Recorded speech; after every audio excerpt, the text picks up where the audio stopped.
recordings have begun. It is 7:02 p.m. on March 1st, 2022. I'm doing fantastic. And I am not Clyde. Yeah. And where did we leave off last time? I know, right? One sec. Timeline. It was day 248, about an hour or so before noon. Velvin, you're currently under the effects of a strength spell. If I look at actions for the round, party makes it to the keep after visiting the orcs. Ecroromede, you did some spells and shit after the assault, obviously. And yeah. Velvin and Hugo want to train, but Hugo is now sleeping sickness as he will yawn, say he's tired from last night, stagger inside, and curl up in a bedroll unless Dom shows up later, in which case, oh, he was on the wagons the whole time. Anyways. Alright. Let's see. Spell stuff. Trying to warp my brain back into Your spells should be good. You did 4 third level, 2... Oh, hold on. 4 first level, 2 second levels. 4, 3, 2, 1. Yes, I am all caught up. And I mark that shit off as we go. So, what is the party doing at this point? It's a couple hours till lunch. Velvin, you're still under the effects of strength, as I've said. Alright. Did Velvin need to train? Yes, sir. I was actually going to ask you. I'm trying to be of useful assistance to you, but it seems you dispatch our enemies so quickly that I have no use. So perhaps you could train me to help dispatch these enemies so quickly as you do. Aye. Taskmaster it is. I am, among many things. Train you we shall then. Your skill with the blades impresses me much. Very well then. Hey, girls, you wanted to get the wet nurse for Kassan and bring her with on the wagon, correct? Or was that later? Okay, so yes, yeah, no. The wet nurse,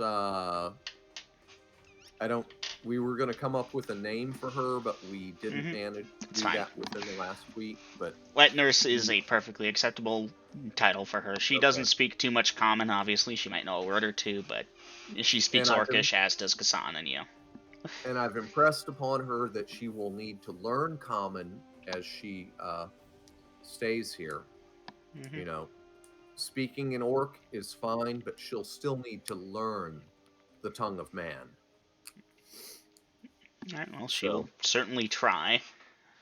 Intelligence-wise, what are we looking at here? I'm going to give her that plus that. She's okay. Decently intelligent.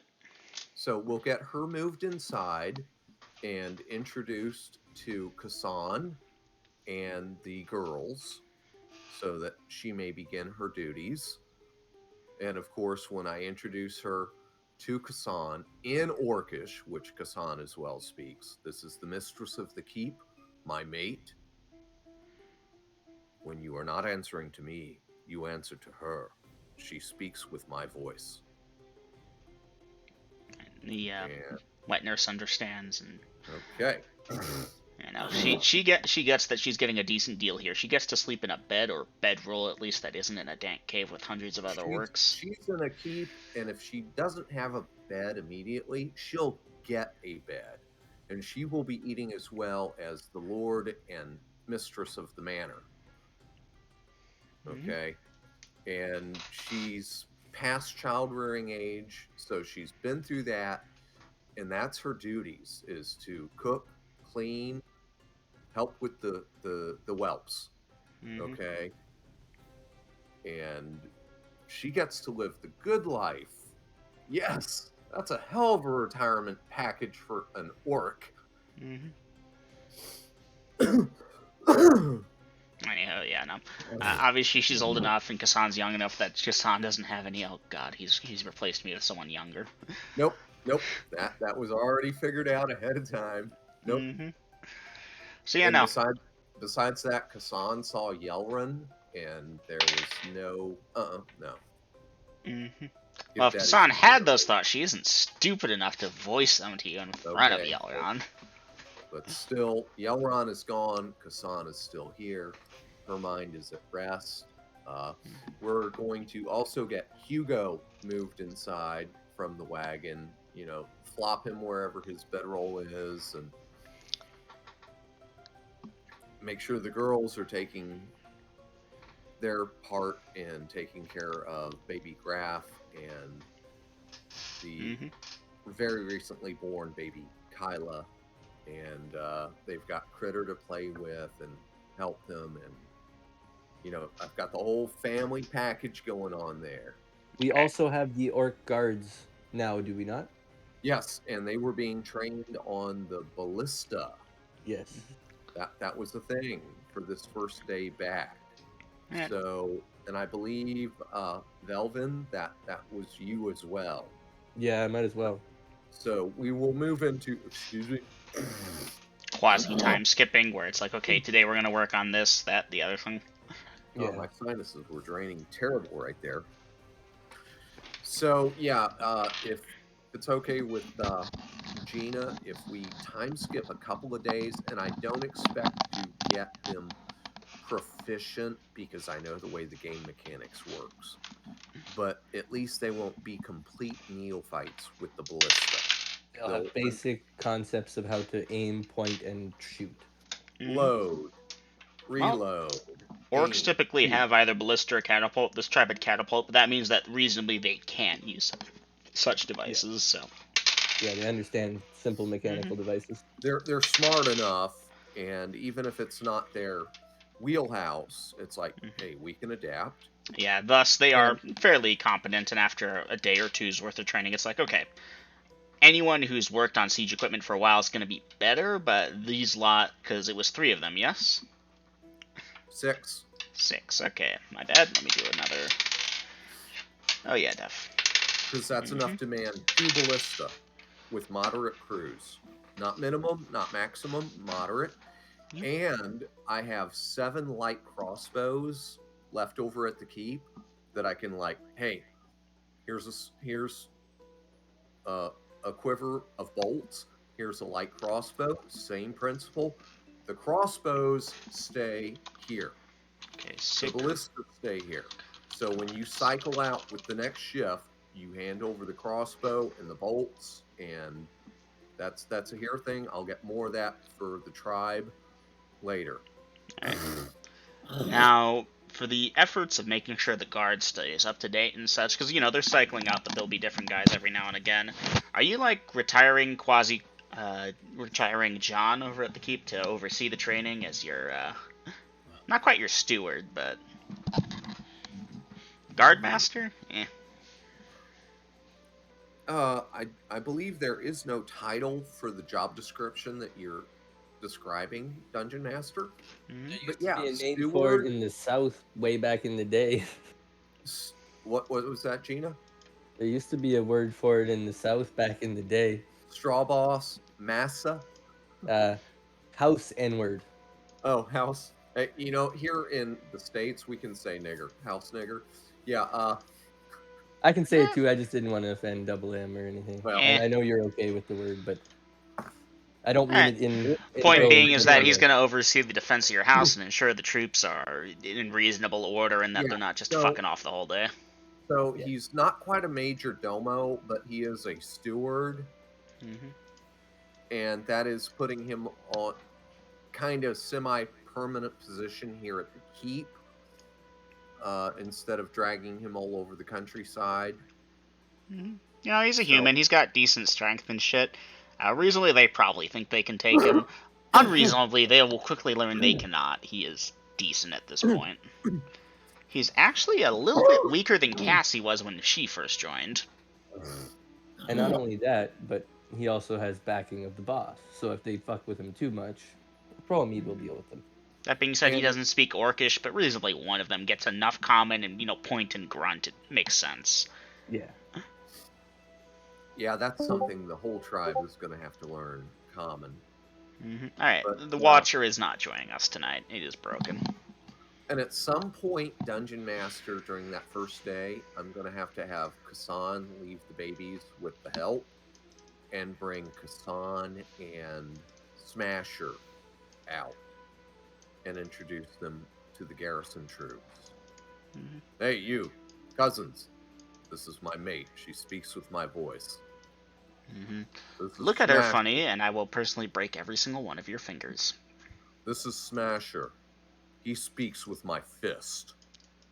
He answers to her. And now, yeah, he's kind of slow, but he's what, 8 feet tall Mm-hmm. and made out of stone and shows no emotion. So, yeah, just so they know that, yes, and John here answers to Kasan or me. So I suggest that when he speaks, you listen. All right. You're not sure exactly how impressed some of them are, but they're not idiots. Orcs, being lawful evil, understand power hierarchies, and at this point, the tribe has Well, seen you fight.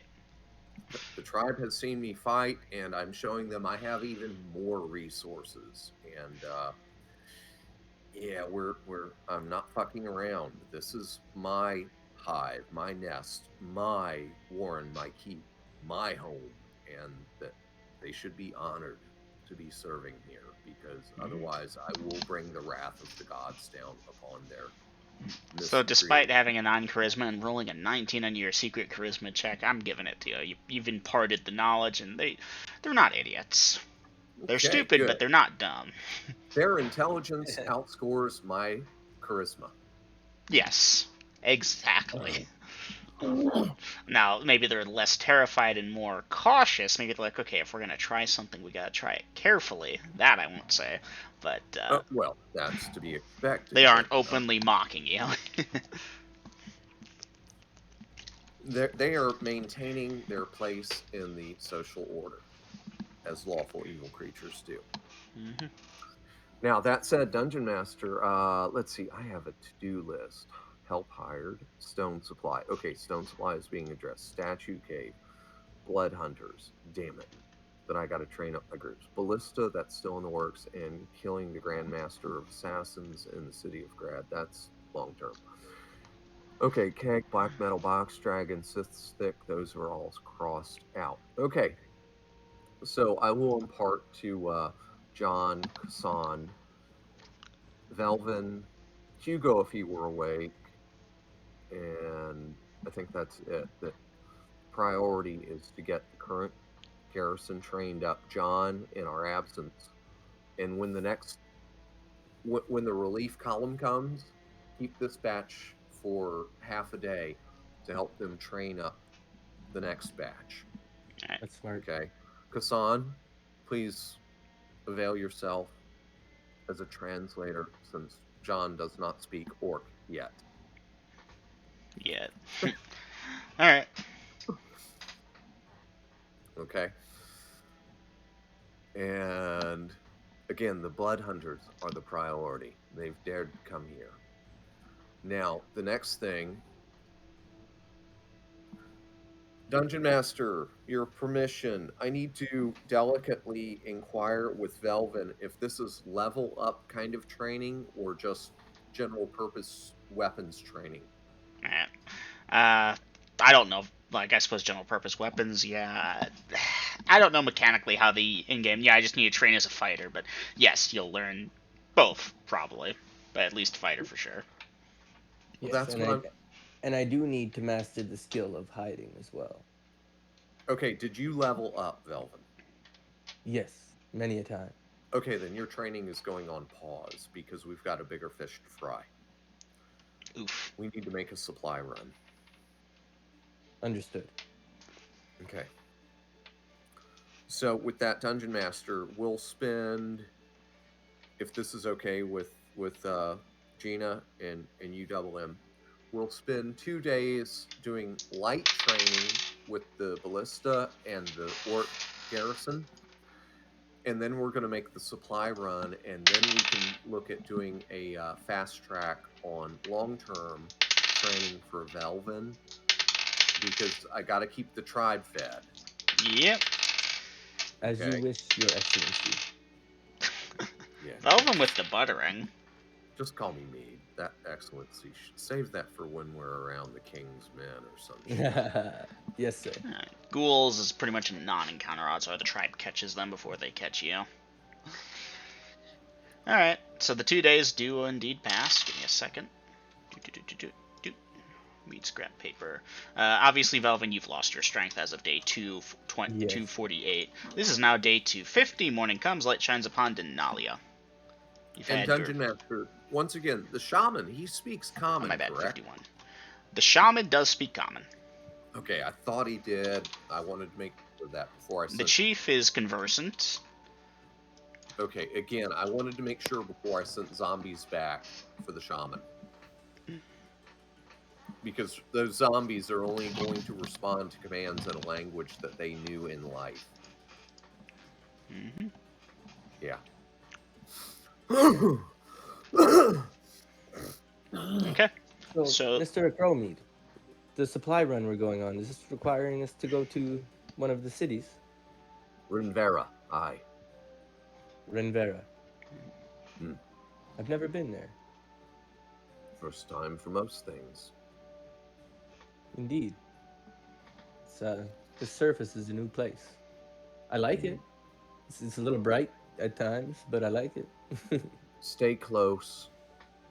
That way the hatred of the Dark Drow is not visited upon you any more than it is a tusker such as myself. By the way, we still need to get you a nice hat, don't we? We do need to get something with a bigger brim. This hat is not quite large enough. Yes. And let's see, we still have, what was his name? Tommy. Mm-hmm. Yep. Tommy, for the most part, keeps to himself unless you give him a direct order. Okay, remember, I put him under John's tutelage. Mm-hmm. Well, not like he's doing that, but he's not causing shit in his off time. He's just very quietly at the corner there. Trying to figure out how he's going to stay alive. Well, so far it's follow whatever the hell the Mistwalker says. Seems to be working. Tommy, are you wanted by any chance in the city of Renvera? No. I was caught over in Korngard. But would they know of you in Renvera, since it's part of the king's lands? Probably not. How much was the bounty on your head when you were captured? I don't think there was a bounty. I was hungry, so I tried to pickpocket someone to get some coin for food, but a guard saw me at the wrong time. They just tossed me in the jail for a bit before they moved me. And your last name? He'll provide some ordinary last name. Very well. Then you'll be driving the other wagon. Alright. So, Dungeon Master, the plan is, and I still need to pick up 2 more horses since I ponied a couple over to the orcs, is we're going to get 2 of the wagons rigged up with 2 horses each. Okay. And I'll have Velvin driving the lead wagon, Tommy the second wagon. Okay? Mm-hmm. And I need to go pee and get a couple of drags. But we're going to make a supply run to Renvera. And I'll fill you out on all the rest when I get back. So on that 3rd day, Kassan, John, they'll have themselves, Smasher, the other house help. And by that time, the garrison should be good on their own. And I'll be mounted on Jazeel in the point. And we will be heading out to Renvera, and I'll make sure I take plenty of loose coin. There we go. And like I said, I want to get a smoke real quick, and I gotta pee, so give me like 2.5 minutes. I'll be right back. All right, that's a good point. Okay, Velvin. I'm sticking you over with Hugo in the main room for sleeping formation. Okay, Velvin in lead, Tommy on second. Mead, I don't think Mead's taking a 3rd wagon. He normally has Jazeel with him after all. Wanted to say, I would prefer to sleep in the room with the broken wall than sleep in the room with that hideous monster. That's the same. Oh, the orange room. Yes, you'll have to ask Mead, but sure. I will ask it. I've thought about that quite a bit, actually.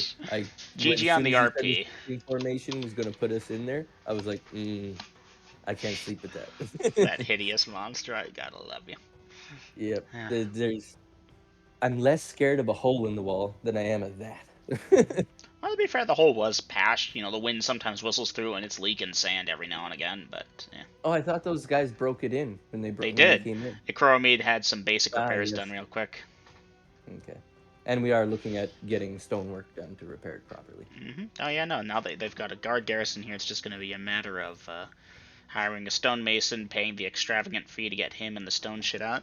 A while back, actually, he inquired about certain construction fees for the keep, so I did some crunching of numbers and did my math and showed my work and showed it to him, and he's like, "Ouch, I'm gonna have to get more money."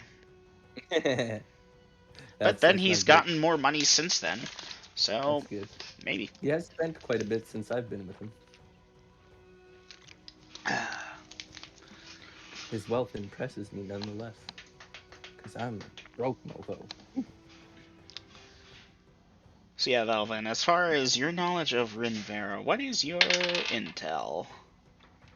Intelligence is a 13. 13. It's a big city. You know that much. There's this tournament once a year or so where people fight and shit. It's a fighters tournament. That's about all you know about it. Big city, they do a fighting thing. That's it. They're known for their tournament. Oh, hey, Dom came online. Meet on third wagon. No, I'm not on third wagon. I'm on Jazeel in the point. Oh. Oh. Yeah. I thought did you said mention you that. had 3 wagons. Okay. Yeah, you put the hell horse and the badass in the front.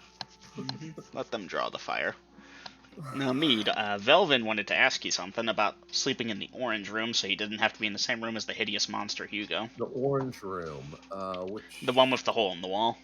I gotta find that. Is that in formation? Okay. Formations, top. Yeah. So Hugo's in the green room. Velvin, that room, as you know, the wall's been repaired, but it's. If you wish to sleep there, sleep there. Thank you, sir. I just can't sleep in a room with that creature. Okay. And Alright. if there's a disturbance, you'll have to make your own decision about which way to go. Be it to the green room for the front door, up the stairs to the right, or to stay your ground if it's pounding on that Indeed, repaired wall. I will be prepared. So, after getting your horses and wagons in order, Chromid leaving on Jazeel, Velvin, this is more of a personal thing, but it's spelled with a J. That bugs me seeing it with a G. It's a J? Mm-hmm. Oh, wow. He's a hell horse. You're concerned about the spelling of his name? You should be, because you don't want to piss him off. Mm-hmm. So, you're heading out after that, after ensuring, the guards are good? Worst comes to worst, you spell his name wrong, you get killed, and he loves you. The way that you taste. The Dro. Does it smell like, does it taste like underground or like elf? Tastes like dirt elf. So, making sure I'm not skipping anything, of course, cluing in Kassan and John as to the course of our actions, because we're going to go out, get the supplies, spend the night, or vice versa, spend the night, get the supplies, swing by the orc lair, and then home. So, depending, we might end up even spending the night at the tribe because stuff and things. Mm-hmm. At 4 miles an hour, it still takes you an hour to get from there to there. Yeah. Alright. Yeah. And they're farther off the road than we are, so yeah, it's How far is Renvera? About a day's travel. Not quite, depending on how fast we move. Mm-hmm. So, let's see. The orcs are up to speed. The garrison is up to speed on the ballista. And they can keep 2 of them loaded at any time. Because we have 3, correct, Dungeon Master? We covered this last. You couldn't find 3 on your sheets. I don't remember you getting it. I remember you discussing it, so I still have you at 2. Okay, well then they're both loaded and garrison. Mm-hmm. Okay.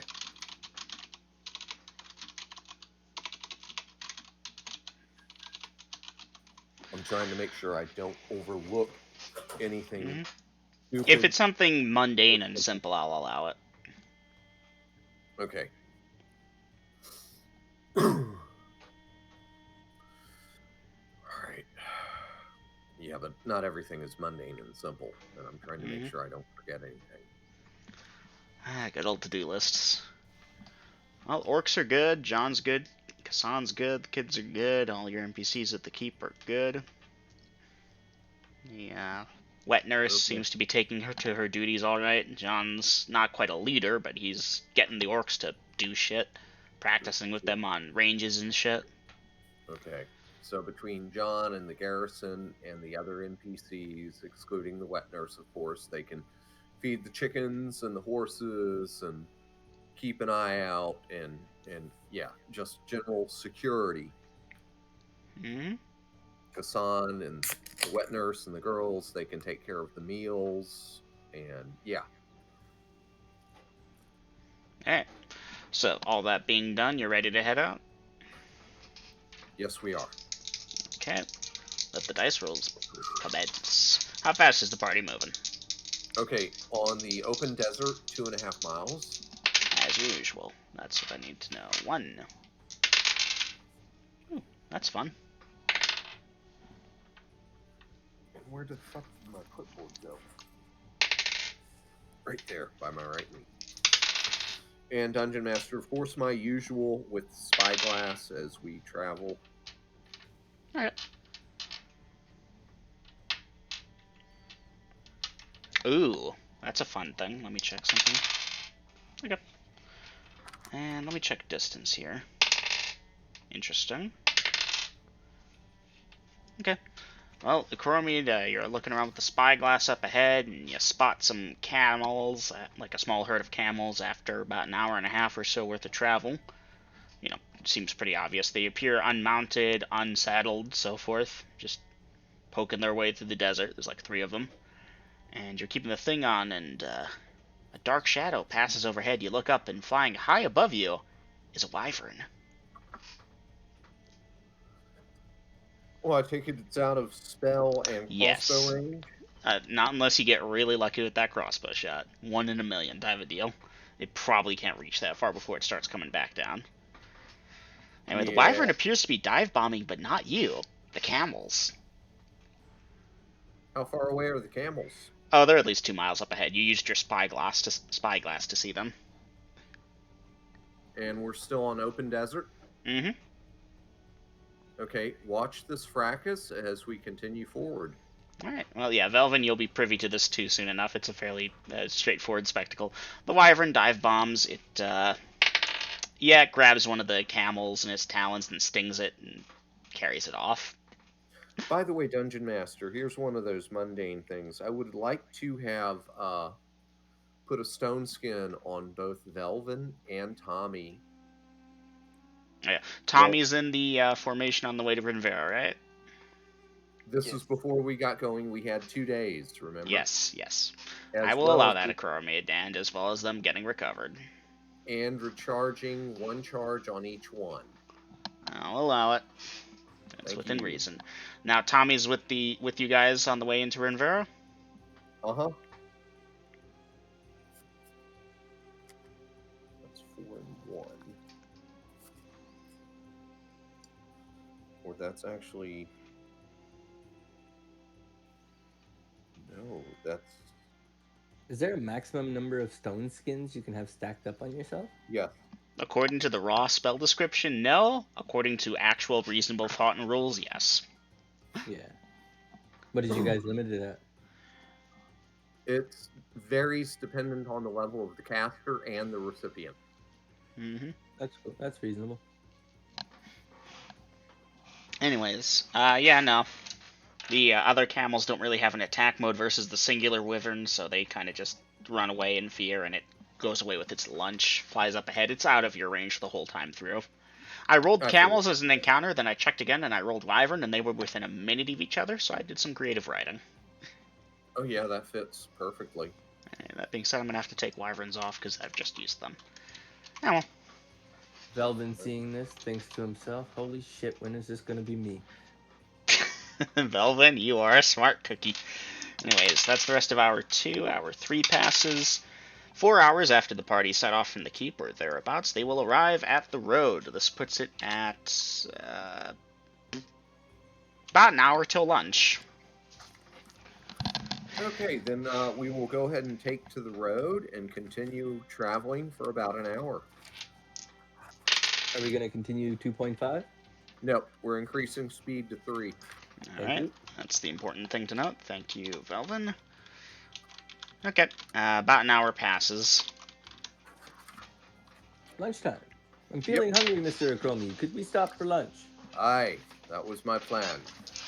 And Dungeon Master, we will break so that they can see to the animals and eat as well. Alright, so that's Velvin, Tommy, Ecroromede. That's it for, like, human heads here. Yep. 4 horses, 2 wagons, Jaziel. Me and Tommy will Mm-hmm. try and find some water to water the horses. We have a water barrel on each wagon. Ah, okay. And Yeah. those little collapsible trough things. It's not too hard to do it. Ecroromede has thrown some money at the problem. Yeah, I have. I've Now thrown that I know massive this- quantities of money at shit. Yes, you have, since I've been playing. Let's see, that becomes... 20 meals. Iron becomes 19 for me. It's At fun. least.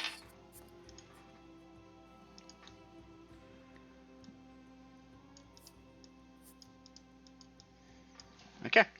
Lunchtime passes without encounter, and the party continues forwards. Yes, indeed, Dungeon Master. Okay. Well, several hours later, Ecroromede again, this is you through your spyglass. You perceive off south of the road by a decent bit, there's a elephant. You've seen an elephant before. Yeah. Yes, we have. It's an elephant. Ain't much to speak of. It appears unattended. No saddles, no hoodah, no nothing. Is it close to the road? No, it's like a mile or so off.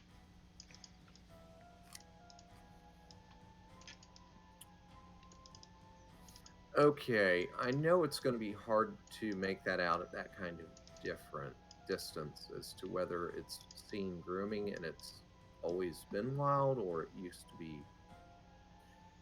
Yeah, you probably have to be Yeah, close it's going to to be a find bit out. hard to tell for sure. Yeah, we're not going to detour for it, but we will keep an eye out towards that, like if it looks like it's coming closer or not. Alright, it appears to be grazing or maybe just, standing around in the sun. Looking for shade here and there.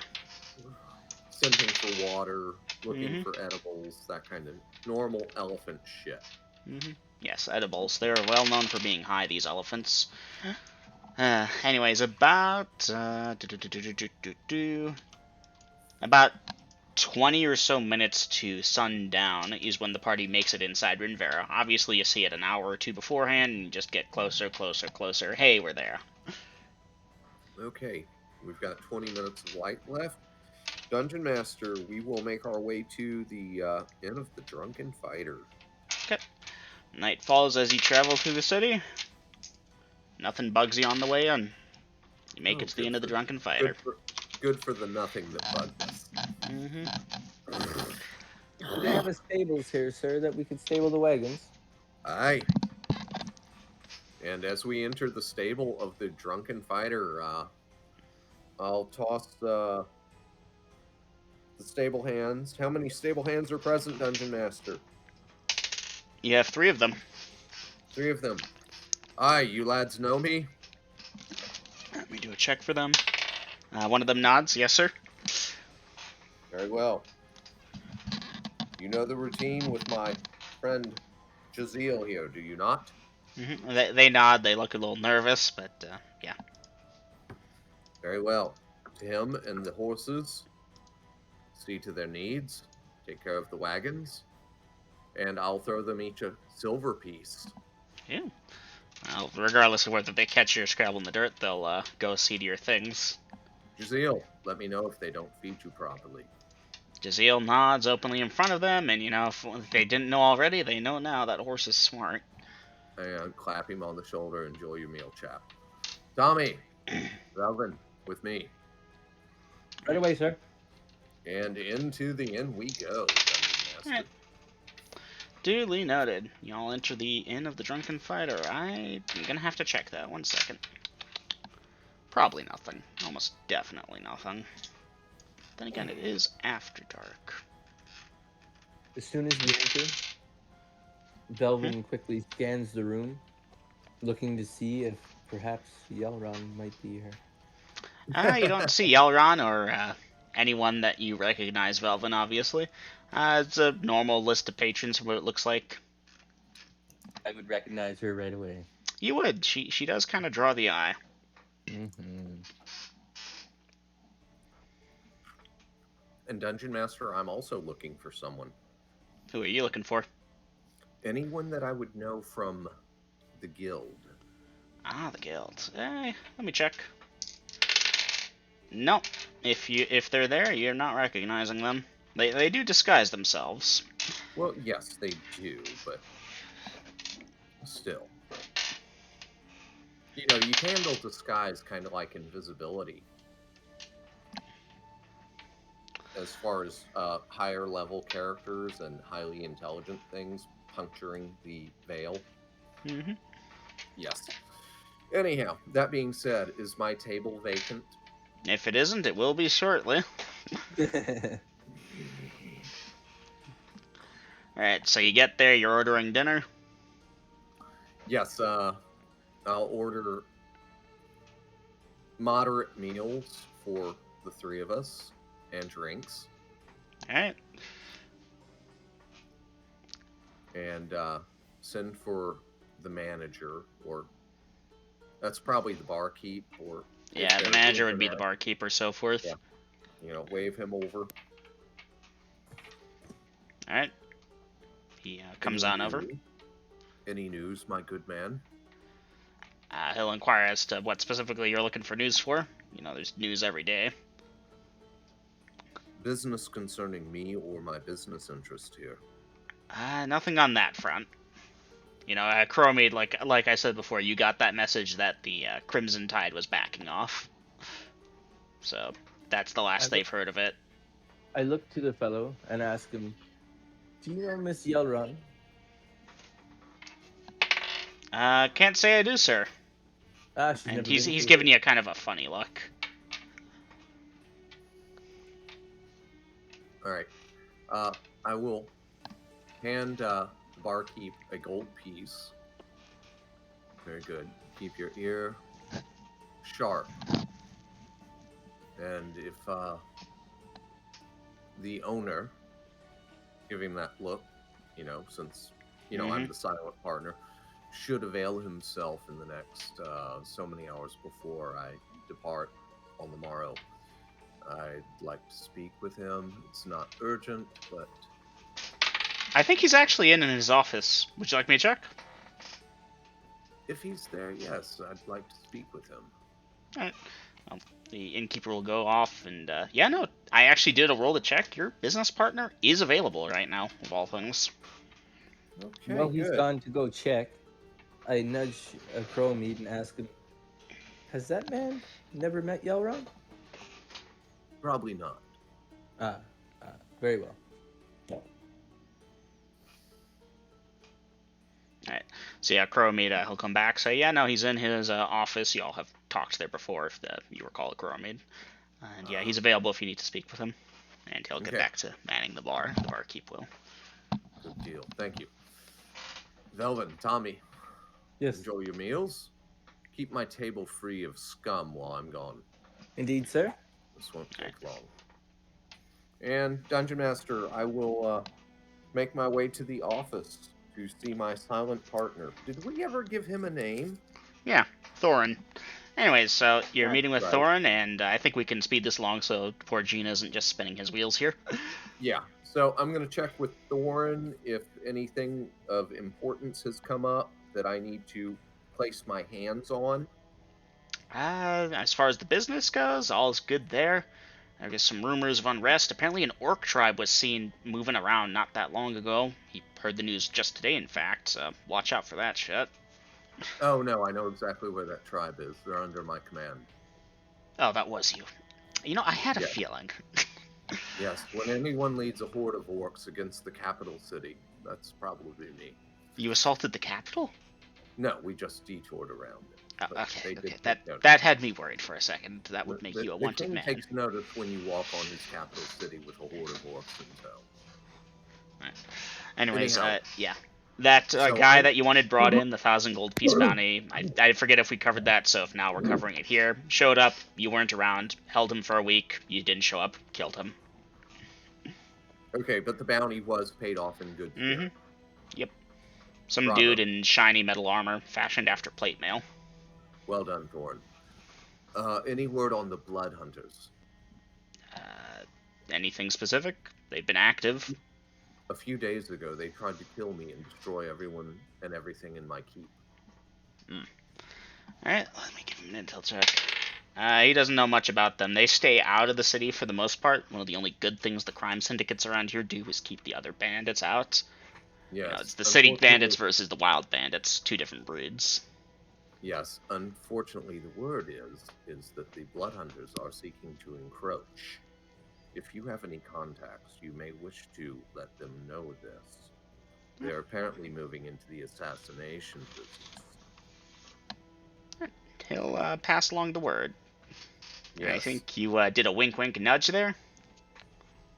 Nope. No? Okay. Nope, no wink wink nudge. That's for later when I actually talk to the guild. Alright. But I'm gonna pit the Blood Hunters against the city guilds. Clever. Motherfuckers. Come hunting for me on my home turf? Yeah. Good luck getting into the cities, you bitches. Alright, there was something else I was going to tell Thorn, but I don't remember what. Check in and see how his dragon meat supply is holding out. It's holding out. They did a good bit of sales during the tournament, of course, but they don't want to hold it for too long, otherwise it gets old. Tastes bad, so they're selling it fast as they can. Okay, good. I don't Haven't know how had to soon dip I'll the be- price too much, but they did take it down a couple gold pieces per pound just to keep things going. Well, I will express my trust in his judgment on how to handle that business part, and I'll get him more as soon as something else of the like pops its head up. Yep. Anything other than that? Yes, I want you to daily check my room. If I'm not actually occupying my room here at the inn, I want you to check it. Alright, just open the door, make sure no assassins lurking under the bed sheets. Either yourself personally or someone that you trust explicitly. Make sure that it has not been trapped or poisoned. As I said, the Blood Hunters came after me at my home. They might try for me here as well. Alright. I haven't had enough time to hunt them down and exterminate each and every one of them. He will make sure it is done one way or the other, although you get the feeling he is not sticking his neck in there. Right? He can send a trusted crony. I'm not asking him to put his own head in the doorway. Just make sure it is done by someone reliable. Alright. Because, and I'll impress that again, they have spellcasters. And if it's not checked and I should set something off like some kind of ensorcelled trap, our investment could very well end up ash in a matter of minutes. That's worrisome. We'll see what he can do, but he is not qualified to deal with sorcery. Again, don't deal with the sorcery. Just check it, and if something looks wrong, summon the watch, or I'll make other resources available. But if nothing else, seal the damn door and nail it shut if it looks like it's been fucked with. Okay.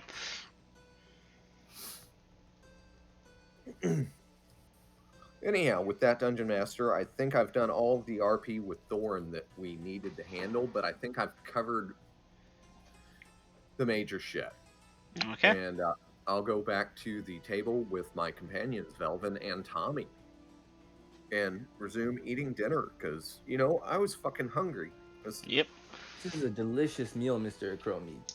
I haven't eaten like this in months. Well, again, as I am part owner of this establishment, this is typical dining for those in my company. Ah. But we never stay here for too long. Many things to do. Yes, But indeed. when we are here, you sleep under my roof and you eat my food. And I'm sure Tommy is kind of, if Velvin is this impressed, Tommy is probably, ooh, shit, this is the good stuff. Tommy seems to be enjoying the food, but he keeps looking around nervously. It's like By a the way, twitch, Tommy, maybe a tick. you'll need to think. Make sure you eat plenty of meat. It's good for the brain. Because at some point, I'm going to need to see what you have seen. I want your memory sharp. Remember faces and names. Because I need to go kill those people in a horribly bad way. I smile and grin as I hear you tell him this. Yeah, he appears uniquely frightened. But he'll make a point of like shoveling in some more meat, chewing it. Tommy, have you ever heard the phrase frying pan or the fire? Now he's tried to chew too fast and his mouth is full and he can't swallow it down, so there's that awkward sputter and so forth. But he'll indicate that he's somewhat familiar with it. Okay. They were the frying pan. I am the fire. They dumped you out of the skillet. I've chosen not to burn you. But even frying pans can be melted if the fire is hot enough. Again, he seems horrified. So you just sit there at the edge of the fire, nice and comfy, and let me worry about the killing.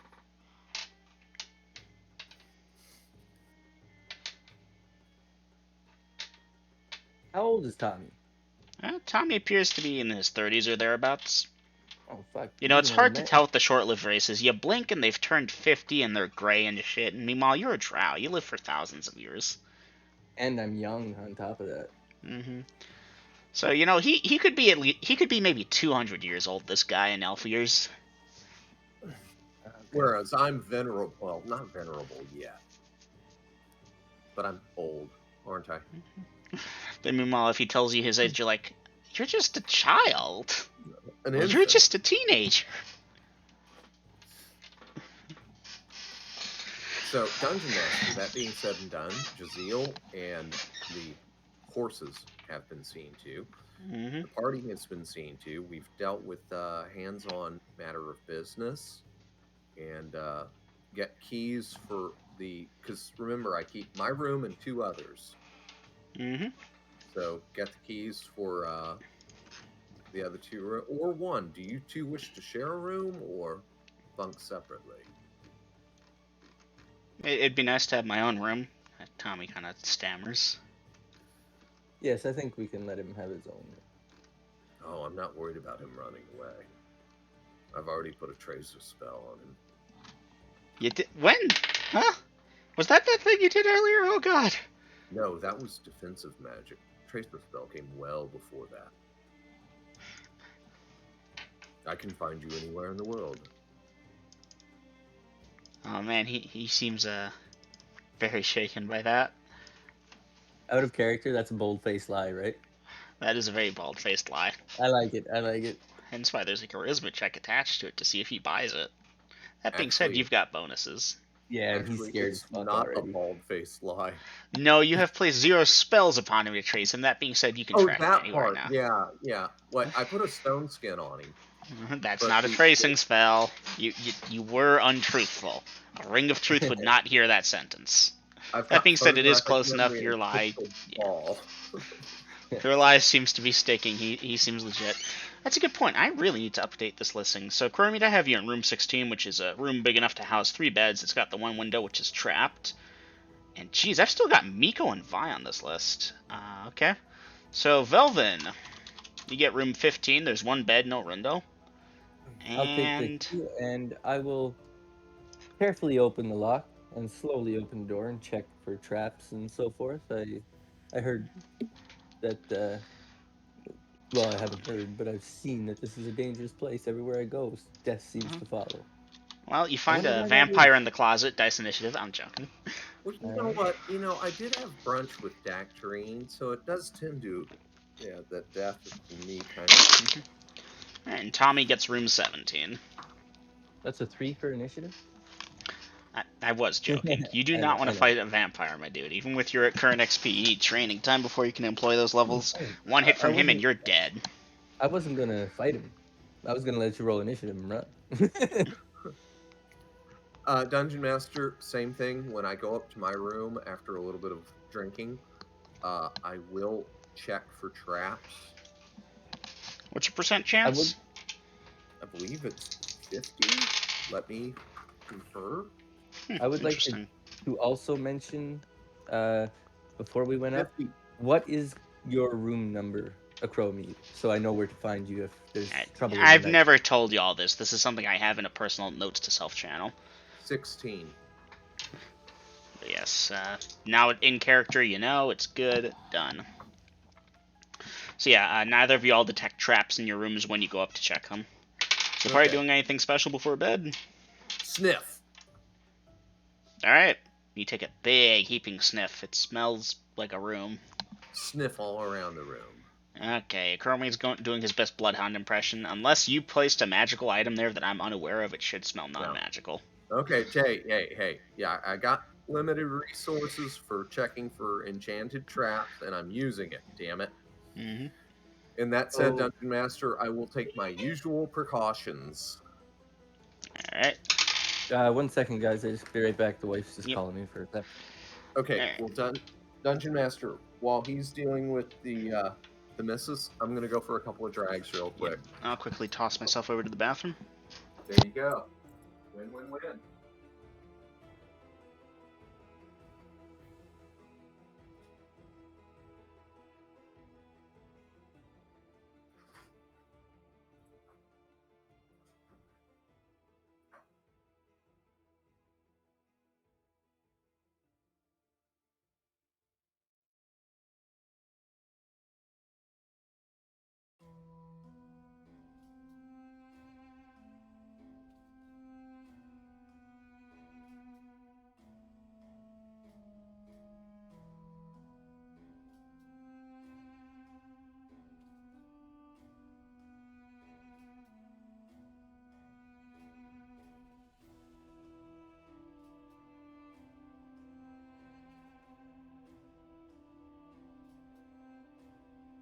I am back.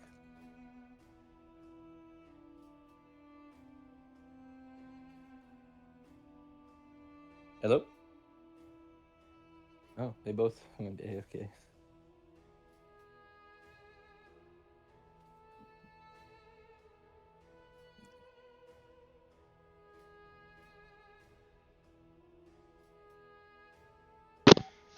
And back. Aha, so am I. Ah, good. Grill stepped up for a smoke. Okay, so during the night while we're sleeping, Mm-hmm. Velvin would like to take some precautions while sleeping. So, is Oh, there a do way I tell. can set up the lighting in the room? You mean like the candle or the lantern, whatever they Yeah, would have? exactly. I want to put it over near the bed, Okay. and I want to like put some whatever I can, my backpack, and whatever underneath the blankets, so it looks like someone's sleeping there. Okay, And then I want lantern to, by bed. and then I want to find a dimly lit corner and prop myself up in the corner to sleep there for the night. That way, my back is to the wall. I can protect myself if anything happens. Okay. Now, I should warn you, the lantern does light up the room decently well. But you could, like, cover the hood. Most people do turn off the light to go to bed. You can turn the wick down too, Dungeon Master. Mm-hmm. Yeah, I'll turn it down real low. Alright. So at that point, it barely illuminates some lumps by the bed, and you're in an opposite corner. Alright. Velvin Now- nighttime prep done. Am I to Yep. assume this is your standard nighttime routine when you're in an inn or other place where Yes, this is a... Okay. as an inn, not at a Chromede's place. Yep, this will be Okay. my standard. Thank you for letting me know ahead of time, because when I come and ask and they're like, okay, what's your nighttime prep, and you tell me this, I'm like, you never told me any of this before, so getting this out of the way now. Well done. Dungeon Master, does this not sound very familiar? It does, incredibly familiar. Traveling, and I never kibitzed him any of this. Mm-hmm. Yeah, no, Velvin is a natural, obviously. So, at this point, what do we got here? Ecroromede and Velvin going to bed. Nothing special after this point. Yeah, it's actually one thing special. After yeah? all three of us have went up. Mm-hmm. Okay, so I'm going to break out the crystal ball and wait a couple of minutes. Okay. Then I'm going to scry on Tommy. Okay. Well, Tommy, you hold up. That's an hot one. I need to check that. Hot one's the low end. That's the good end. It is. That should be good. I just need to double check. Because either that means you, like, jump in immediately or not. C. Crystal ball. Chance of locating, yeah. Yeah, you're good. You basically immediately catch up on him. He's sitting on his bed. He seems pretty miserable. Okay, break open the telepathy. Okay. See, Tommy, I can find you anywhere. Tommy lets out a yelp and... Holy shit. No need to look glum. Remember, it's dangerous traveling with me. But you're also very well protected. Ecroromede, you don't get that far. You say that, he, like, jumps up and clutches at his heart, and his breathing comes in rapidly, and he collapses. Yep. You just gave him a heart attack. Yeah, his mind just shut down. Well, What are you go doing at check this on time? him. Go Alright. check on him. See if he's still alive. He locked his door. Yeah, open it. Okay. Give me a strength check. I like how you said that. Open it. Actually, I'm checking to see if I've got knock memorized. Nope. Okay, strength check. Rolled an 11. Rolled an 11. You more or less ripped the door off its hinges. Okay, see if he's still breathing. Yeah, no, he had a heart attack. He's not breathing right now. Turning a little purple in the face. What are you doing? Is my room right next door to Tommy? Yeah, Velvin, I'll need you to give me a perception check to hear the Okay. door being ripped off its hinges. I was hoping so. I Alright. rolled a 5, and I have a 96 on that 14. system shock check, and he does not have that high of a constitution. I rolled a 5 on my perception. Alright, yeah, that should be sufficient, Velvin. You'll hear the crashing noise from next door. I'll need your I options in a startle up second. and scurry out of my room. Okay. Hey, Ecroromede, you go over to Tommy. He's not breathing, turned purple.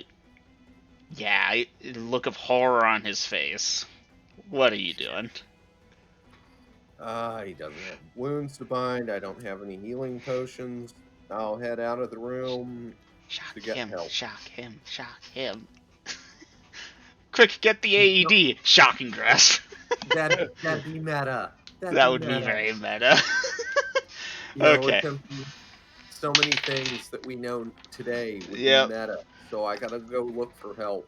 Okay, you're going out. A couple other patrons heard the door, and they're asking what's going on. I assume you're basically Anyone brushing spoken past them or even- asking, "Is anyone here a cleric?" Is there a healer?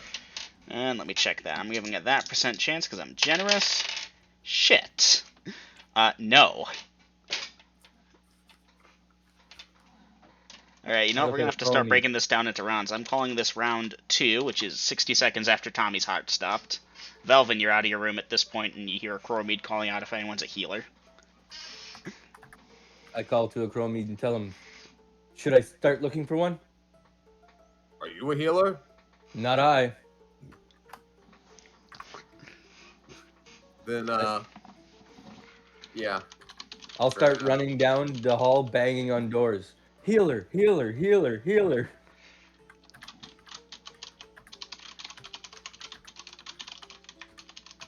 Hoping to And wake I'm someone grabbing from a sleep. Tommy and carrying him downstairs. Okay, then. Okay, Velvin, you're looking around, no healers. Clyde, Ecroromede, you grab Tommy and you start dragging him downstairs. Carrying him. You don't need to drag, Carrying you've him. got the strength. Alright, let me check downstairs. There is the barkeep and such, and there's a bit of a shock going on, and they're asking what's going on, and you're Do they have bellowing for a anything healer. For healing. Okay. Let's see. I need to do a check down there. One of them offers to go quickly run and get the watch, get maybe a deputized healer type deal, and I assume you're yelling at them to go do that. Run, go. Alright, so they're going, and let's see.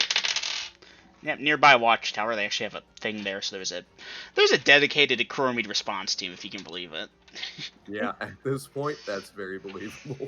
Anywho, they do come back in a few minutes. They have a healer there. Tommy, in the meantime, is not looking great. Obviously, you know what they say: when minutes count, when seconds count, the authorities are only minutes away. Yeah. Anywho, they do have a healer there, and someone give me a D8, as he will try a Cure Light Wounds to revive the poor guy. Tommy, in the I got meantime, it. has had this many rounds on deducting 1 hit point per round as being generous. Oh, That- I'll roll it, Grills. Okay, you rolled it. I rolled a 7 on the D8. All There right, you 7 go. on the D8, and healing magic. Yes. Let me give Tommy a perception. Tommy starts breathing again, but he's unconscious now. Congratulations. You terrorized him without meaning to. Okay. While that was Uh, happening, I was thinking to myself, like, I'm so glad that I'm somewhat a friend of Ecromede, because if I was being treated like that, I would probably have had a heart attack too. Yeah, no, so Chromie, the cleric will advise this person is malnourished and dehydrated. They clearly haven't been, they've been gotten recent thing, but they are suffering from some long-term malnourishment and such. They need bad rest. okay, how many other watchmen are with this healer? 2. 2? All right. I'm going to hand the healer a gem. It is 100 gold piece value. The 2 men that are with him, I will make a show of giving each of them 10 gold pieces. All right. They thank you for the money. And I will thank you in the City Watch for your prompt response when a citizen was in jeopardy. They will take the thing, a couple inquiries, of course, what happened, and I assume. Actually, I don't assume. Go ahead and tell me, Chromie, what are you reporting to the police? He gave out a shout, like he'd taken a fright. I went to investigate, and fearing for my henchman, I entered his room forcefully and found him unconscious and unbreathing on the ground. I Alright, found no as I enemies figured. lurking about, but we called for the watch, and promptly you came. You Yes. are a credit to your service. As I So you see, suspected, yeah, you're not telling him, yeah, I messed with him and he suffered a heart oh attack. hell no, I'm not telling them that. But I'll order a round of drinks on the house for everyone there and toast to our dedicated city watch of Rivera. Here, here. Alright, it's decently well received. Everyone likes free drinks. I didn't intend for this to catch and drag, so I'm not running it section by second anymore. Tommy will No, no, live, but look, me and Gina are RPing. You've only got 2 players right now, and they're both RPing, and neither one of us are complaining. So that means it's a good session, right, Gina? Yeah, buddy. I'm yep. loving it. Alright, Okay. I'm not trying to steamroll either, so if you want to roleplay it, you All can right. roleplay it. The guards accept the drink, the cleric accepts the drink, and So yeah, we've got Tommy laying on my table because that seems like the right place to have put him down for Indeed. medical help. And so, yeah, make sure to talk to the staff that when we come down for breakfast, make sure they pile his plate full because the lad seems to be malnourished more than I appraised him at. Yeah, he's not a healthy specimen, is he? No, we'll yeah, have to no, work on that. no one really asked too much about it, and it isn't incredibly noticeable. But he's a bit on the skinny side. A lot of people are back then, but the difference is he just wasn't eating well or drinking well, and was in the desert heat for a while. And I'll make sure that the barkeep / manager knows that room 17, was it? Whichever one he was in, I believe 17. You're in Yeah. 16, Velvet 15. So Yeah, the door needs some work. See to that soon. No rush. And yeah, I'm gonna. Doesn't my room have 2 spare beds in it, Dungeon it Master? does. Okay. All right. Then yeah, we'll sit around for a few minutes talking with the patrons and enjoying our drinks, unless Velvin wishes to do otherwise. No, I am enjoying my wine. Okay. In that case, when we're done with our drinks, hey, Velvin, you grab one end, I'll grab the other. Let's carry him back upstairs. Lay him And down to rest. See if yeah, he let's put him in my feels better room. in the morning. Let's put him in my room. I'll make sure I've got his gear. And you head on back to bed, get some sleep. And Dungeon Master, that being the case, yeah, after we put him in my room on one of the spare beds, make sure we've got his possessions in my room next to the bed. And hey, Mama, we're playing the fun campaign tonight. That's the distinguishing feature. Oops. It's Tuesday, and I already turned your fishy tank light off at 8. Yeah. Oh, and you might want to check the lottery ticket, too. I think it's for tonight. Oh, okay. So anyhow, Dungeon Master, make sure that Velvin is secure and Tommy is secure, all of our stuff. Not worried about the busted door on Tommy's room, because the staff will take care of that shit, because, yeah. Mm-hmm. And anyhow, make sure standard protocols, again, my bed up against the door, trapped on the window, blah, blah, blah. The bell with the nail and the other stuff. And yeah, then we will go to sleep for the night, I believe. Okay. Yep. Well, the night passes without encounter that people are aware of. For what it's worth, there was a rumor that started around, and I imagine y'all probably would have quashed it down that, no, Tom's just prone to flights of fancy, maybe, but maybe there's a ghost haunting the place, and that's what hurt him, because this shit does happen here. Maybe it's that poor beheaded woman's ghost.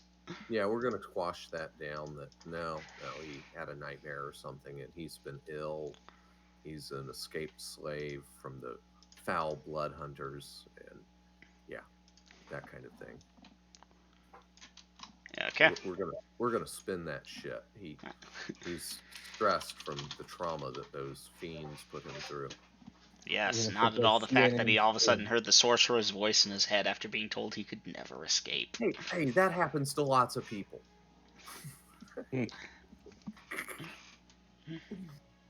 You killed my man. You'll have to be more specific.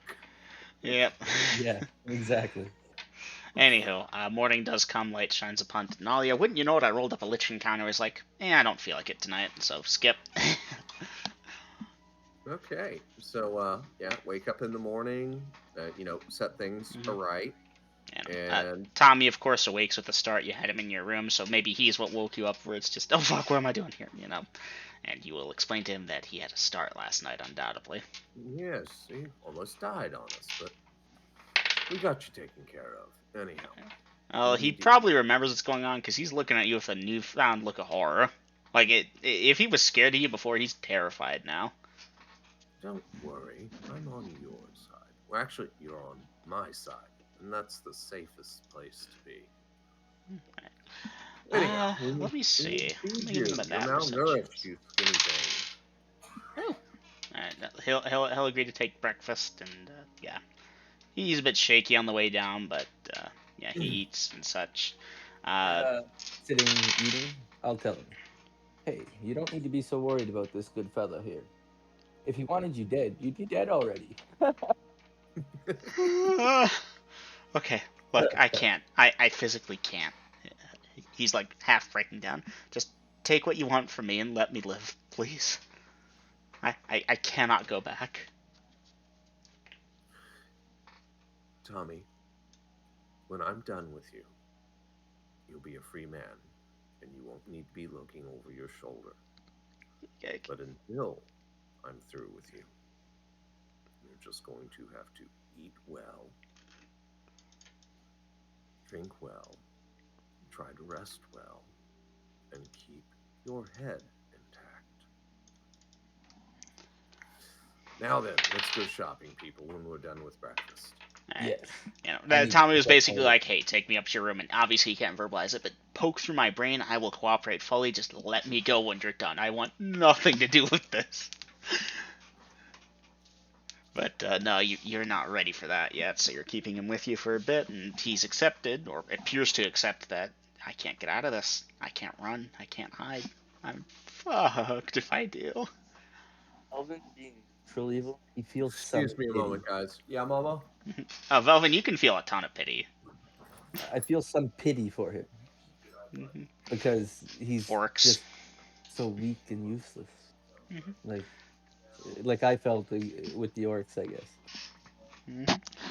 But I'm feeling stronger. Ecroromede is teaching me much, and soon those cursed orcs will look at me differently. Yep. Wow. Tons of city encounters, and they're a ton of boring. A brigand. Oh boy, what's a brigand even do? I never even heard that name before. Okay. Sorry about that, guys. I'm No back. problem. All right. So, Dungeon Master. First things first. Velvin, Yes, sir. I'm gonna need you to keep Tommy calm, but we need to make a detour walk. Well, I tried to calm him down, sir, but it seemed to spook him even more. I told him that if he wanted him dead, he'd be dead, and he's not dead, so he should be happy. No. These humans, they're so fragile of the mind and of the Yes. body. Some beings just can't. They're good soldiers for these. Okay. No, Mama.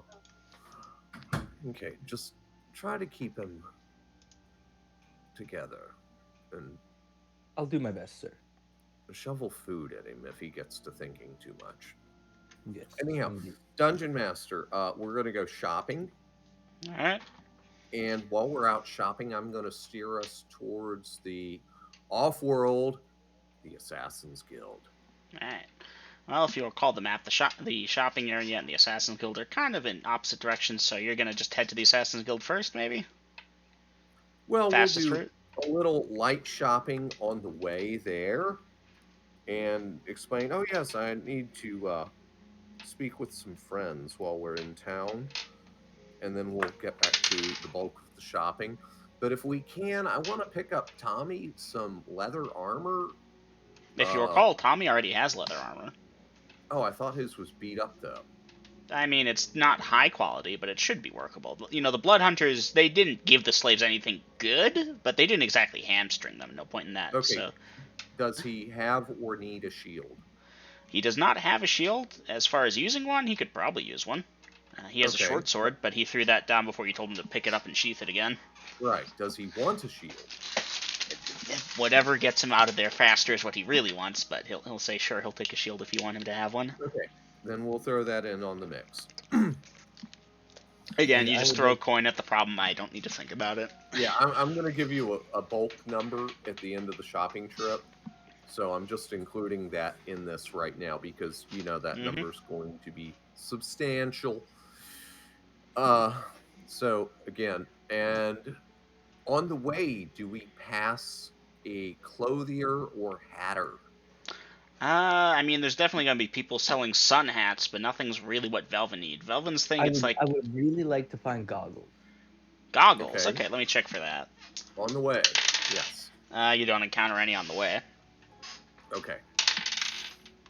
All right, we'll look for that after I'm done with this business. So, Dungeon Master, we're going to make our way over to that part of town. Mm-hmm. Jazeel, the 2 wagons, the horses, full complement. And is there anyone on the porch, Dungeon Master? Yep, you recognize Granny. Okay, good. Jazeel, if you don't mind, chap, keep the team company while I go discuss family matters. Alright.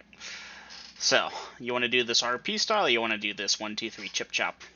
Let's do a little bit of column A and a lot of column B. Alright. So you approach the door.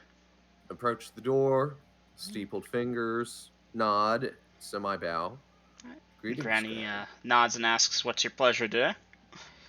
I have family business to discuss with uh, whoever is most senior to see the Professor Emeritus. All right. Let me check if he's in. Okay. Granny will say that the most senior is out, but they have the second in command basically. If you want to speak to Oh, them, and they'll pass along a message, type of deal. so one of the uncles. That would be most excellent, Granny. May I Mhm. enter? Alright, she'll give the special knock at the door. Your slider goes back. They see you, welcome you in, blah blah blah. All Okay. right. Courteous to Granny and thank her Mhm. and go inside and go down to the special meeting chamber Mhm. and steepled fingers, slight bow, and then I will look around the room carefully. Okay. And What is and there I something know, specific you're looking for? okay, detection of invisibility is normally a thing that the dungeon master rolls for, but I'm trying to concentrate just to make sure. All right. You do not detect any invisible persons that you are aware of. Okay, didn't think I would, but hey, you know There what? are some guards down there, of course. You give this shit a shot. Okay, so I will brief them on the attempt by the Blood Hunters on my keep, and that this clearly was an act of vengeance and not necessarily an encroachment on guild affairs. But I consider my keep within the domain of this guild, of which I am an honorary member. And if they are so bold and brazen, they might try my life here What? within the city. And that is definitely a guild matter. Mm. All right. So you'll give over the details that you know of Blood Hunter, Right. and they can So offer to keep an eye out. The thing is, most bandits don't like wear red armbands or something to identify themselves to no, others. they don't. But I'll have more information coming in, at which case I might be willing to pay bounties. Mm. All right. Well, the guild will keep its eyes and ears open for anything exceedingly obvious, but with what they've got now, as you of course know, it's not exactly helpful. But you're planning to come back later with more details, so that's a negligible point. I could possibly provide those details much sooner. Do you have a man who is skilled at profiles? Profiles, drawing. Well, let me check. A sketch artist. They have someone they use. He's a freelancer though. He's not he's not like officially a guild member type deal. They just come to him. He's aware that there's something shitty going on over there, but yeah, they can point you in the right direction. He works as a artist in the city. I believe you've probably contacted this person before, or tried to get in contact at one point or another to blah blah blah blah blah. You know, this has come up before. I remember this. Mm-hmm. Do they know his availability? No, As I have my source present. You can go there and ask him yourself. He has a street thing, basically. Odds are not very busy. It's not like he has a huge shop and big list clientele. Do they have a representative they can send with me? Uh, like just to talk to the guy? I mean, you can just say you were sent by Granny, blah blah blah, and that should give you an in. Okay, I've got the in, but if we get photos or sketches made, Oh, to somebody who run them can back to bring. the guild. Uh-huh. All right, yeah, they can send someone along to run that. You know, we're not talking about a master assassin here. We're talking Mm-hmm. about That first or uh, second level that just needs a a quick wag job. halter, a cut purse, yeah, a Mm-hmm. slit throat. While Yeah. all of that is going on inside, Mm-hmm. I will try and be friendly with Tommy to try and bring down his demeanor. What's your charisma? Anyone... My charisma is decent, I think. 12. 12. You try, but your drow customs and his human customs might be a little different. You bare your teeth at him to show him that you mean no harm, and he just kind of shudders and looks away. I'm joking on that specific detail, but that's the Yeah, gist it's of it. funny You're though. off-putting to him. Yeah, okay. Yeah, it doesn't Nice surprise me. try, though. You rolled a 17 on that charisma check. Okay, so they've got an emissary they can send with us. Yeah, they've got some little low-level runner. All right, then let's see, what have I got handy here? All right, low level runner. Oh, this ought to be perfect. Got it. Okay, then X low runner. Mm-hmm. It's very important that you bring these things back to the guild for guild business affairs. Alright. She, and it is she, understands the assignment and yeah, ready to depart. Okay. All right, then we shall depart the house, pay our respects to Granny on the way out, and she X can Mm-hmm. ride with Tommy. Alright. Before you ask, Grills, 9 on the comeliness score. Before you ask. That's still in the average scale. I Yep. mean, she's not ugly, and Tommy's not a pick of the litter himself. Yeah. So having a woman next to him after his period of incarceration and near death ought to pick his day up. Maybe. Anywho, yeah. All right. So, taking their word, we're heading towards this artiste. Alright, this brings you into the shopping district. Oh, So you can good. do other shopping along the way, and it shouldn't take you too long. You know, the Okay, so lady, she's not super impatient, but if y'all dawdle too much, she's like, we heading out? no, so we'll purchase what we can on the way without going into a lot of haggling or dickering, but we're not going to take getting overpriced. I've Mhm. got time. Yep. Are Alright. rations standard price here? Most shit is standard price here, yeah. Let me know if there's something specific you want. No, I just want to buy some rations. That's it. Oh yeah, rations are standard. I missed that part of your sentence. All right, so Dungeon Master, with this low-level person to make introductions, as well as I'm the fucking goddamn Mistwalker. I think everyone in the city of Rivera fucking knows that by now. If they haven't met you personally, they've probably heard of you. Or they've been living under a rock. So, that being This the dude case, might have been living under a rock, but he seems to get the gist of it. okay. So, gonna again, at this point, ask Jaziel to keep an eye on the wagons and stuff. You know, he's got like a small room and a thing. He's got some paint and easels and shit, that type of deal. He appears to be more of a painter than a profiler, but he can do both. He'll get out, parchment and graphite, not graphite, Okay. charcoal for the profile. And Velvin, I'm gonna ask you to stay out there with Jaziel also. Yes, sir.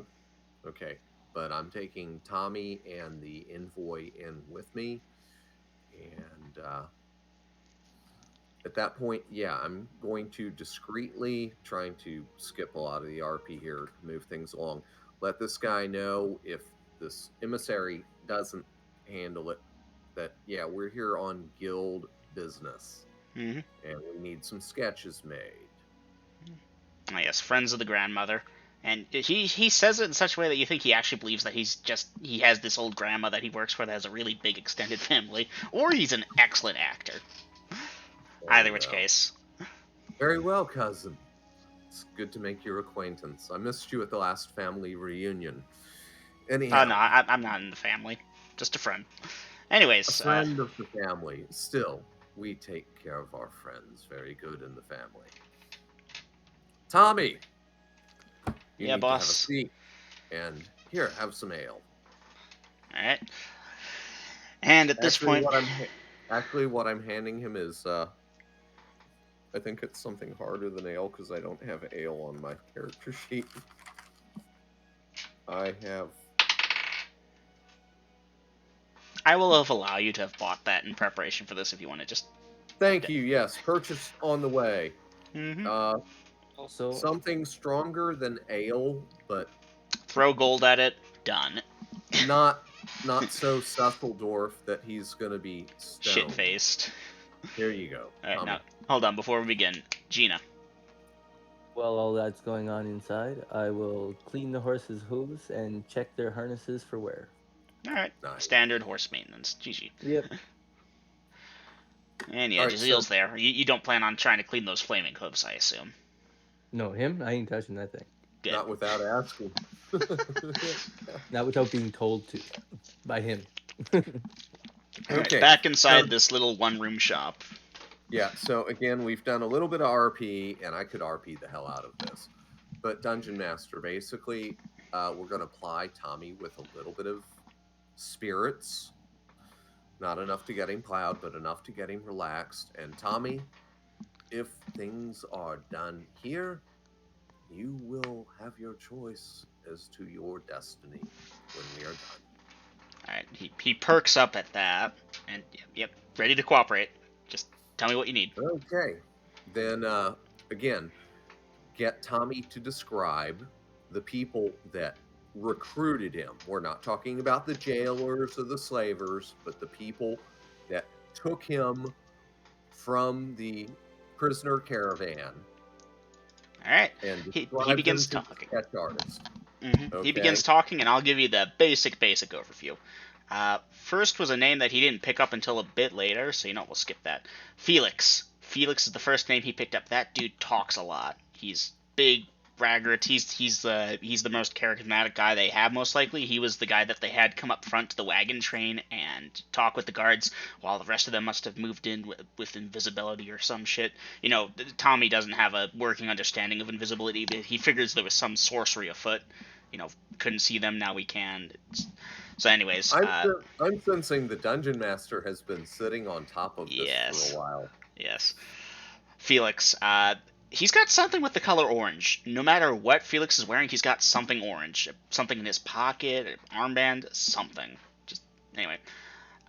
Locus, the other guy, he normally has these bandages on his face. It's hard to make out features from him. Felix is a bit shorter and skinnier. Locus is a bit bigger and broader. They're both really sneaky when they want to be, though. A lot of times they would just sneak around on people and spy on them. It was horrifying. And then there's the leader. Dude in black and silver robe.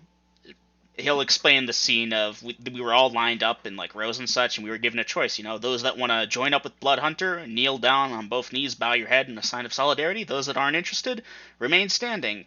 I figured something was afoot. I wasn't really interested in joining Blood Hunter as much as I was of not dying, and it was a good call because a second later, everyone's head was removed above the neck that hadn't kneeled, and this Now, dude at was this holding point, a. Dungeon Master, Mhm. Gina can check out that entry, and it's on-world knowledge, correct? Yeah, at this point, he'll describe the assault. Obviously not every single detail from there, but yeah, Right. caravan attacked when they were stopped for lunch after picking up Felix for like 5 minutes, and shit was scary. It was absolutely horrifying.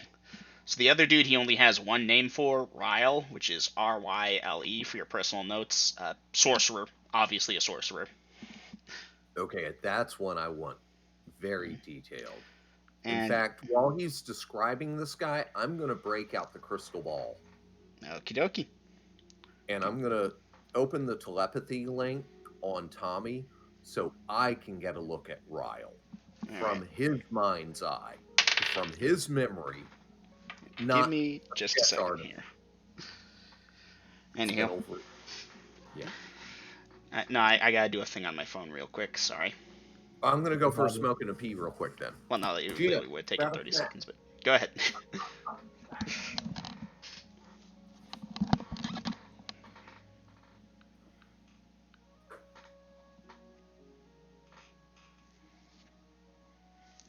Okay, that's done.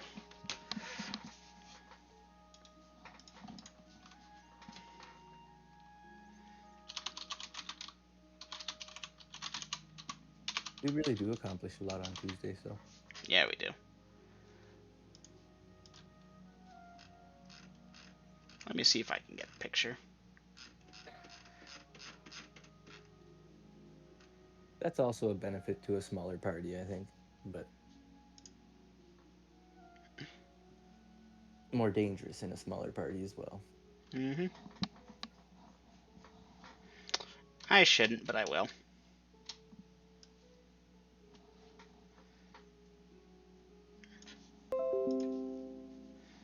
Giving Tommy a heart attack, that was just spot No, on. that was great. I was literally thinking in my head, I'm like, oh my god, I couldn't imagine if someone did this to you in real life.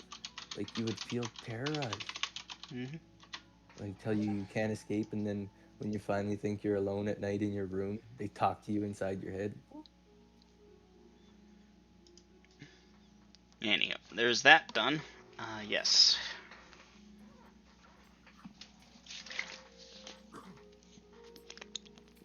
All right. Thank you, because I really did have to pee. Okay. GG on the P. Now, Ryle, he didn't see much of. There was like the one time at the beginning he got a view of a hook-nosed, thick, bushy black eyebrows, that kind of deal. But Ryle didn't really do much with them, and he always wore his hood up. Okay, so we. Mm-hmm. I can't get a good image of Ryle. Not a great one. You've got some basic features. Felix is pretty good. Felix is a loudmouth braggart and very obnoxious. Locus was pretty quiet and withdrawn and always wore those bandages for the most part. Yeah. Those are the main command that he knew. There were a couple other people, random guards and faces, but he's not sure about the status of any of those that survived the assault. Odds are, Locus, Felix, he would have recognized them in the bodies, the others not so much. Okay, so let's focus on Felix and Locus and Ryle, but have the friend of the family sketch up the others that Tommy can recall. Mm-hmm. And yeah, he'll get a few other lesser important names and faces. You can tell which ones I obviously paid attention to. There was definitely one that was a cleric, because like at one point the group was attacked and Felix took a hit, and the cleric went over healed. Yeah, that's a focus then. Mm-hmm. But I don't have a name or face for that person, but he'd reasonably have seen them. Anyways, that was actually the guy he'll mention that did the spell that protected them from the miasma, this cleric person. Again, a face he didn't see among the bodies. Okay. All right, Dungeon Master, I know this is a hell of a left field question, but you've probably asked yourself already, how long does this take? How long does this take? This is going to take a bit. Assigning 10 minutes per portrait, I think, is a reasonable amount. He's talking 600 seconds, draw it out. We're talking maybe 8 or so faces, so 8 times 10 minutes is an hour and a half, let's say, start to finish. Very generous of you, Dungeon Master. Thank you. Probably longer, but I'll live with an hour and a half. Okay, well, obviously, I saw Felix and Locus. You recognize Felix from the portrait. It's decent. Locus was hard to tell. Like, both of them had their plate mail down and such, but body movements, mannerisms, things that are conveyed via that. And this guy's decent at it. He's not a complete slouch. Okay. All right. So once we've concluded, you said an hour and a half? Mm-hmm. All right. I will inquire with, I will look to the emissary and then back to the artist. And how much are you due for your services at this time? And I'll look back at the emissary. Hey, Dom. Hey, Dom. The artist says that normally Granny just pays him at the end of the month type of deal. He doesn't want to charge an old woman like that too much, and she always has paid on time, so it's never been a problem. Sometimes the emissaries, one of the family members will tip him for a good job. Yes, and how much gratuity is normal? Gold piece? I don't know. Whatever you think's fair. He's not splitting hairs here. Then I'm paying you a courtesy here for two things. Your skills, your talent, your time, your effort, and that you will forget what I look like because you have never seen the Mistwalker. Alright, he nods understandingly. And I will hand over to him 20 gold pieces. Oh, bug-eyed. At some point we're going to have to discuss, like, are you reaching into your bag of holding for this stuff, or is this is stuff that I've got in a belt pouch. Okay, making sure, because that's 20, and there was, that much earlier, 20 there, it adds up. Yeah, that 10 pounds and 1/10 of a pound went down to 6 pounds. Alright, that's better. Anyhow, it's still just 10 pounds. I've picked up bowling balls. That's not a problem. Yeah. Okay, so he just got 2 pounds worth of gold in coin of the realm. He accepts it and gives you a nice little deep bow. And not that he's ever seen you before, but if you ever need his services again, he'd be happy to work for you and then forget you again later.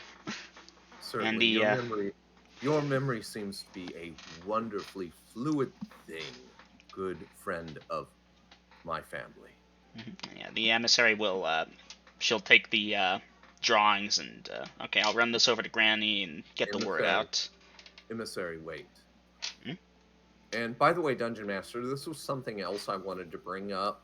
One of those little things. If we thought that Hugo was in a long, deep fit of the sleeping sickness, we would have left him behind. But apparently, he was It turns out temporarily. Hugo kind of woke up and staggered over to the wagons and passed out. Then you're all like, let's take him with. So yeah, Hugo, you. you're in the wagons. We'll come Thank you, back to you in a Dungeon second. Master. Thank you, Dungeon Master. You know, I was gonna get to that. We were just in the middle of something. So yeah, me and the emissary are heading outside with the sketches. I want to share these sketches with Hugo now that he's awake, and I'll see that when we come out. Excuse me for sounding like a 5th edition player for a moment there. Yeah, that's fair enough. If Hugo is awake, Yeah. but Velvin and Chap, definitely, they're awake. Right. And it's like, okay, this one and this one broke in the back of the keep. Their asses are mine. This one and this one, these were spellcasters. We want them. These others, look at their faces, learn them. I look over the pictures, admitting Alright. them to memories best I I obviously am not drawing out random faces here in the spur of the moment, No. but yes, there are pictures, you see them. If y'all want, Yes. you can observe out of character chat for the inspiration characters for Locus and Felix, whose shocker of all shockers are named Locus and Felix. I like it. Are they from a computer game? Animated web series. A Okay. weird thing, too. It's red versus blue, believe it or not. Anywho. Okay, so Dungeon Master, just to make sure, my current party. Damn, I should have got copies of these made. If you'd like, you can do copying. I'll just take a bit. How much of a bit? Let's see. You know, it's 10 minutes to like draw it down per thing. So, you know, working fast. He was gonna stop and rest his hand for a bit, but he could work through the cramps type of deal. And let's say another 30 minutes. Unless you'd like the copies to be a bit rough, in which case he could cut some corners at 20, but then it stops looking like that person so much. Cut corners, but not too many. Go for 25. Here's another 5 gold. Alright, he'll take it and start working. He's doing this by hand. He does not have magic to copy it for him. Gosh, can you imagine having like a quill that would automatically just copy what I wrote from one page to another? It'd be beautiful. Anyways, he gets right to it. I could make that for you. Maybe in a year or 2. Alright. Anyhow, yeah, so adding another bit of time over to there, no encounters, and yes, by about 12:30 p.m., which is about an hour and a half before lunchtime proper, because lunch is at 2 these days, your shit will be ready. Alright, thank him again. Make sure that the emissary has the originals. Take these, and I will hand her 6 gold. Alright, so yeah, she says she'll get them back to Granny at the guild, and they'll keep their eyes open for these people. You watch yourself. Make no stops on the way. If these people find out about you, they will not stop to stop you. Right. And I have a name for her, by the way. Her name's Kate. She nods and heads on out. Alright. Mark that gold off. We're down to 5 pounds. GG. Anywho, yeah, Kate heads off with the originals. You've got the copies, and yeah, mark those up on your character sheet. Again, I've got Locus, Felix, Ryle. That's it for important names. There's also the big cleric dude, obviously, whose name I don't have. You know what? I'm just gonna put it in out of character right now. Not Sylvie. Sketches for the Lucas. keep / allies. Because Dungeon Master, I hate doing all that writing and erasing, so it's marked down there. My purpose is to show them to Kasan, the Aranea, the Orcs, the Pachydermians, etc. Okay? The originals are going, the best work are going to the guild. And, and of course, for the copies that I've got are going to get shown around at to the staff at the Drunken Fighter. Alright, well, one thing at a time here. At this point, you're concluding the rest of your shopping. Alright. We are going to. Hey, Hugo, glad you're awake, man. We thought about leaving you at the keep. Anyhow, yes, Dungeon Master, we are going to shop mostly for foodstuffs. We have 2 wagons. And, oh, here's the other thing. Tommy. Yeah. Tommy, it seems that you are no longer useful to me. His hand goes to his heart for a second, and he starts looking around Neil nervously as you say that. What would you like to do with the rest of your life, Tommy? Stay in the city. Away from everything. Just get a job as a laborer and like as far away from Blood Hunter as possible. I'll extend my left hand, palm up, towards him. You have something of mine. Yeah, he will happily rip off the magic crystal from the thing, put it there. If you gave him any gold, give that back. He'll offer you the shield that you bought for him. Nope, not taking the shield or the gold. Tommy, you owe me your life. Someday I may ask you for a favor. When that time comes, you will do your best. I believe in you. Yeah. If that day should never come, then you will have a long and happy, unhappy, whatever life you make of it. Thank you.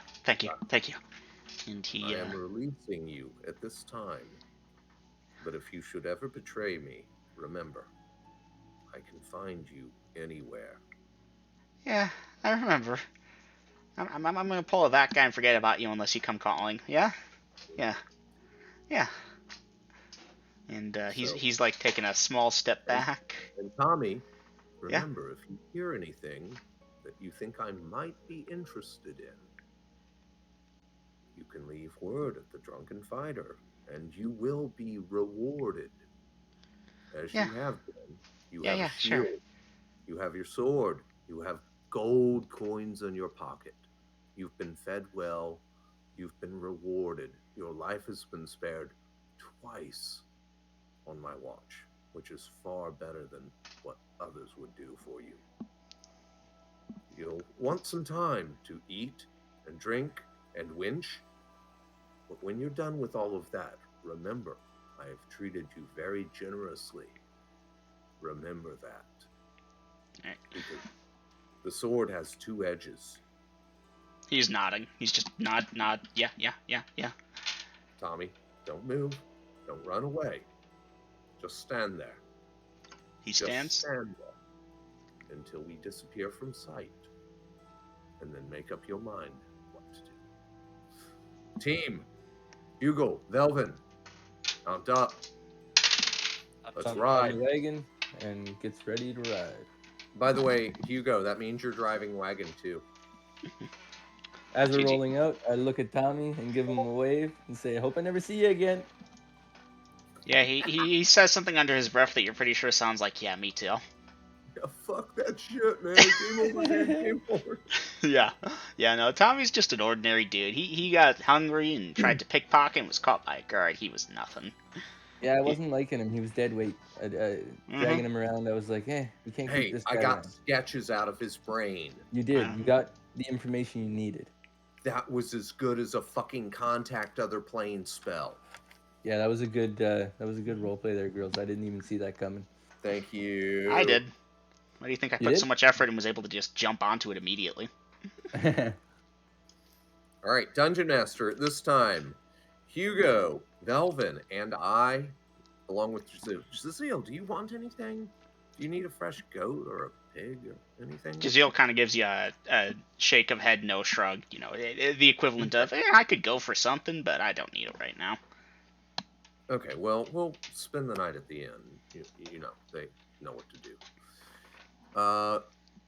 Hugo, Velvin, do either of you need to pick up anything while we're on this shopping trip? Because, you know, guys, you're not quite full-fledged party members, but you're not henchmen or hirelings either. You're in that in-between, and I'm a generous kind of I guy. So purchased myself some more rations, sir, but those goggles we need to look ah, into. It would be nice to find those.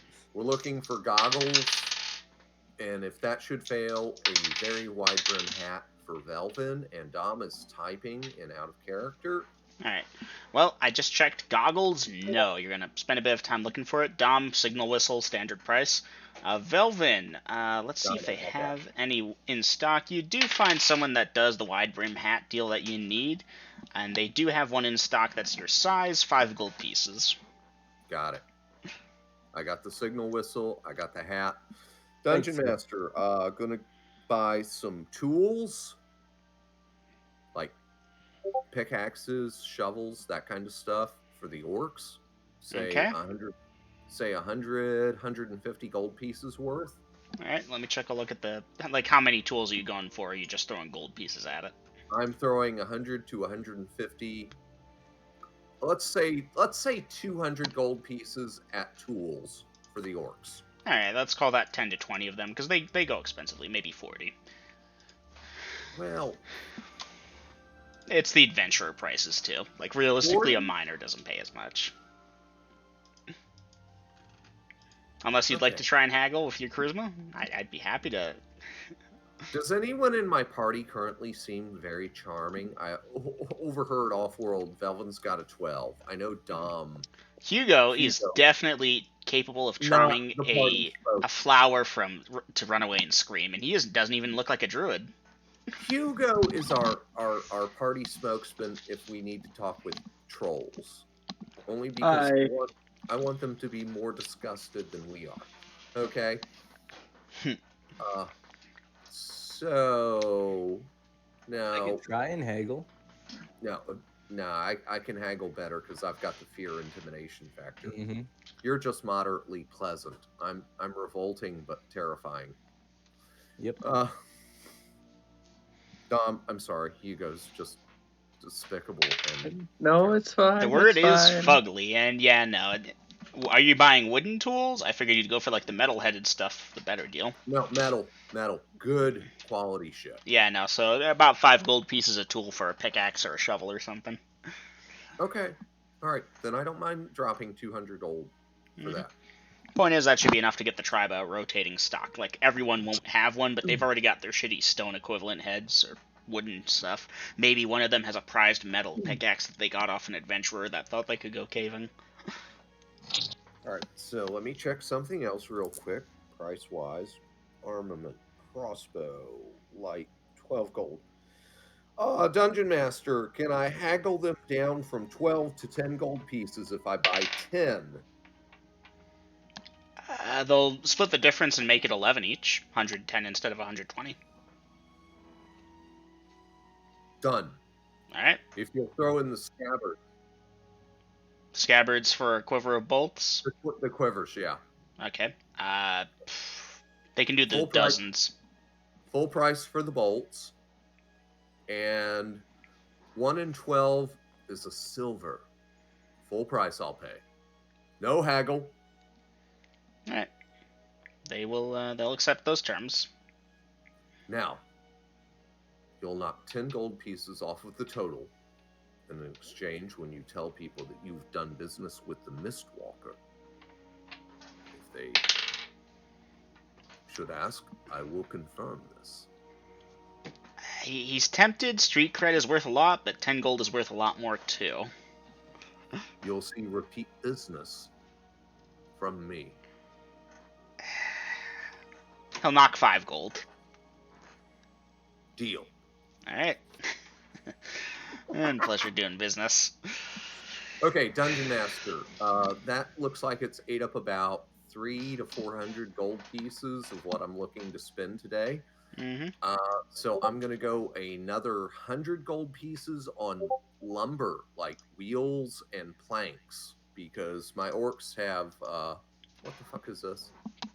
This is No about idea. Dom's charter just changed the she's to he's Character, I assume. super mega fugly born again piss tank. Wow, not even going to click on that. It's a Okay. funny song.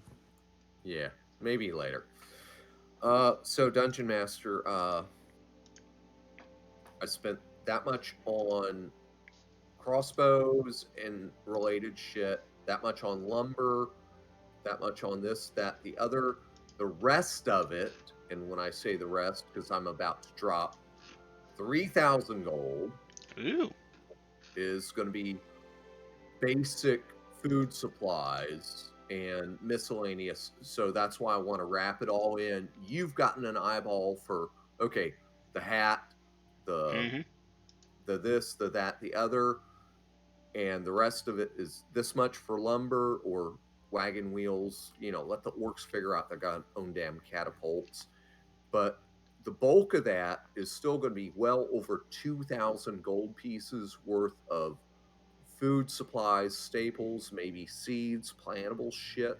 I don't know how good my orcs can farm. I don't know, but they'll either eat it or plant part of it and eat the rest. Okay. So that includes meat, breads, shelf life shit, but fresher stuff as well. 3K, and I'm marking the money off, Dungeon Master. Okie dokie. That hurts, by the way, guys. I'm trying to rebuild my keep, not just keep it fed. I know, man. Mm-hmm. You're doing good on throwing money at the problems, though. Yep. Well, Okay. you know, So you're in charge of your finances, marking off shit, but yeah, I'm keeping that in mind. it's You've gone. got your orcs fed and supplies Three bought. 1,000 gold piece gems. That should keep. And part of that, Dungeon Master, is resupplying my keep in food as well. Mm-hmm.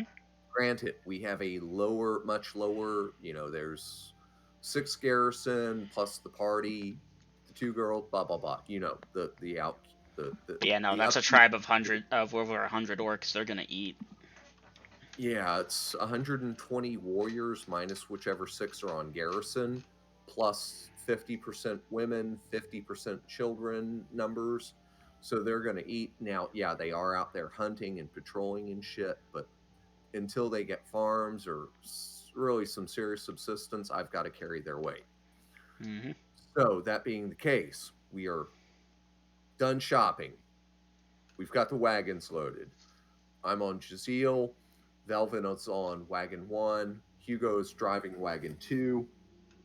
And this has got to be, what, mid afternoon by this point? Oh, at this point, it's like lunchtime, if not past. I assume y'all are just gonna throw some money and buy lunch and eat as you go, type of deal. There's various outdoor restaurants y'all could stop and eat at without compromising the wagons and shit too. Can I just subtract that from the 3,000 gold that I just marked off? Sure, absolutely. I mean, I'm not trying to Marking off 3 rations. trying not to nitpick DM. I'm just trying not to have to do Mm-hmm. all that scribbling and writing. Mm-hmm. No, you're But good. yeah, I'll definitely buy the party lunch, and we'll stop at some stables. Hey, you there? Throw silver at them. Feed and water the horses and groom them while we go for lunch. And get my friend here a pig live. That kind of thing. All right. Check with Jazeel first, of course. Are you hungry? Mm-hmm. Yeah, no, Dazil will accept a pig at that point. So Okay. again, done. All right. So once we are concluded with the lunch and the shopping, about what time of day is it? Advancing time. That puts you about. I'm gonna put you there. 4 hours till dark. You could 4 get hours. clear of the city and get some distance at that time, or head back Nah. to the inn and chill for a few hours before going to bed. We'll head back to the inn, Dungeon Master. Okay, let me check for encounters. No encounters along the way that you're aware of. Okay, Hugo, you're just, for simplicity's sake, you're now in room 17, the one with the recently reattached door. Someone should fill Yeah. Hugo in about what happened. Okay. I gotta pee again, and I'm gonna get a smoke because my knees are getting stiff. Uh, Gina, would you do me the favor of filling Dom in on what happened in his absence? And Dungeon Master, by the way, obviously we wouldn't have left him in the wagon since he had the sleeping sickness. He too would have been, I guess, in Mm-hmm. my room. Sounds feasible, right? Yep. With your Sounds permission. fair. Okay. Pee in a smoke, and I'll be back. Pee in a smoke. And yeah. Sorry if I'm like the steamroller here, guys. So here's what happened.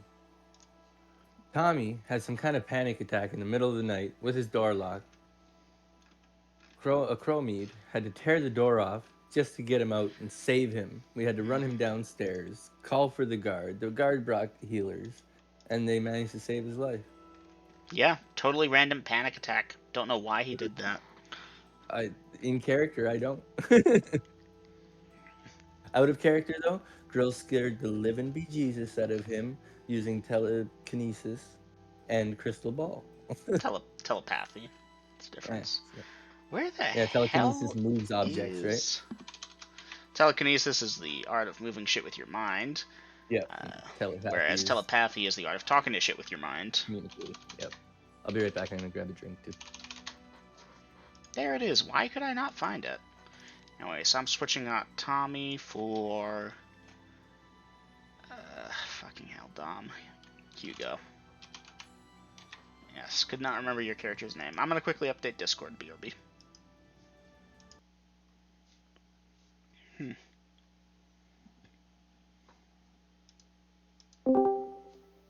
And I'm back.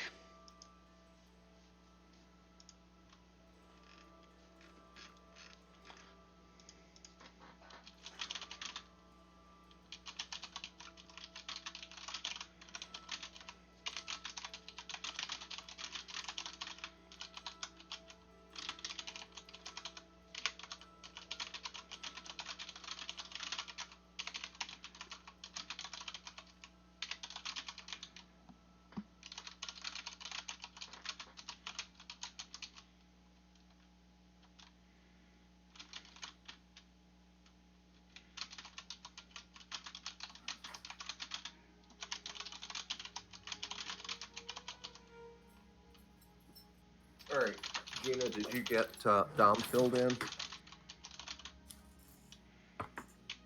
Gina went out, but yeah, he explained to Dom that Tommy had a heart attack for some reason, and you bravely rescued him after ripping the door off its hinges. Yeah. I'm back. Oh, welcome back. I'll tell you what, the local carpenter must love me for all the work that he gets. Wait, where the... So I forgot something, and I meant to say it, but in the excitement. Anyways, I at know this so point, many exciting things, Jazeel. He's still got 2. Okay, good. Out of character chat.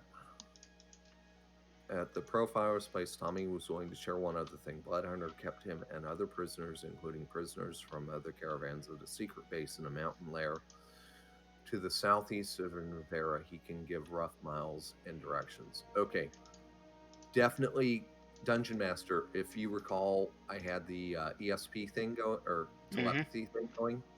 So See? that way, he yeah. can give you kind of a rough idea of where it should be.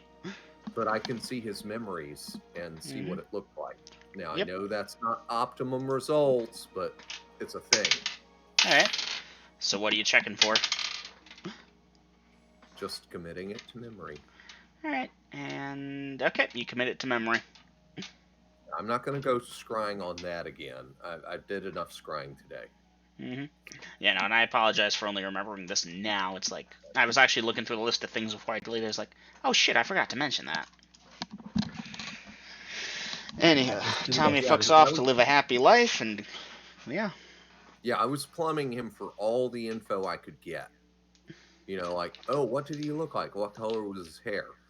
And at that moment, he's thinking it. And with the telepathy, so I'm seeing what he's thinking, kind of thing. Yep. Now, you should be able to pick Locust and Felix off a cloud, yeah. Ryle, on the other hand, he might be a bit of a tougher cookie to get. Right. Okay. That being said, the DMG has an excellent list of different percentages. If you want to try and scry on them, let me know. I'll let you know when I want to. Trust me, I will. So anyhow, at that point, Dungeon Master, we've made it back to the Drunken Fighter. Yes. Okay. All right. So claiming my table, as we have many hours to kill. So Hugo, it seems to me that you're either the most fortunate, unfortunate person to sprout feathers of the multitude that I've ever seen, or your heritage. And again, I'm keeping this low, Dungeon Master. Clyde, did you see him get shot a whole bunch? Ecroromede? I saw him with a whole bunch of arrows sticking out of him, remember? I'm not sure. I'm gonna roll with that. Although reasonably, they should have gotten pushed out as he healed, just like how trolls don't get splinters. Yeah, but he still looked like shit. He did. If they were all gone.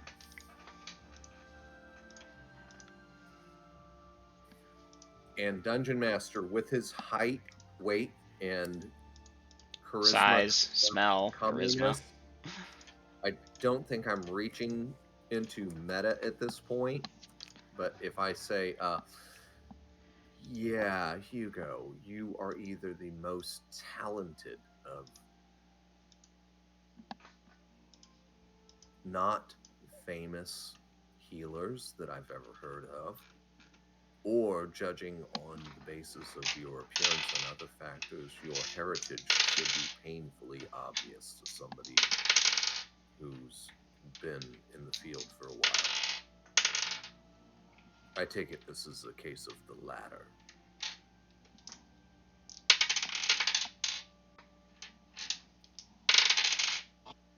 I'm sorry, I could barely hear you that entire time. Okay, please turn the volume up for me, because something seems wonky. Ooh! You are up on max, my friend. Wow, really? Yeah, you're on max as well, and you're still quiet. Yeah. All right, let me try turning up my input then. Please. All right. Well, I did it earlier for double M. Let's see. Monster ideas. Voice and video. Input volume. I'm at 93, turning it up to there you go. 100. That's better. That's better? Yep. Yeah. Okay. Don't worry, you're gonna join voice tomorrow and everyone will be like, Jesus Christ, Grills, you're so loud. Yeah, exactly. So, Dom, basically, I'm the three of us are sitting at the table, and I'm telling Hugo, look, either you're one hell of a fantastic healer because you looked like crap, and now you look like brand new. If new was the ugliest fucking mold that Mame ever made, and broke when he was done using it because he was so disgusted with its appearance, or you're part troll. That's reading between the lines. You see, we can say Mame in this world. Okay, that might not seem like a lot to y'all, but being able to say and Mame, fuck you guys. I can do it here. You know what? Just for that, I know where this thing's coming in. I've inspired the Dungeon Master. Very good. So, Hugo. I assumed as much. Still, I can make your life a little easier. And Velvin, since you did not refuse my magic touch before, I assume that you are willing to once again partake of protective magic. I trust you fully with my life, sir. I love that attitude. It might be misplaced at times, but I love that attitude. Dungeon Master, make sure that the because we are in the common room at the end of the Drunken Fighter. Try to do this discreetly, assuming the place isn't too crowded, because we've got a few hours between lunch and dinner. Yep. All right, going to do Stone Skin on Velvin and Hugo in that order. All I right. have that many stone skins. That'll put me up to 4. That should be about the limit. Okay. That's nice though. I feel protected. Mm-hmm. It feels great when the dungeon master announces that the assassin attacks you from surprise and rolls a crit and breaks his magic dagger on the back of your head and lets out a cuss word. And yeah, it feels good. Okay, that being done, guys, let's play cards for a bit then. Let's. All right. I'm gonna put a thing in out of character. Kindly, no one look at it just yet, please. Oh, but I want to. Don't All right, worry, you'll see it dungeon. later. After putting these stone skins on them, I'm going to tell Critter to go and find Kassan. All right. Anywho, we have to have a talk at some point about how much you're attributing to the medallion of ESP. But regardless, yeah, she'll get the attention of Kassan, and she'll tune in as best she can. And Okay, so at the point where I see it looks like she's concentrating, I'm going to focus the words into Critter that we have supplies. And excuse me. Hey, son. Good night. You feel better tonight? Yeah. All right. Well, sleep well. I love you. All right. So, I'm going to focus the words that all is well. We have supplies. And we will swing by the keep before delivering the rest. Because Dungeon Master, if I am correct, the keep is closer than the Orc tribe, right? yes. Okay. So we'll be home tomorrow by nightfall or close to that kind of thing. Okay. Well, Kassan And will get it at some point or another. Yeah, again, she can't read more than emotions or very simple thoughts from Critter. But since we've got a 3-way link and he's like in the middle, his little raccoon brain has got to be like, what the fuck? Mm-hmm. It's like he's reading Greek and Cyrillic backwards. What? Mm-hmm. But she can read it. That's Yeah. what I'm thinking. That's the hope. Anyhow,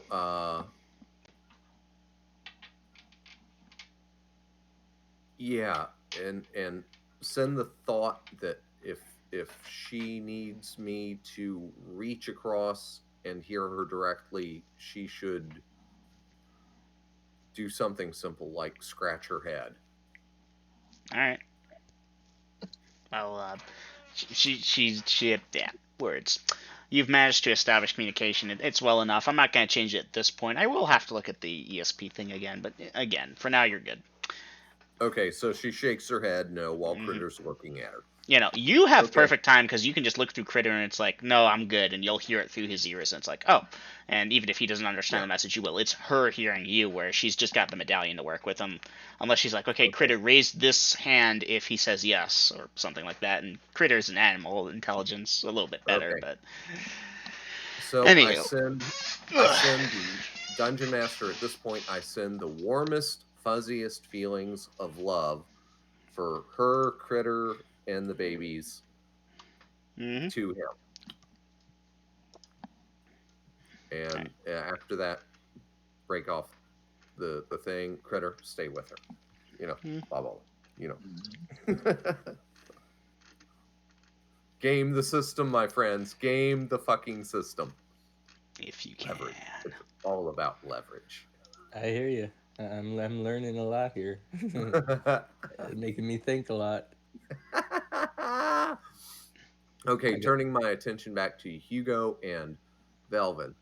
All right, guys, let's play cards and have like refreshments until dinner, and then we've got the wagons loaded up. Jazeel will show back up first thing in the morning. I'm sure he'll linger around till dinner because, they'll have a fresh animal for him. So, pardon me. You know what? I should determine it randomly, but I'm weighing it against someone. Yeah, so unless Huh. one of my companions says otherwise, we're just going to chill out at my table for a few hours, eat dinner, have a few more drinks, and then go up Alright. for bed.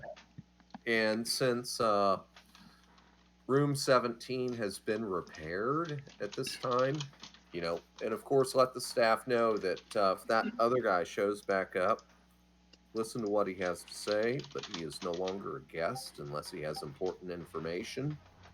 And Dungeon Master, as I said, share the sketches with the staff, at least the managers, and hey, guys, you got to look at these. If these people come around, call the watch.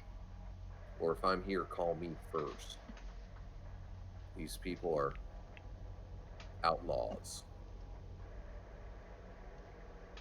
Kind of thing. Alright. Sharing the information. And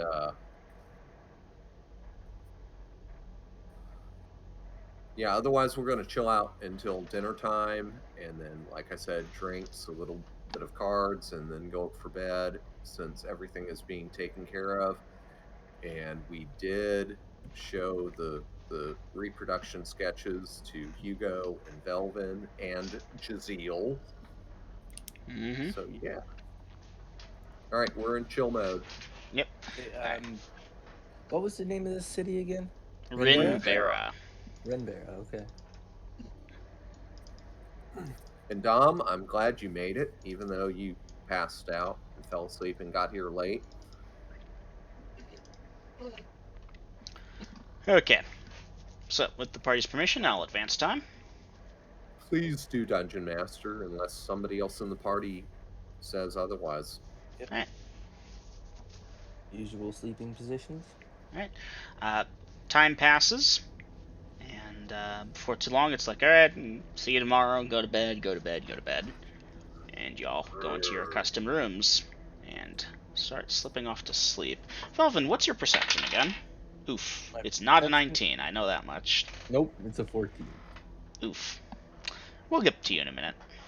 Anyway, so standard nighttime routines, y'all. Velvin, you're dimming the light on your lamp. Ecroromede, you're putting the pack under your arm because you use it as a pillow, and you have to move in the bed, and blah, blah, blah, blah, blah, blah, blah. Crossbow you have set up to trap the window, as you do. Hugo, I don't have a standard formation that's sleep for you. Do you just lock the door and go to bed? Lock the door, go to bed, have one of his hand axes nearby so he can grab it in case shit hits the fan. But other than that, Duly noted. Okay. he's not like a Cormid who has an over-under crossbow and can actually trap shit. Mm-hmm. Anyway, Velvin, you go over to you go over to turn off the lamp, and you hear a loud shriek coming from behind you, and something flies at your head. Dice initiative. Time, boys. 3. 3. Okay, you do not have initiative. You can look in out-of-character chat now. Uh-oh. I hope I didn't get my vampire. Hee hee. No, it's not a vampire. It's worse. Oh, that's good. Oh, it's worse. Oh, that's great. Oh, okay, hold on. I gotta go to the right channel. Out of character, spoiler. Mm-hmm. Now you're looking at the creature that's on the right-hand side. Face huggers. No! Oh, it's worse. Anywho, so that thing jumps at you with a loud shriek, but at the last second you manage to duck out of the way. It smacks up against the wall and starts skittering around at the side of the wall. What is your option at this time? Here, I'm gonna give you a new. I'm going to run out and close the door. Alright, you go over to the door that you locked behind you because you were gonna go to bed, and give me a dexterity check. Let's see if you fumble with the keys. Dexterity check. That's die 20. Those fuckers. Yeah, I guess the rest of the party can look at it now. You're not dealing with the thing on the left, you're dealing with the thing on the right. The thing on the left is there for comparison. I rolled a 12. You rolled a 12. What's your dexterity? 17. 17. Okay, yes, you don't fumble with the keys too much. You get in the keyhole, and then the thing shrieks and jumps at you again. This time it lands on your head. And you see the inside of this thing's body, and there are teeth poking at you, and mark off a stone skin. As this thing does get onto your head, and oh god, the smell! And I'll need to know what you're doing at this point, other than probably screaming. Hold on, I'm marking off my stone skin. Good thing I gave you another. And I got the door unlocked, right? Yeah, you got the key in the door, and you turned it, and then this thing's on your head. Dungeon Okay. Master, was I supposed to have made a perception check? No, I'm about to do that. Just I'm running out of the room screaming. Okay, at this point, Ecroromede and Dom can make me perception checks, no penalties whatsoever. In fact, you both have a bonus of 2. Yeah, that will pass. Passed by And 19. Ecroromede, it might be a bonus of 4 for you. 9, yeah, you'll pass. You'll be aware that Velvin is screaming goddamn bloody murder, and it's been about 2 minutes since y'all, like, departed. So, at this point, I'm going to pop in a new, and this will be new round 2. Options, please. Okay, Dungeon Master, I'm going to write down move to investigate, and of course I got to move the bed.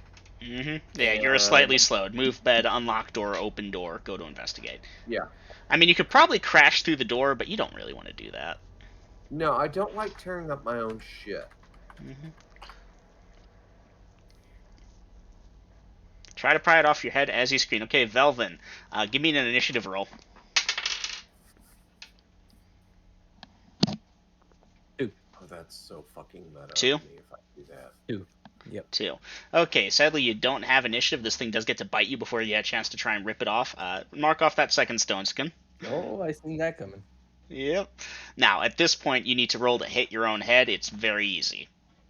So, go ahead and give me a d20. It's not a strength check? No, this is a d20 at this point. It can't latch on because it's still marking its way through your stone skins. Roll the hit! You Wait, basically... Is he trying I to rolled grab a it, 12. fling it off, or stab it? I was trying to peel it off with my hands. Oh, okay. So yeah, point being is that you do manage to grab at your own head. In the panic, you could flail at it worthlessly. It is trying to grip on as best it can, and it kind of can't.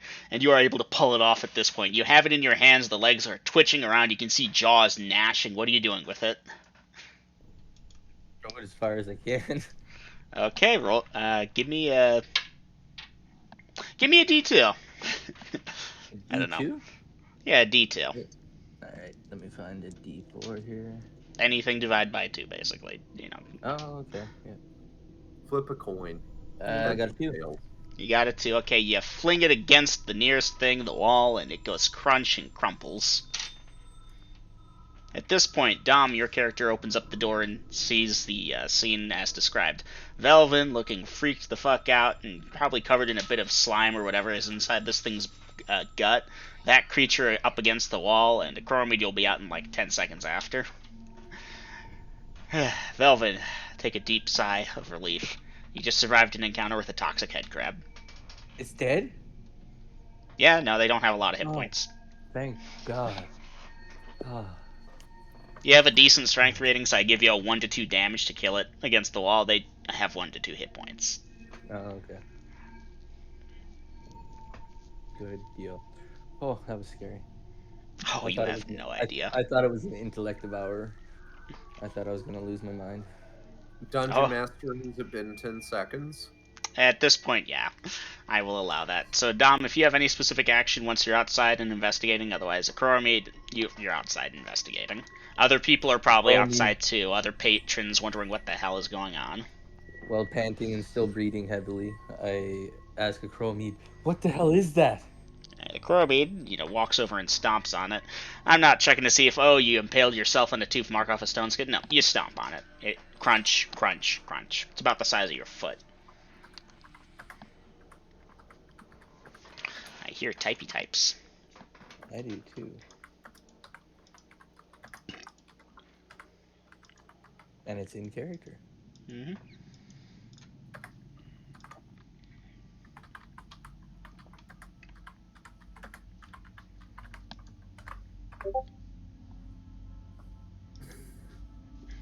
Nasty looking bug. No pets allowed. Shakes his head. Alright. So It yeah, for can't those be. of you keeping track, you have now seen, although you do not know the name of, a toxic head crab. That thing tried to, like, eat my face. To be fair, it was actually towards the crown of your head, like the top part of it. Eat my brain. Alright, XP record. No pets allowed. Now, if everyone's okay, I'm just gonna split that evenly with everyone when I have to roll for it. Nah, let them have it. I mean, it's 122 XP total. It's... So sure, 61 XP each. Dom and Velvin. Dom, you didn't do anything here, but you tried, and I don't hold that against you. And, yeah, Velvin, you, I'm gonna say this is fighter XP here. Yeah, for sure. Those things turn people into worse than zombies.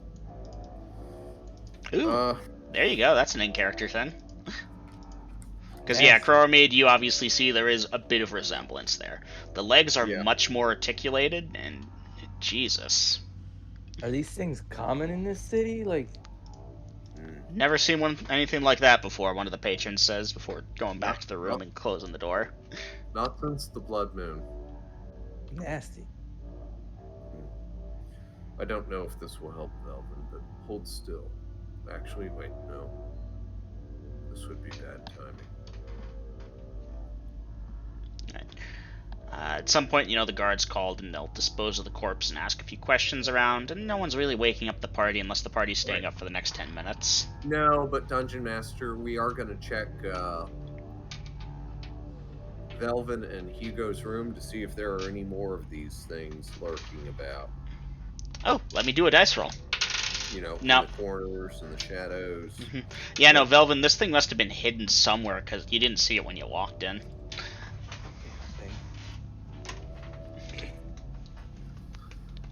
Alright then. Companions. I rolled a 19 on my custom table, which means I get to throw whatever the hell I want. An invented mob. I don't know if that was something that just creeped in or what, but there's blood money on our heads. Well, Be careful about these things. That's what I was fearing. That this thing was probably planted. We've checked the rooms. Go back to sleep. Indeed. And Dungeon Master, I'm gonna go back to room and secure things the way I normally do, and I'm gonna spend 4 times 3 is 12, 24 minutes memorizing spells. Duly noted. I will spend 24 minutes telling myself that there isn't another sucker in the room. There isn't another sucker in the room. What's your perception again? Oh, it's not a 16, I know that. No, it's 14. Yep, 14. Skitter. You look up. Is that a rat? One of those things? Can they crawl on the ceiling? Oh fuck, oh god, no. You're starting to feel like Tommy did, the thump of your own heartbeat drowning out every other noise, and you take a few deep breaths and... Okay. I can go back to sleep. Hey guys, I can go back to sleep, right? I nearly killed someone by making them fear to death. They failed a system shock. They weren't expecting to hear your voice in their head, and they were frankly terrified of you, so I felt that the system shock roll was appropriate. I rolled a 96. They did not have a constitution high enough to pass with that. Wow. That being said, you almost killed your cash cow. Imagine how pissed you would have been if Tommy died. I was really worrying about that shit. How pointless all that work you put into the Hey, Assassin's I had a Guild fallback. stuff. I still have a fallback. Yeah, speak with dead. Uh-huh. And that motherfucker is buried deep. Well, you could have speak with dead on Tommy to get much of the same info. Well, yeah, but... Not as detailed, obviously. He was fully cooperative. Okay, so the party goes back to sleep. Let me check if there are any more head crabs about. And yeah, Gina, I might have taken a lot of inspiration from Half-Life with certain monsters.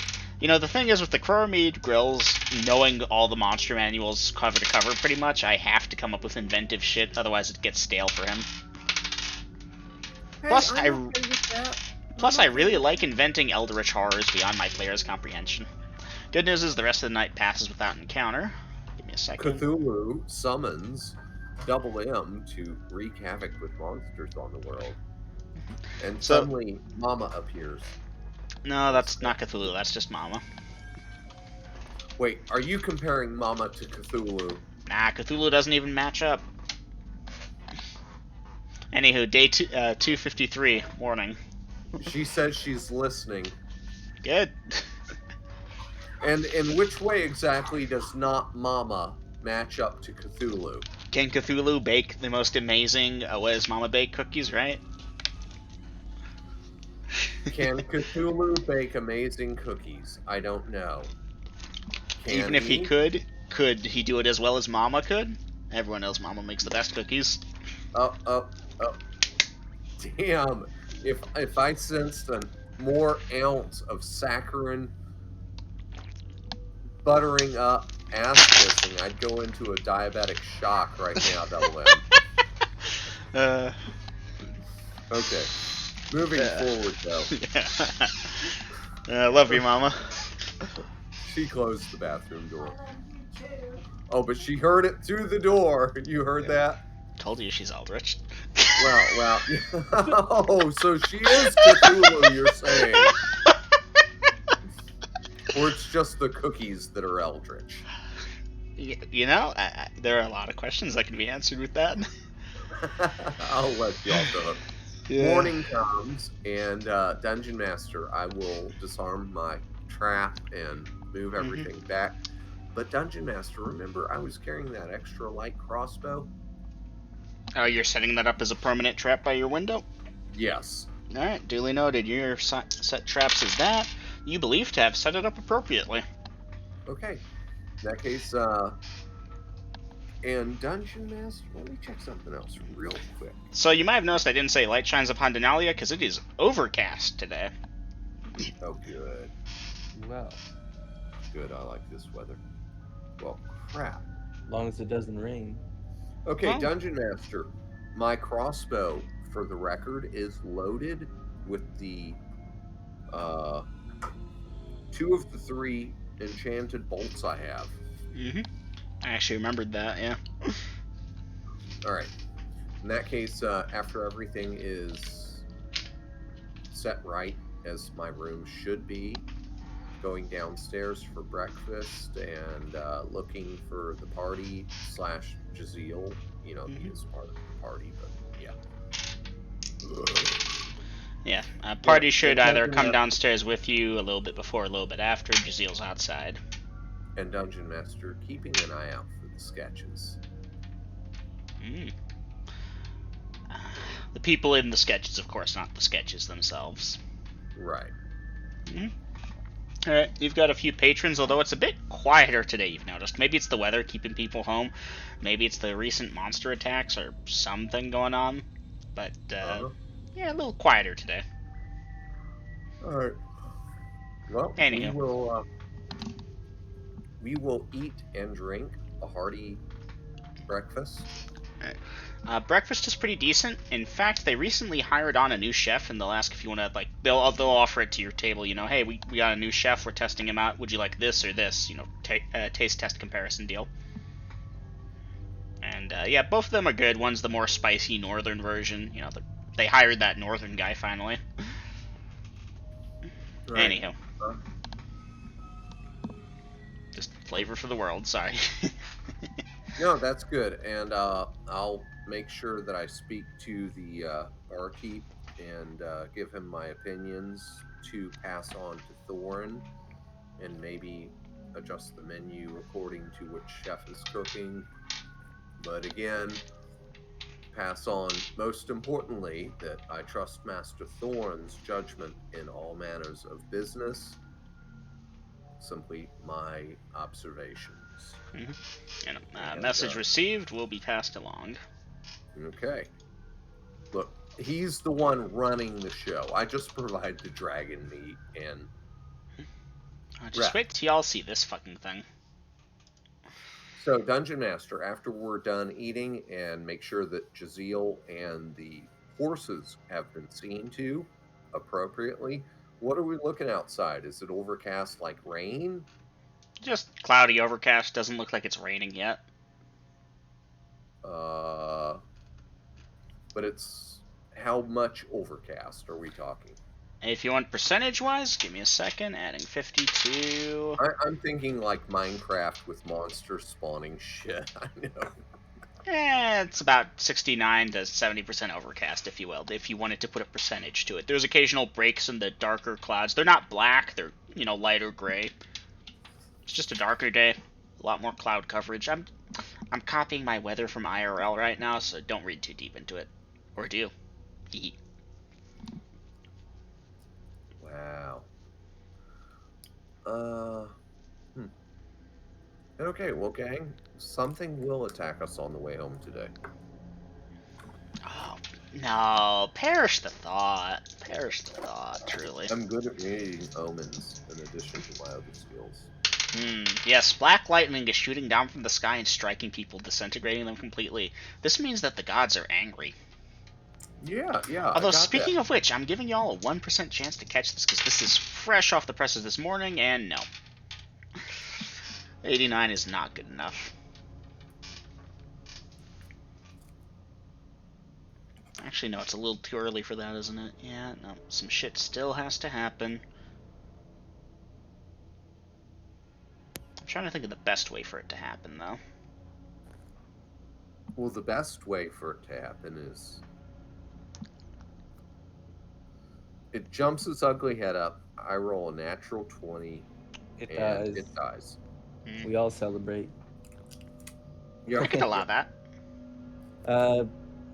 Mr. Ecroromede, I are we heading out shortly? I'll ready the wagons. Very good. Hugo, would you help him with that? Standard routine. Alright, that will be helping. And party's heading on out. Let me check encounters. Oh, that's fun. Except I need the percentile dice Thank you, for this. Hugo. It's nice to have someone around who's useful. That Tommy was pretty weak. You don't give Tommy a lot of shit. I know, I'm just hating on him. Fuck that kid. Hate is gonna hate. Anyways, as the party's loading on up to move on out, they will encounter a beggar. Here, let's determine it. He's a decrepit old man, missing an arm. Like an arm at the shoulder down. And, he's holding one-handedly a, Wow, poor Tommy. So yeah, the poor beggar, dirty rags, holding a bowl in one left shaky hand a little, and alms for the poor, please. I'll throw him a silver piece. Alright, the silver piece clinks in the bowl, and that must have been the signal to a bunch of other guys, because like 3 or 4 more of them pop up, and they're asking you for coin. I cannot talk, sorry. Coin not to, Velvin. Dungeon Master, please. Can I go pee real quick? Yeah, go pee. Okay, thank you. Hold on. Are any more of them missing limbs? Let's see. This one looks blind. They've got white eyes, and another one's leading them. That one over there is missing a finger, but none of them are as bad as the guy missing an arm. And, he thanks you. May the divines smile upon you. And, he scooped I up look this... straight forward and continue the wagon. They're being pretty incessant. You sure about that, Velvin? As much as I can without running them over. Okay. You're in wagon 1, right? Yes, right behind. Okay. Hugo, give me a perception check. Bonus of 1. I know, you have a 19, so there's actually no bonus here. You fail on a 20, but you get to roll. Okay, nat 1. Hugo, one of them stole something out the back of the wagon while what's-his-name was distracted. You can go ahead and pop it in actions as a nail. Oh, Now, the wagons are mostly loaded up with rations, so this guy must have stolen a ration or something. What will he do? What will the cleric choose to do? Will he say anything, or will he keep quiet? Will he let the poor beggar have his ration? Or will he? Oh, in character chat. Okay. Thing is, Ecroromede's away, and this is definitely going to be one of those situations where he Oh, kind yeah. of plows through all opposition. So, in Yeah. deference of reasonable taste, I am going to not proceed here for a second because I need to use the bathroom too. Yes. Let's wait for the man, because he's going to get upset.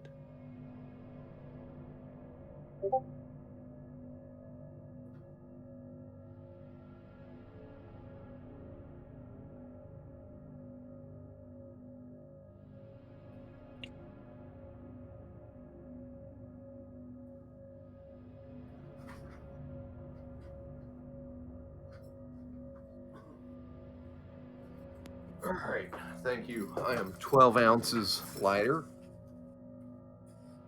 Standing up using the quarter troll intimidation to try and stop the man. What the fuck did I miss?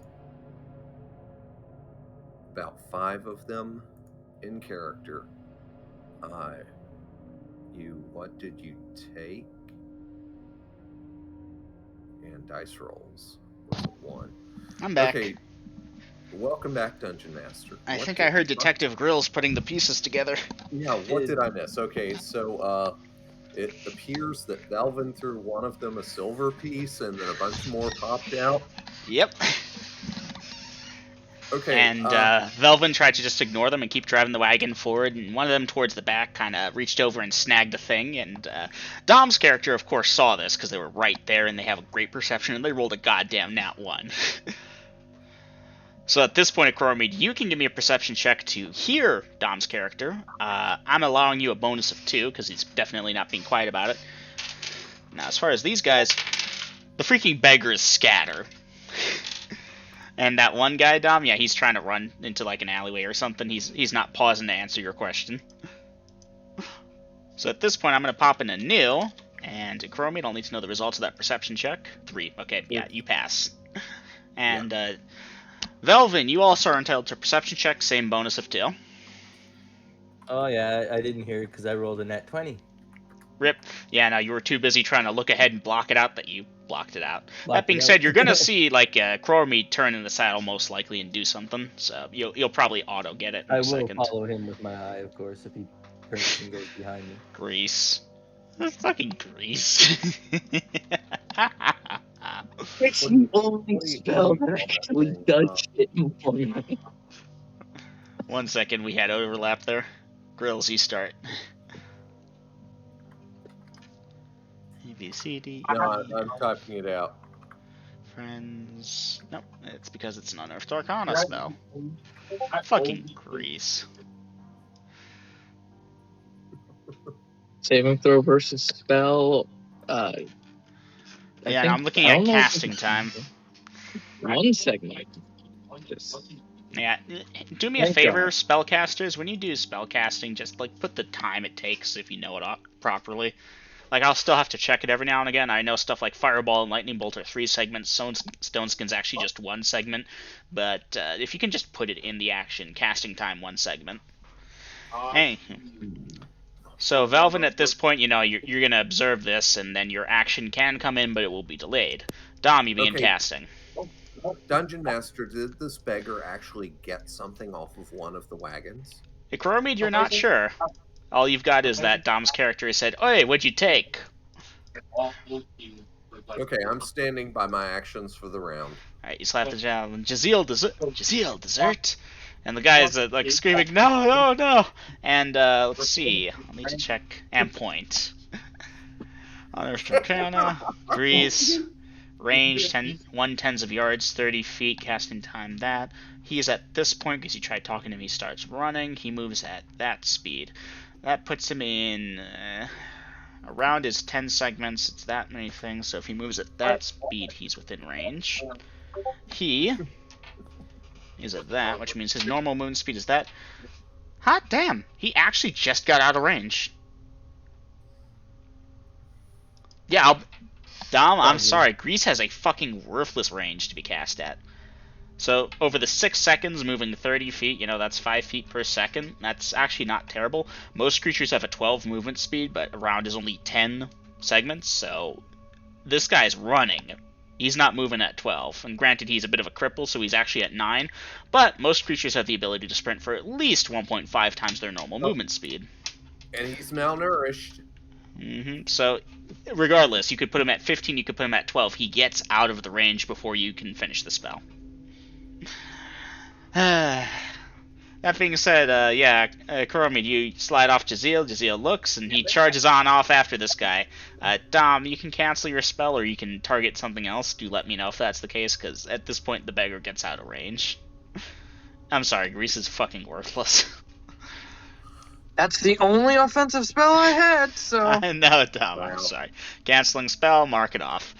Okay, Velvin is typing something, and yeah, Jaziel runs this guy down, and he tries to dodge and trips and falls, and Jaziel stands over him, and Jaziel, being Grills, give me a percentage roll. I get to check a table I never use. Percentage. 80. 80. I'm pretty sure that's a pretty hostile roll on the reaction table. Granted, that's more of a thing NPCs use versus players, but I'll use it here, if I can find it really quickly. It should be somewhere in this area. I was just looking at it. Dungeon Master. In the interest of a better campaign, can I make a suggestion? Go ahead.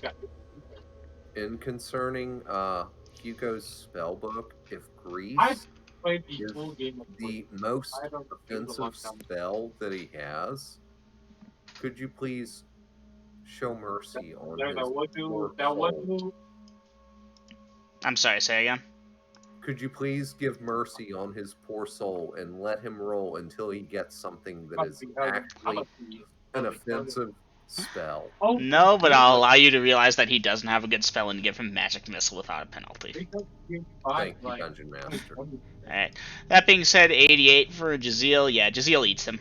Like, bites him on the neck and shakes him around like a rag doll and snaps his neck, and the guy screams, and that standard ration that he grabbed flies out of his hands and lands in some street somewhere. The rest of the beggars run like hell.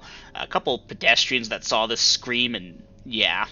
That guard outpost that's like, you know, a half-minute jog from the fucking... yeah, the guards are gonna come out and investigate. And Jaziel gets to work on this guy. Turns out he stops pretty soon, though. It's just bones. And, yeah, to speed up a thing that could take a bit long, the guards are going to question what on earth happened, and they'll ask you not to loose your nightmare on the beggars. Just call the guards. They'll handle it. Yes, sadly, the thief, would have gotten away with those rations that he stole. And, well... my friend Chap here, he's got a taste for thieves. It does help the city, but I'll try to keep him less aggressive in the future. Jaziel is helping by nodding his head and licking his chops, and the guards seem thoroughly unnerved. And yeah, they'll just don't have him kill people, please. Well, I think the poor fool actually slipped and broke his neck, and Jaziel just lightened the load for the mortician by taking care of the excess flesh. See, he didn't even eat this iron ration that was laying on the ground. That he had obviously Standard ration. From our standard ration that he had stolen from our wagon. I believe there are witnesses that can back me up on this. Most of the other witnesses have no clue what happened, because those beggars that, you know, came and one of them got a silver piece out of the deal, yeah, they ran like hell the second that Dom's character called out shit. They weren't sticking around. It would seem there was a conspiracy in order. But again, Watchman, thank you, and please stop by the Inn of the Drunken Fighter when you're off watch and have a drink on me. Let them know that Master Ecroromede has given you my blessings. And thank you again for maintaining law and order in our fine city. I am sure the king would be proud of you. They accept, you know, the praise and such, and they're not charging with anything, but just they can only hand wave, oh yeah, this beggar tried to steal from the Mistwalker. If it really comes to that, try not to kill them. We have the jail for a reason. No one Yes. has ever roleplayed a chaotic evil character so well. Yeah. Grills is There's great at no it. doubt.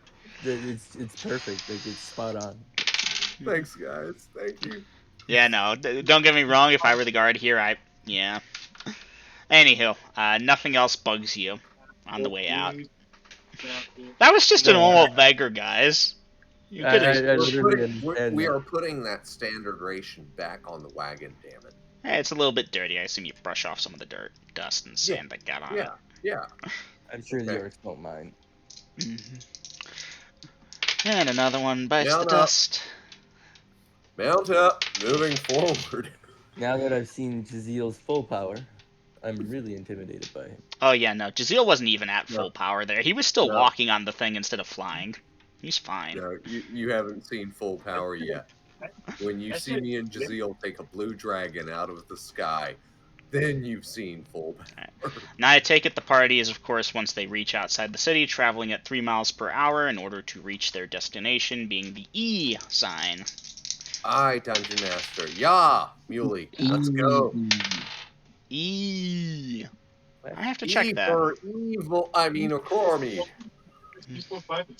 E for evil Ecroromede, yes. Oh my Number god! appearing. So 3 miles an hour. I'm on Jaziel in the point with Velvin about 10 to 20 feet behind on wagon number 1. Hugo on wagon number 2 with Dungeon Master, the 2 spare horses. I did mention that, yes? Mm-hmm. Yes. Out of the 3,000 gold, I'll throw more money at it if I need to. You should be able to. I'll just reduce the number of rations, so your choice. Dungeon Master, I'm going to throw more money at it. I did mention that, and we got distracted, but There was a lot that went on. there Mhm. was. And Okay, roll Dungeon Master, I have made a big habit of throwing money at shit. You know this. I do. So, Okay, give me a second to go roll up this monster. all right, so Dungeon Master, another 500 gold pieces in the form of a verified gem thrown at the problem, and that will accommodate the extra 2 horses and anything needed to go along with that. Alright. I'm Now like a these rich are guy buying decent cars. hit dice. Yeah. Could those horses possibly come with riding saddles? If you buy the saddles, absolutely. Do you have any riding saddles, girls? Other for any, so that we wouldn't have to take a wagon sometimes, because we could go faster without the wagon, right? Oh, definitely. No, we can't go faster, but we can get to places that a wagon can't go. The wagon does kind of slow down the horses, even with the, what's it called, bulling it. All right, Dungeon Master, throwing another 500 gold piece gem at the problem. Okay, solved. And that will take care of bit bridle harness, leather barding for at least 2 horses, and additional feed and whatever else we need, like the little collapsible watering Yep. trough, that kind of thing. Yep. Okay. All good. And it gave me enough time to almost finish this thing up. I'm never going to get my keep built at this rate.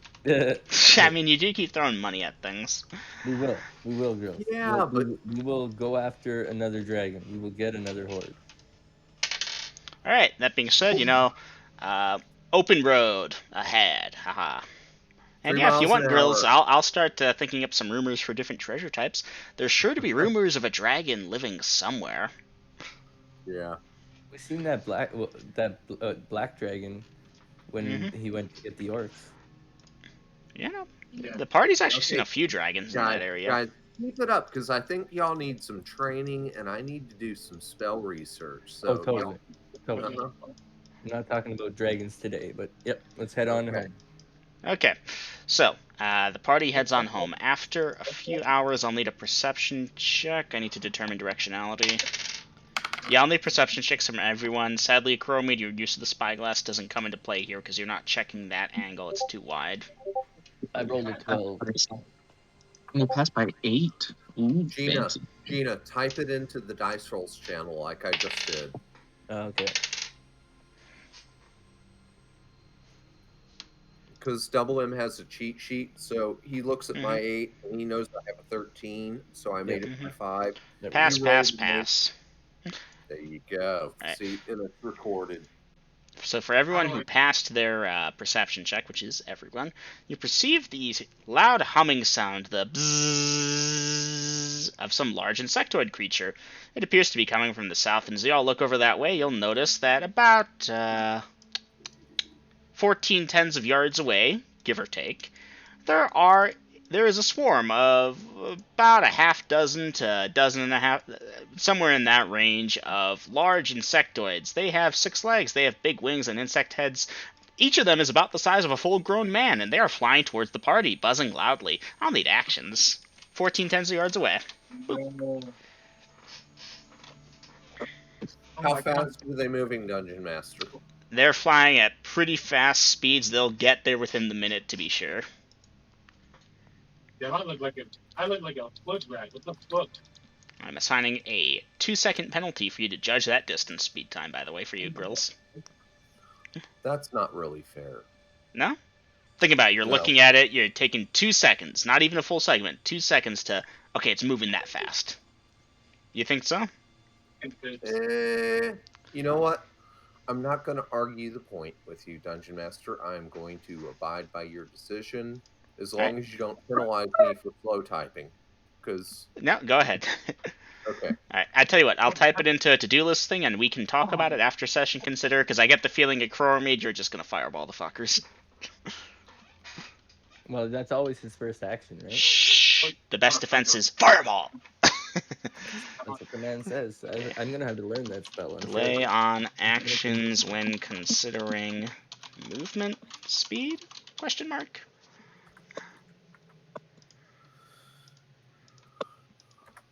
I don't know. It's what checks out to me. You know, you see them. It's like I immediately start casting magic missile, regardless of how fast they're moving. Versus I take a second to see how fast they're moving. Okay, they're moving that fast. I begin casting. I don't know. Okay. Now, Dom, am I correct in assuming you will parry for yourself in preference to parrying for someone else? Yes. Oh! Even though I don't know if I could use the knowledge of how fast my regeneration is and say, well, I can usually regenerate most things, so no, I won't do that. But just to keep things simple for you. Yes. Lines squirt. What the hell? I don't even know where to go. Spirit fire between us, then max spread min distance with a 10-foot buffer between party and monsters after sliding off the saddle. Spirit fire. Let me go check invented spells. Casting time 5 segments. Nice. Good execution right there, Grills. Brilliant. That's actually going to work exactly like you think it should. Thank you. That's why distance, movement speed, and let's face it, magic users have to know that shit pretty accurately. But again, this is argument for later. I digress. I don't want to slow down the campaign with Now that's all a of that. 10 to 60 foot diameter sphere. These things are moving as a swarm, so they're pretty tightly packed together. There are that many of them. They're about the size of a man. Uh-huh. Yeah, no, they should all fit. You can Right dice to the that. razor. 10 die 4. Let's hear it. That being said, yes, let me just make sure to be sure. Okay, Velvin, you will get a bow shot off first. You may roll to hit. I hit 14. 14. You attack as a first level fighter with the bow? Yes. I'm fine. Yes, second. Fighter, first, 14. Miss. Sorry. You probably struck it without doing damage, or it just twisted in the air at the exact moment, because that was only 2 steps off what you needed. That being said, Ecroromede, let's hear the good news. I'm just going to make them save as a group, by the way. Okay, unless I miscounted, and this feels weak, but 21 hit points of damage. Alright, save for half. I'm saving them as a group for simplicity. I just rolled an 11, so they probably all failed. They save as fighters of similar level, but they're unintelligent, so they actually save at half level. Spell. Yeah, no, that's 21 points of damage to each of them. Dead, dead, dead, dead, dead, dead, dead. Still alive, but it needs to system shock. Dead, dead, dead. Still alive. My bad. Alright, and those two need system shock rolls. Spirit Fire is positive and negative energy. These things, as I'm sure Grills already know, they have something special when it comes to fire. This was not fire. That being said, that's enough to force them both to crash land, pretty much. Now, they were flying about that much above the ground, so they are subject to fall damage. Yep, that kills them. You blew them out of the sky, and the two that survived, they're dead.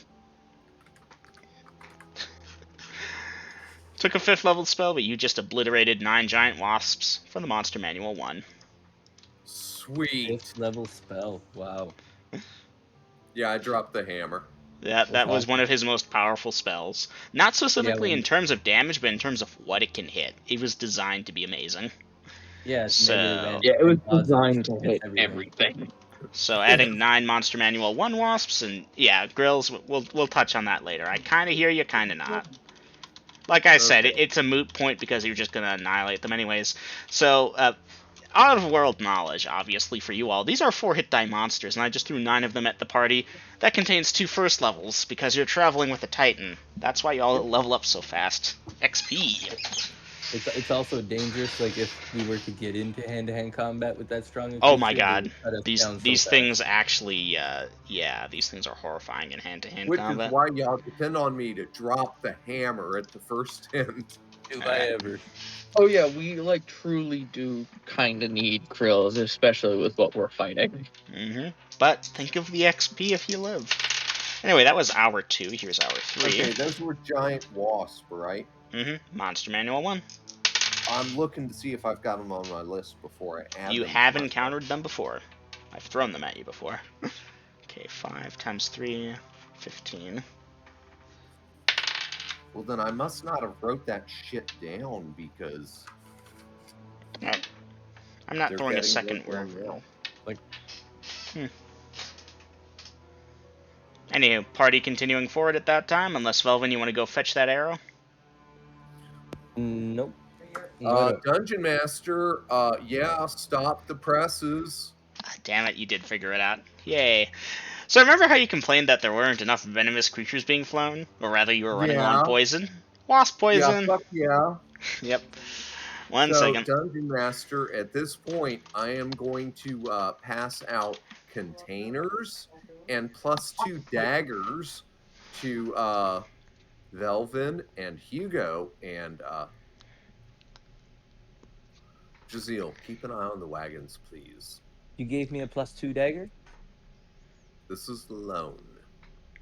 And I didn't say it was a +2 dagger. Okay, no, okay. Okay, that magic dagger. Yeah, that's out of character. This is a magic dagger. This is a magic dagger. This is a container. Come with me. Follow. Okay. And Dungeon Master, on the first of the giant wasp stinger thingies, I am going to give them a show to how to harvest the venom. Alright. You get about a vial's worth out of that one. Okay. We're going to move from giant wasp to giant wasp. Now, I don't know how many of these got destroyed because, you know, positive and negative energy impacting on life forms can be slightly... 1, 2, 3 are destroyed. The other 6 are still up. Good. So, I'm going to give them a brief training course and walk it through this and how much giant wasp venom do I get? You're gonna hate me for the number here, but I rolled really low in a couple places. I'm sorry. 10 doses. From 6 of the wasp, the other 3, just the stinger got destroyed. One crashed into the other and pierced it, and it leaked out before you all got there. That type of shit. 10 doses is decent.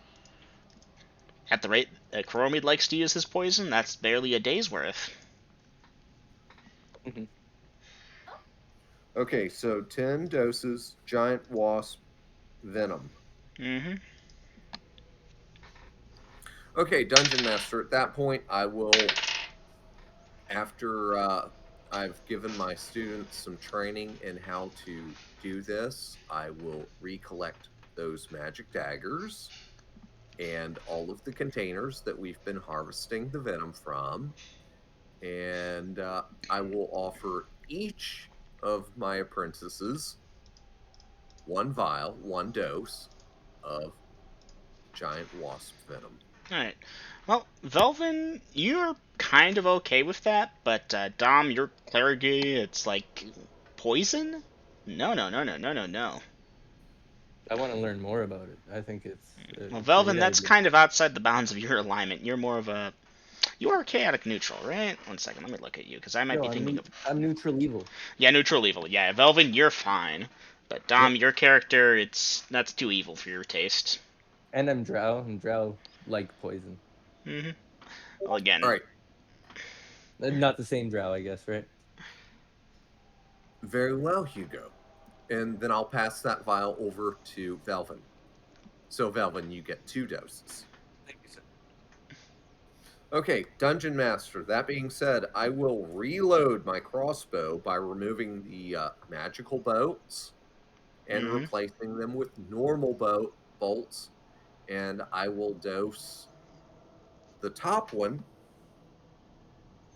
with. Wait a second. How far away are we? Oh, you're still only like a couple hours outside the city. I'll dose the top bolt with giant wasp venom. Duly noted. And I will instruct Velvin that natural toxins such as this lose their efficacy after a certain amount of time. It varies from creature to creature, but if you were to put this on a weapon and, stick something with it, it would be just the same as if that monster had stung it.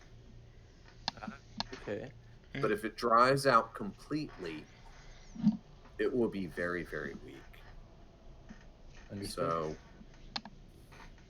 either use it now or wait. But if you wait until the moment is at hand, that will take time and that will slow you down. Understood. Anyhow, Dungeon Master, as I said, I am dosing the top first bolt of my crossbow, hmm and these are normal bolts, and I'm keeping the other 7. And since Hugo It wouldn't be was safe for me to dose an arrow in my quiver, right? You could certainly try. Yeah, I didn't think it'd be. No, I'm gonna wait, and I'll do it when I draw the arrow. Okay. Yeah. yeah, you thought you were going to let Dungeon Master, did we see which way they came from? Yeah, they came at y'all from the south of the road. You're on the bit that runs a bit more northwest. All right, we're going from Renvera back to my keep. hmm Okay, what channel is that? Formation's top. Rain. That's Yep. the keep. No. There's an out of character ping. I think it's pinned in this out of character. Yeah, but that's zoomed in a bit further north than you guys are. Not seeing it.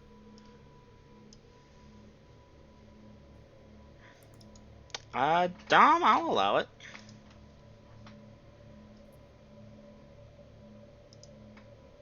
Ow, my foot. Which channel should I go to, Dungeon Master? You're trying to find a map of the local area? Or I'm that trying thing to that's like figure out. zoomed in on your keep? I'm trying to figure out where we're at right now and that kind of thing. I'm just gonna have to get that for you. Do do do do do do. So let's see. And this is a rough approximation, obviously. Please don't hold it to me. Obviously, yes. Okay, so that's there.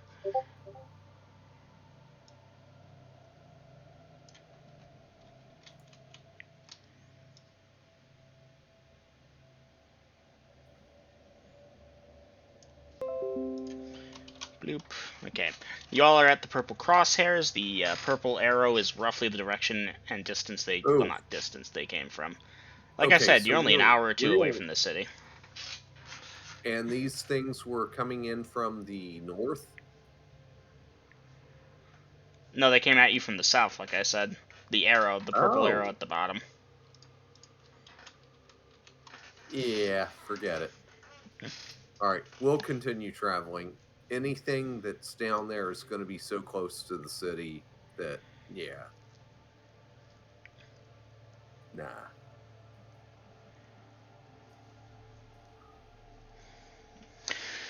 Okay, moving on forward. I actually did the moving on forward rolls. Awesome. Okay, so that becomes there, to there, to do. 5 more. Okay, the party is stopping for lunch, I assume? Yes, Dungeon Master, we will. Alright. Unless someone else in the party objects. Because I'm the only one in the party that has cruise control, because I don't need to steer. Yeah, you could fall asleep in your saddle and you wouldn't have to worry about Jaziel. Oh, that's a fun result. So, as the party is eating lunch, there won't be a perception check needed for this, as the ground begins to rumble. Oof. It's Dungeon distant. Master, Yes. knees are getting stiff. Alright, I hate stand up, getting go up. get your walk. Yeah, thank you. We're eating lunch, and the ground starts to rumble. All right.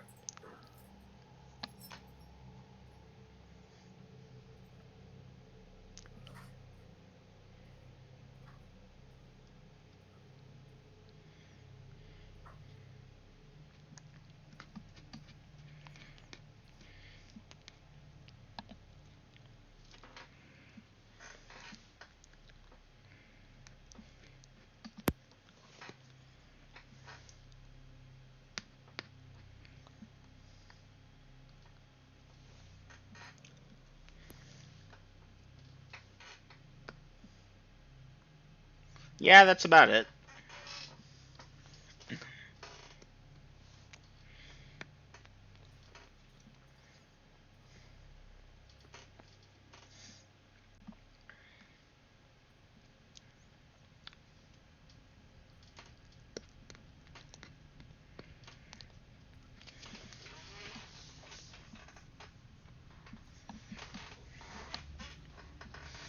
Anyhow. Indeedy do. Yeah, Dom, that is correct. I guess I'll keep rolling for encounters after this.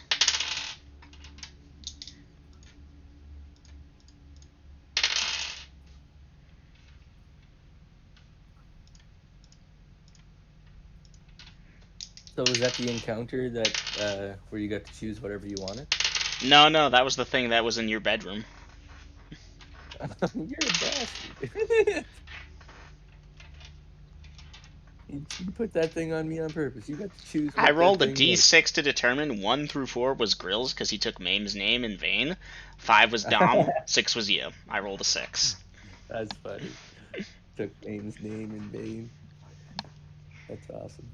Too bad he's not here to hear that. Grills had Ecroromede blasphemize Mame, and Mame couldn't do shit about it, but I certainly could, so I sent a toxic head crab.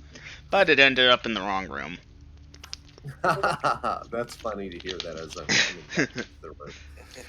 Me did the same thing with Doris as he got 3 vials of warm poison and he didn't know how to use it. Eventually, I threw money at the problem and got a special quiver with a metal bottom that had 4 sections.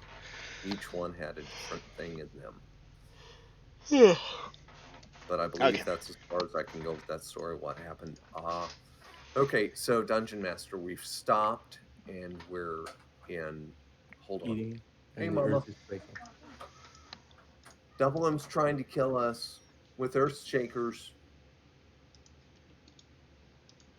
He's wicked like that sometimes. I don't know where he learned that. Mm-hmm. Listening to you too much. Mm-hmm. Hanging out with you, he learns bad habits. No, no, Yes. no. Yes. Damn, Double M. You hear that? Denali is Yep. too much like Kohal. Maybe there's some truth to that. Maybe. But you can take that as an insult or a compliment, depending. I guess. I don't know. I'll consider it later. Anywho, Okay, so, yeah, about 10 minutes into lunch, the ground begins to rumble, and it feels like it's coming kind of far off, but it's some powerful rumbling if that's the case. okay. Powerful rumbling. Can we tell a direction or no? Yeah, after a little bit, you can ascertain it's coming from the southeast. My bad, that should Southeast, be southwest. southwest. Is it No, getting closer? uh, you're searching around looking for it. You see something. There's an elephant. That elephant from earlier, in fact, you're pretty sure that just that wild elephant, and it looks scared. It's running. It seems to be heading north, like straight due north. It's not on a collision course to you. It's definitely not what's making the rumbling though, but the rumbling seems to be originating from there.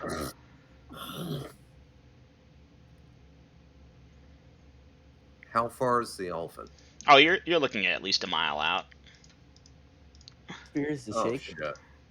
All right. Uh,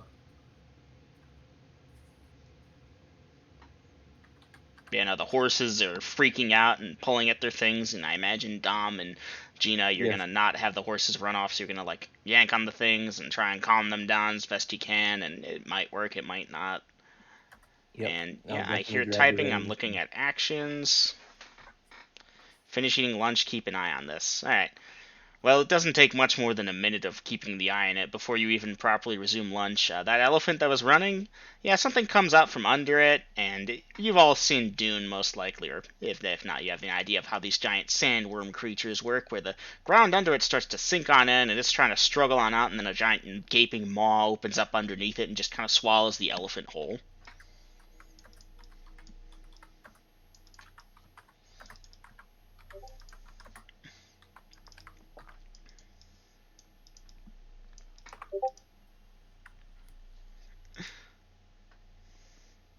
Anywho, this giant sandworm thing that Grills has assumed to be the sand dragon sinks below the dunes of the sand, and the rumbling fades. The horses, they're nervous as hell, but they calm down. by the way, Dungeon Master, I say that mostly to Jaziel. Yeah. Anyhow, fun stuffs. Once the horses calm down, I go back to eating my lunch. Yes, the rest of lunch does pass without encounter. And Dungeon Master, again, I'm going to let them calm down the horses. Because, I've seen this thing before. And Jaziel, I don't think needs calming down. No, Jaziel isn't too worried about that. That's big enough to kill him, No. but he's smart enough to escape it. We may have to kill this thing soon. Because, my world needed another problem. Anyhow, lunch passes without encounter, as do the next several hours of travel. As it will be. The party's destination once they go off-roading at 2.5 miles per hour is the Keep or the Orc Tribe. The keep. The Keep. Okay, so it'll be about an hour till sunset when the party rolls on up to the Keep. Okay. All right, so Dungeon Master. Obviously, Velvin has his wide brim hat. Did we buy something special for Hugo? I forget.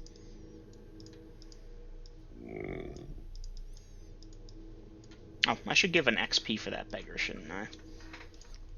Oh, absolutely. Like 50,000 XP each. One whole XP, yes. Split between the between- three of yous. Yeah. So we get nothing. Rounded down. Well, we'll see if it gets added onto the other things. We'll see, because I still need to give out for the wasps and anything else. The sand dragon obviously isn't worth much, but it occurred to me you did kill the beggar. He is worth an XP. All right. So, Dungeon Master, we've got an hour of daylight when we make it back to the keep. Thereabouts. Okay. All right. Hugo, Velvin, see to the horses and stable the extras. Just stable them all. And we're going to Dungeon Master the special items, like Velvin's hat. Of course, he's got that. Mm-hmm. Okay. A little bit of the lumber, just a little bit of it for here. Say 1/20th of the food supplies for here. All right. What else did I buy?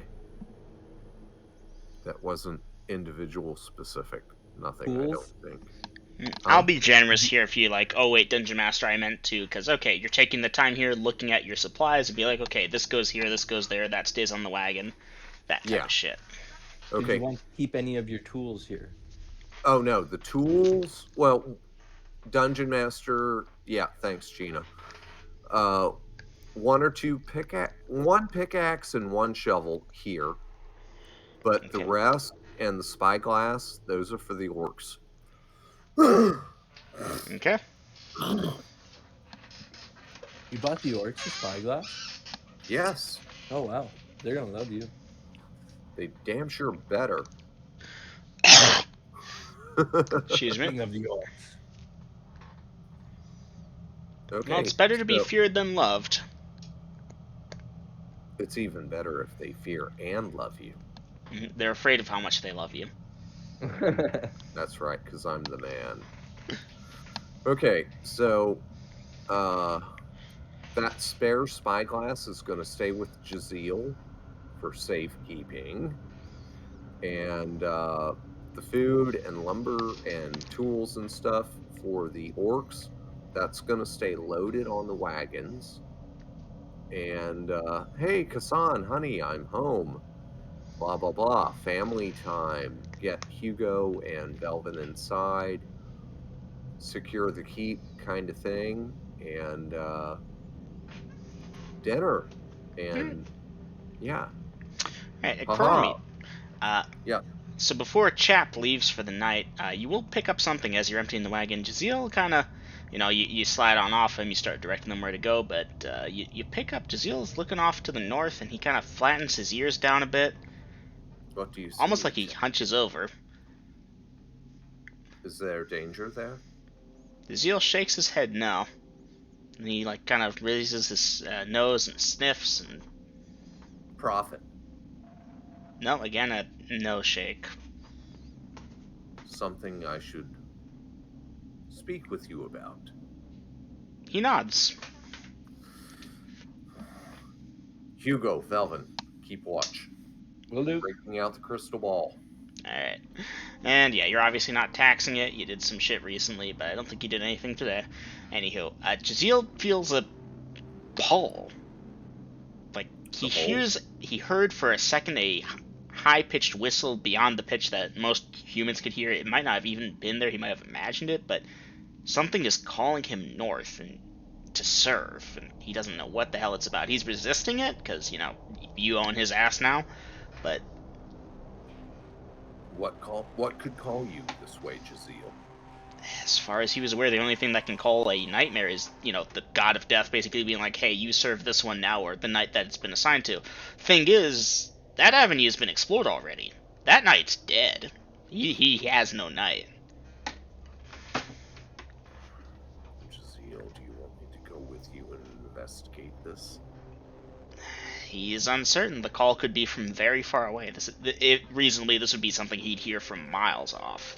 This is sort of like the gods nudging him in a direction type of deal, but Tens of miles, hundreds of miles? he has no idea. It's more of an instinctive thing, honestly. It might not even be directed at him. It could just be like high, powerful demons summoning a nightmare type of deal, and he's in range enough to pick up on that. Something to the north. North. I gotta look at the map. I have it open. Straight north of your keep, there's the road by Drysafe. Furthermore, north is Fork. Then you head up into the actual north of Denalia. Which channel? I mean, there's the silent cartographer if you want the big thing, but that's not what you want, obviously. So What are you trying to look at here? How can I help you? Something in this region where we're at. Alright, give me a second. I'll see if I can get you a list. Bloop. Not really a list, but and this is going to be very cramped. There's no getting around that. But, like, if I do this, and then that kind of gives you an idea. But I don't like that, so I'm just going to do that because that reveals too much. So specifically the area you're probably looking for is this. So Meat's Keep is that red dot in the lower right hand side. And you've passed through this area before. This is not news to you. But that doesn't... It just shows you there's a bunch of wilderness up north. And then there's the road between Dry Safe and Stronghill. You've traveled that road before. And north of there, there's no immediate thing in that place. But it could just not be listed on the map, whatever this is. Okay, so north, we don't have a north-south boundary. Say again? Okay, double M. I know where we're at. Mm-hmm. So, and this call is coming from due north, Mm-hmm. and we can't tell how far. Yep. He has no clue about that, just that there's this direction. And it's not a strong tug. It's like a, hey, come this way type of deal, you know? Okay. He thinks he's going to hunt south tonight until he knows what the hell that is. And he'll stick close. But he does not like that. Okay, so yes, Dungeon Master, I wish to impress upon him. Hunt to the south or not at all. Stay close. Mm-hmm. Fresh meat, I can't give you, but meat, I can give you. Stay close. Do not heed that call. Mm-hmm. Yeah, no, he has no intention on investigating it, let alone accepting whatever it is. Could be a demon lord. Like, he knows enough to explain that certain powerful beings can just call nightmares every now and again to serve them. And he doesn't think he's subject to that, since he already has a powerful demon lord deal. I could try and dispel it for you, Jaziel. He's amicable either way. He doesn't think he's going to be, like, magically compelled to serve. In that case, I'll express to him that what respite I could give him would be temporary, but the clarion would resume. Clarion. That's a new word for me. Oh, klaxon call, clarion. You have a home, Jaziel. He knows it and accepts it. He's not trying to rock the boat. In fact, that's kind of why he called it out to you. It's like, hey, I'm picking up a radio call here, an SOS kind of, but not an SOS, more of a call to arms? Not quite that. Hey. Anywho, it's just me being a dungeon master, keeping track of all those millions of details. I could have skimmed over this in 2 minutes if you wanted. Hey, Jaziel, it is a trap. Stay close or hunt to the south. And he will hunt close to the south, only a couple miles, and he's not dipping into the ethereal tonight. Alright. Or the astral, I advise him. Obviously, yeah. Ethereal is less deep than the astral.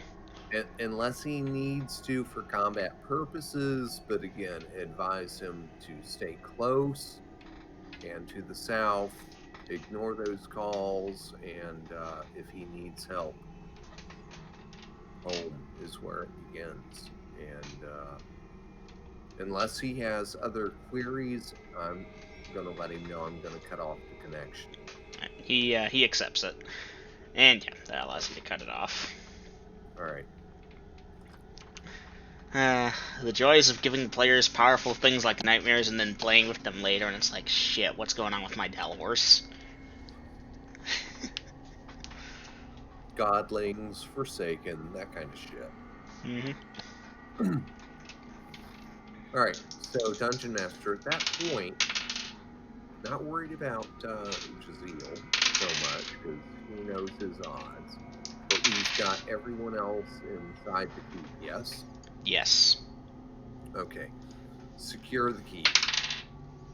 Secured. Holy shit. Yes. Yeah, that happens a lot with me. So we're going to. We had an hour minus my communal time with Jazeel to get ready for dinner, wash our hands, that kind of thing, play with the babies, etc., and then eat dinner. And somehow I think that holy shit was there's an encounter.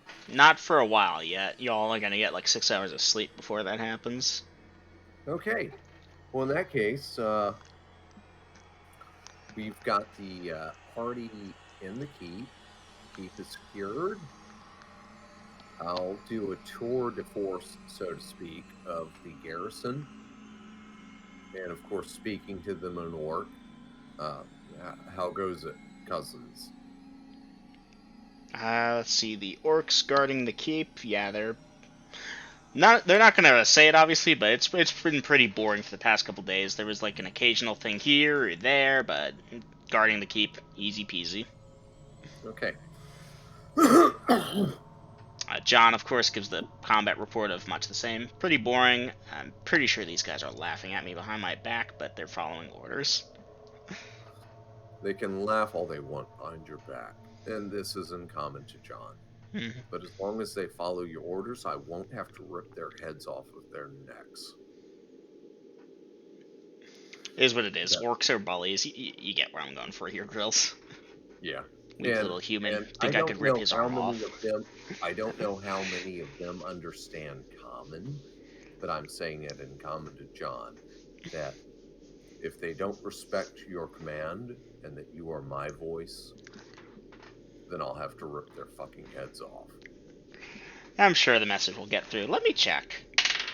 Oh yeah, one of them, his eyes kind of widen at that thing, and he starts muttering something to the others about don't blah blah blah blah blah. You get the gist. Anyhow, maybe you can teach them how to play cards. Yeah, they do a thing with dice. They have these character sheets, they call them, and then they. Fuck. Or Those are playing people- D&D. That is for people who cannot cast magic. Anyhow, try and entice them with cards. Bet for copper wagers. And I will hand over my deck of cards to John. Alright. He'll accept it. And remember, at the end of any session, be forgiving. Alright. He'll accept that. I'm not digging into the deep role play and figuring out percentile dice rolls for them Right. accepting card games. You know, that's a little So, too much. Dungeon Master, I'm giving them an avenue to escape boredom with playing cards with a trusted NPC for penny ante stuff, which for orcs is pretty high stakes. Yeah. For John, not so much. Yeah, John currently only has 10,000 gold pieces or somewhere in that range to his name. He'll be fine with coppers. Yeah, he can afford to lose, but he can afford to win as well.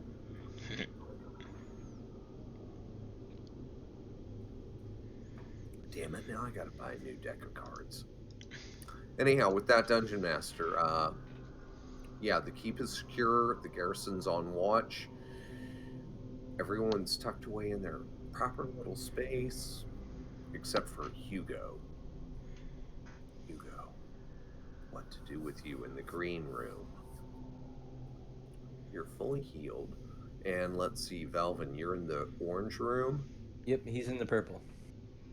Oh, in the purple, next to the orange room. No, that's where Hugo is. Hugo is in the purple. I thought room. Hugo That's was in green. Yeah, I did too. Oh, okay. Well, I'm Hugo, orange. kindly look at formations and tell me where it is you'd like to be sleeping.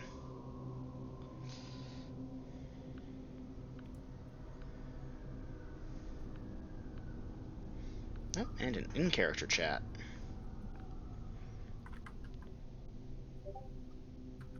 I was told green, so green. Okay. Okay.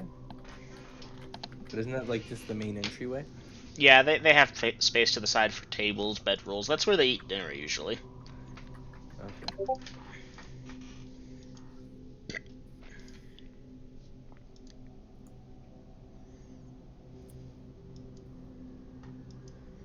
Okay, so Hugo sleeps in the green, and Velvin, purple or orange? I'm gonna stick with orange, so that way I can guard the broken wall. Okay.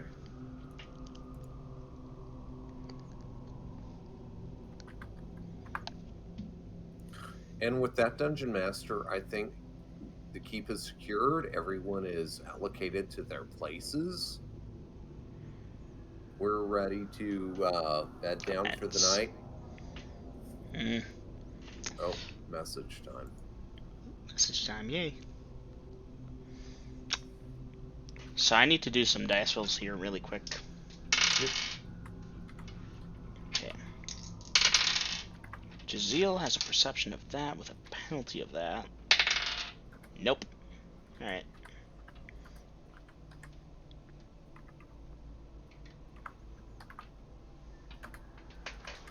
Okay. Let me check for any encounters. The holy shit encounter happens. Alright.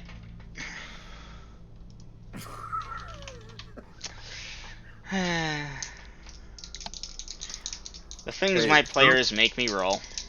Hey, look. Some players back away from that shit when they are confronted with the consequences. Others charge forward.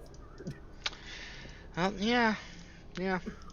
By the way, Dom and Gina, Yes, that involves off-world knowledge, of course. Here, of course. Ecroromede is engaging in air quote family time with Eh. Kazan. Hmm. Yeah, So speaking of And- which, morning comes, light shines upon Denalia. and he's got a bump again. Maybe, maybe not. He's trying to make that army of his, eh? I'm gonna Yeah. breed my own damn army. Poor They'll all Kasan. be wool.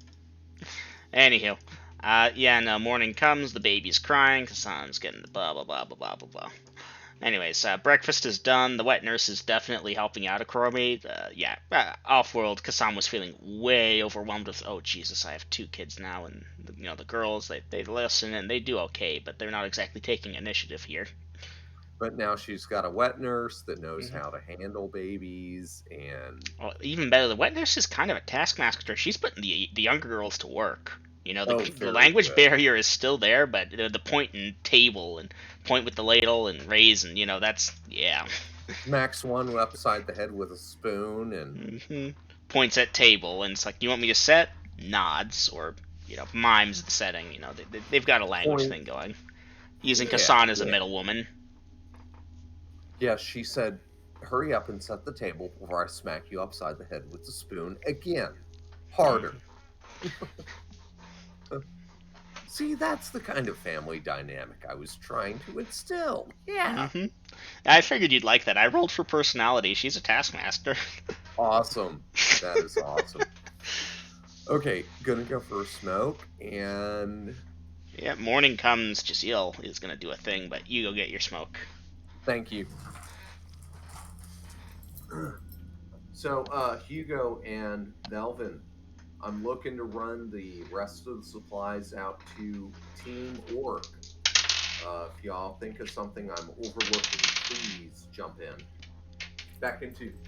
Other than that, Yeah. we can run that stuff out there, and it would be nice to do some training for us. Mm-hmm. Time skip. Alright. So you know what? That's a good point. Y'all are gonna be training for time skip. Might as well roll some dice on that stuff. No, that's fine. I will deal with that. Your best bet would have been throwing tons of gold at it in Rivera, where you could have had an expert instructor, like, speed along the process, but doing it Yeah, out but at the keep should work. We're both first level and poor.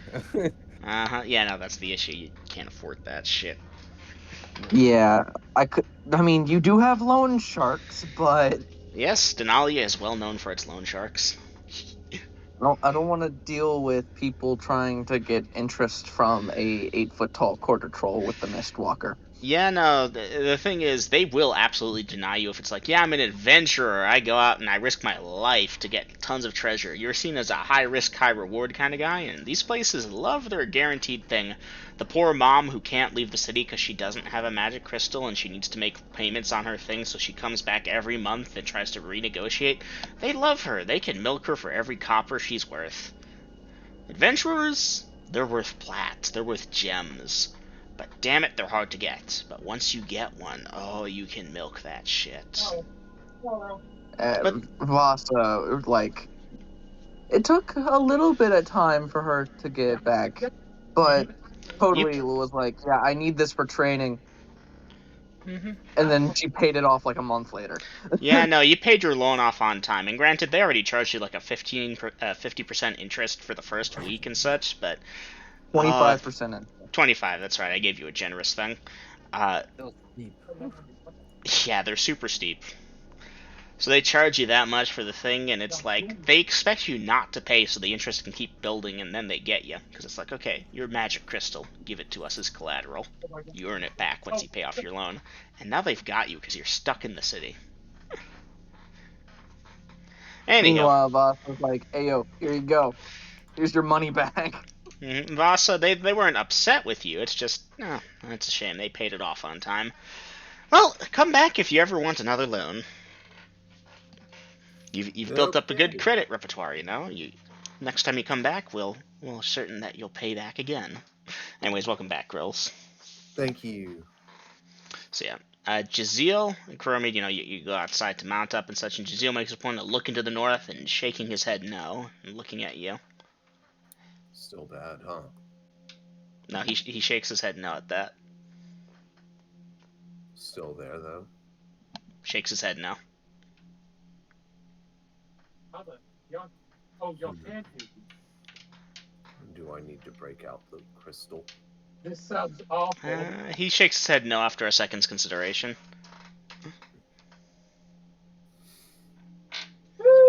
Gotta get you the right chords and a pair of hands. It might do that. Oh, hey, Debbie. At this point, he offers you his flank so you may mount, and, this is, of course, after the party loads on up the wagon. Again, I'm going to be generous here. Dungeon Master, I forgot I was going to send over. You bought it, you already looked at it, you dedicated time to thinking about it. Sure, you remembered. Okay, so Dungeon Master, thank you. And, You just yeah. got. So we're gonna get the wagons, etc., which were never unloaded, but yeah, make sure everything's on there that should be there, and stacked up. get the team ready to go. Oh! Yes. The 2 extra horses, of course, are being left behind at Hey, the Joe, here Joe, I with need the you. saddle, with the saddles and bridles and whatnot they need to be. All right.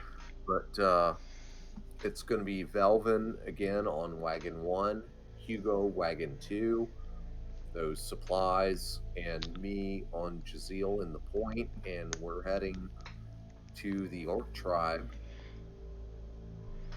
to Alright. the 4 miles away. Yeah. Mhm. And we're going to go at 2 miles an hour. No need to push it at this point. So yeah, 2 miles an hour, 2 hours do pass. I actually crunched your time, and yeah, you're good.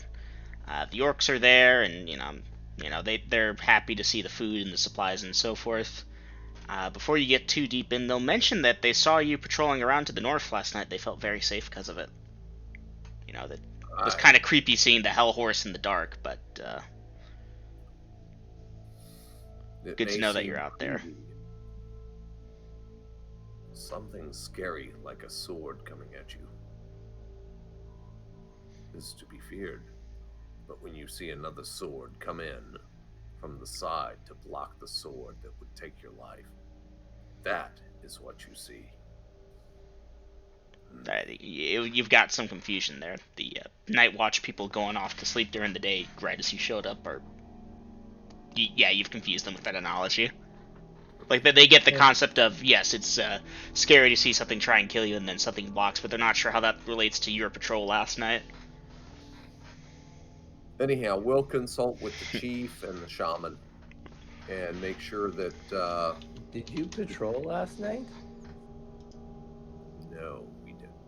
But if you don't speak orc, that's meta. No, I know. That's what I was. Yeah, that's out of character. And no, Yep. he didn't.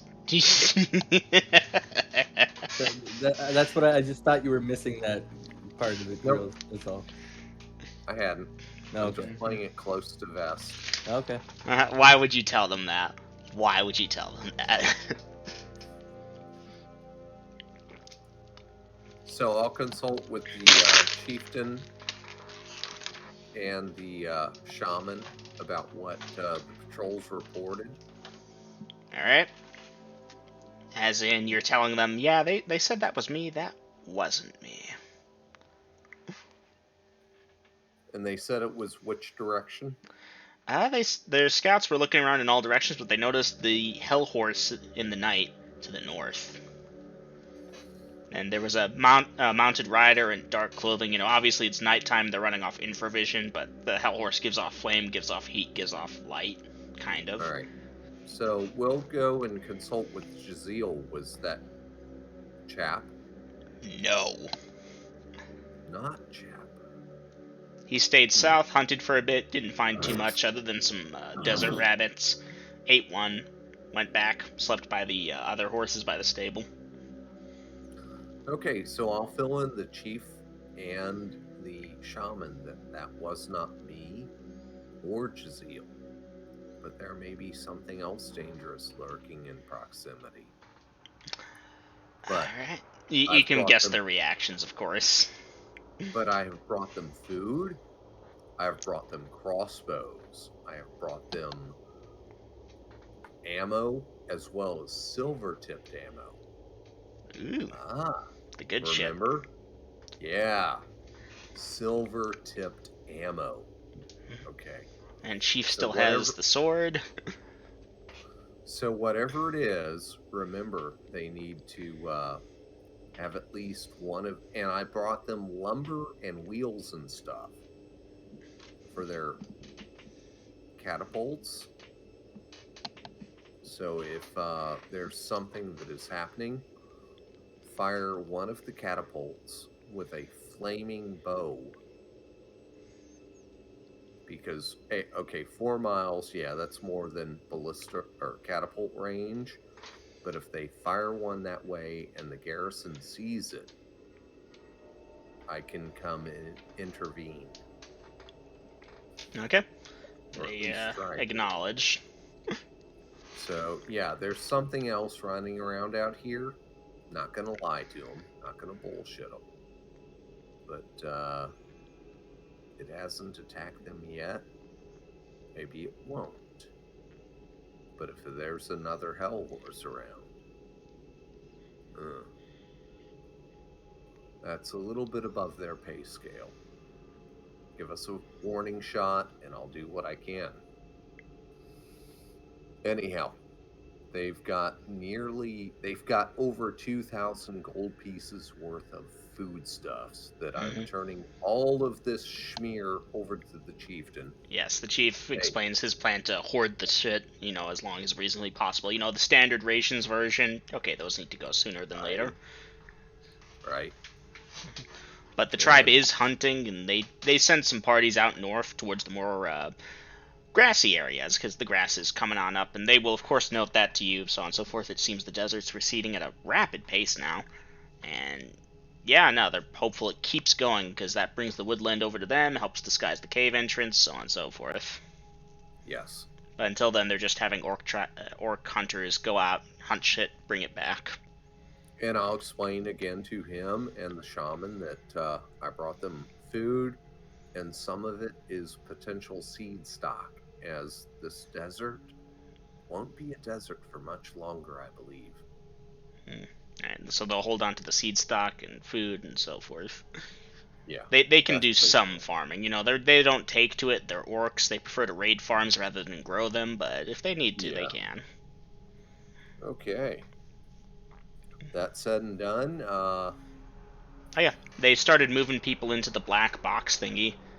They had the warriors clear through it first. An impressive collection of bones in that bottom level. Many things died by my hand. Like, were you storing all the bones in there? That's a huge amount of bones all in that one corner. Not all of them were mine, but I didn't need to bring them out. Use them for what you will.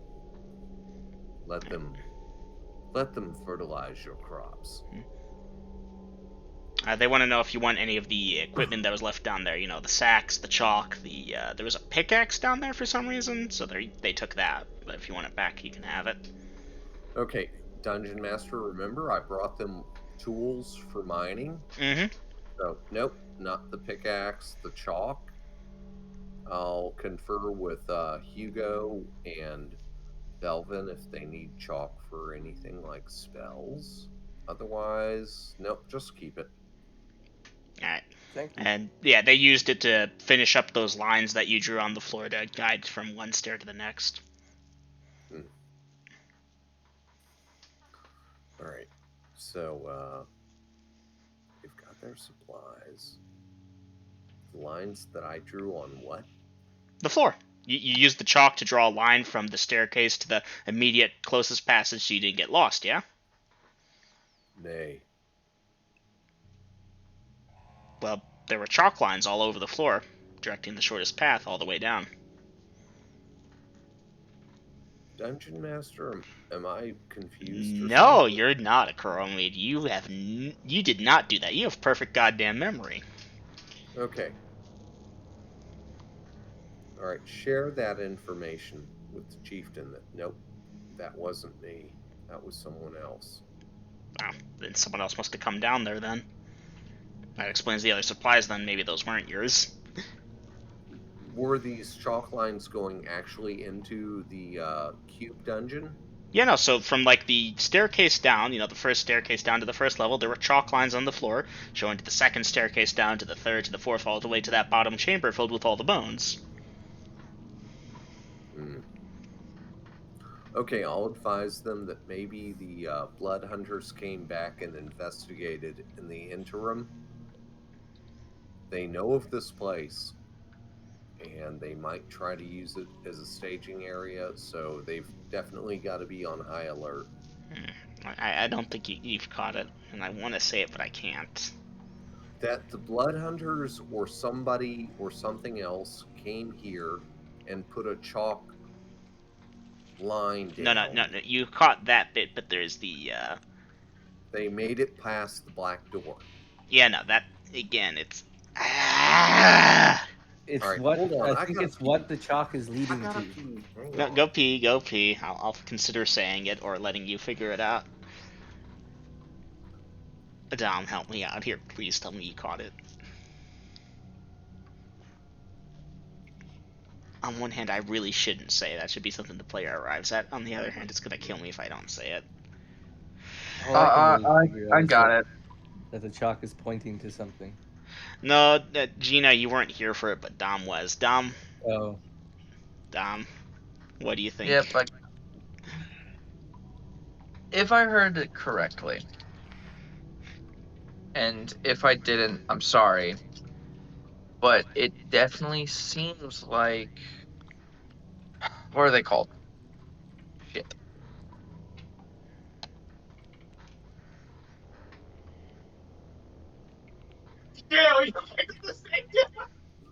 I'm sorry, I'm like brain farting right now. I'm drawing blanks. You know what? I'm gonna give him an intel check. he does have perfect memory after all. He right? does, so literally if he just asked about it, I would do it, but because he's not, I'm going to give an intel check. Okay. Welcome back. So I'm back. Ecroromede, you So are the- entitled an intel check. Okay, so the chalk outline began where? It's just a line, So you go down the immediate set of stairs, like when you opened the thing, there was a set of stairs going down, and there was that plaque above that had the warning written in the language they can't read. And then from the base of that stairs at the bottom, there's just a chalk line that shows to the next room, to the next room, to the next room that you need to go to get to the shortest possible path down. And it just keeps going down. Someone drew a line. Just the fastest. Okay, follow the line to go all the way down, fast as you need. Which is where the intel check comes in. Okay, I don't think we did that, did we? No, you didn't. All right, intel check. I rolled a 4. Yeah, Chromie, you remember that bottom chamber, the one filled with all the bones and the coins, and how the orcs aren't mentioning the coins? Oh, yeah. Yeah. Yeah, that's the thing. They aren't mentioning the coins. They mentioned it was full of bones all tossed into a corner.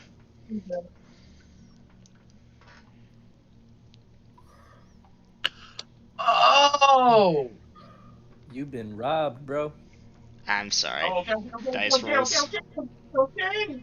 I I don't thought think we we were robbed. There were things that were in here that we completely forgot about. Huh? We, you know, like, sorry about my brother. He's being a dumbass. Yeah, But, again. we left some of those, safes. We left some of those, like, big metal safes because we couldn't get into them. And we knew they were full because they were heavier than the empty box that we found. I think I'm having a gap of memory here.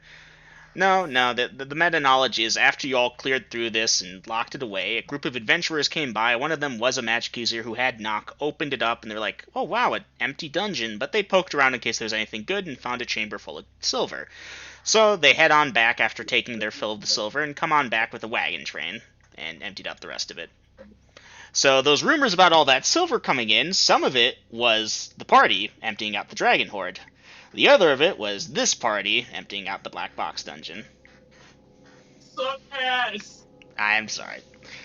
I have been sitting on this for 3 months. How much silver did you lose, girls? I'm not sure. I thought we'd actually cleaned it out. No, there was a fuck ton in here. Do you remember how I talked about how the floor was scattered and you're like, hey, we gotta hire an army of people to empty this shit out? Like, it was just silver for what it's worth. You wouldn't have lost too much, but free money, and I'm sorry. I feel bad now. You know what? Maybe that's what it was, because I was more concerned with the blood hunters and the dragon and the cystic, and I needed to neutralize the shit that would come after me instead of cleaning it out. So maybe I just forgot that, since Yeah. it was just silver. Yeah. So since it's gone, how much did I lose? I'll have to pull it up. It's been a while since I looked at that dungeon, because, yeah, unfortunately this did happen some time ago. Y'all just never went back there, and reasonably I should have kept my mouth shut, and then you finally did go back there. It's like, haha. Let's see. Black box dungeon guide. Without looking it up, some 40,000 silver. There was a lot there. That skeletal dragon had treasure type H and it rolled up silver. Yeah, that's like 20,000 gold, man. No, 40,000 silver is 4,000 electrum is 2,000 gold. Yeah, that's what Gina said. 2,000 gold. I thought he said 20,000. No, I said did. I 2,000. misspoke though. It was bad math. That being said, It that was about 2,000 gold divided 5 ways would have been about 400 XP. And GP. Damn, I feel so cheated. I'm sorry. I feel bad doing that to you. Compared to the fact that I was fighting off the blood hunters, the cystic, and an ancient, huge blue dragon. No, I don't feel hurt. Okay, that Can't get it all. But from 1225, there's been a notable amount of wagons loaded with silver coming into Rinvera because they went to Rinvera. And yeah, the rumors about the Mistwalker, that was true, and that you were broadcasting that shit. These people weren't. They were just, okay, we're coming back with a wagon train and a small army of laborers to move the coin. I was broadcasting? So if you recall, when you killed the blue dragon, you set up shop about blue dragon steaks, and you made it pretty public and obvious that you killed a blue dragon, and dragons have hordes. So when wagons of silver come on in, it gets attributed. Oh, it's the Mistwalkers. He's claiming that thing.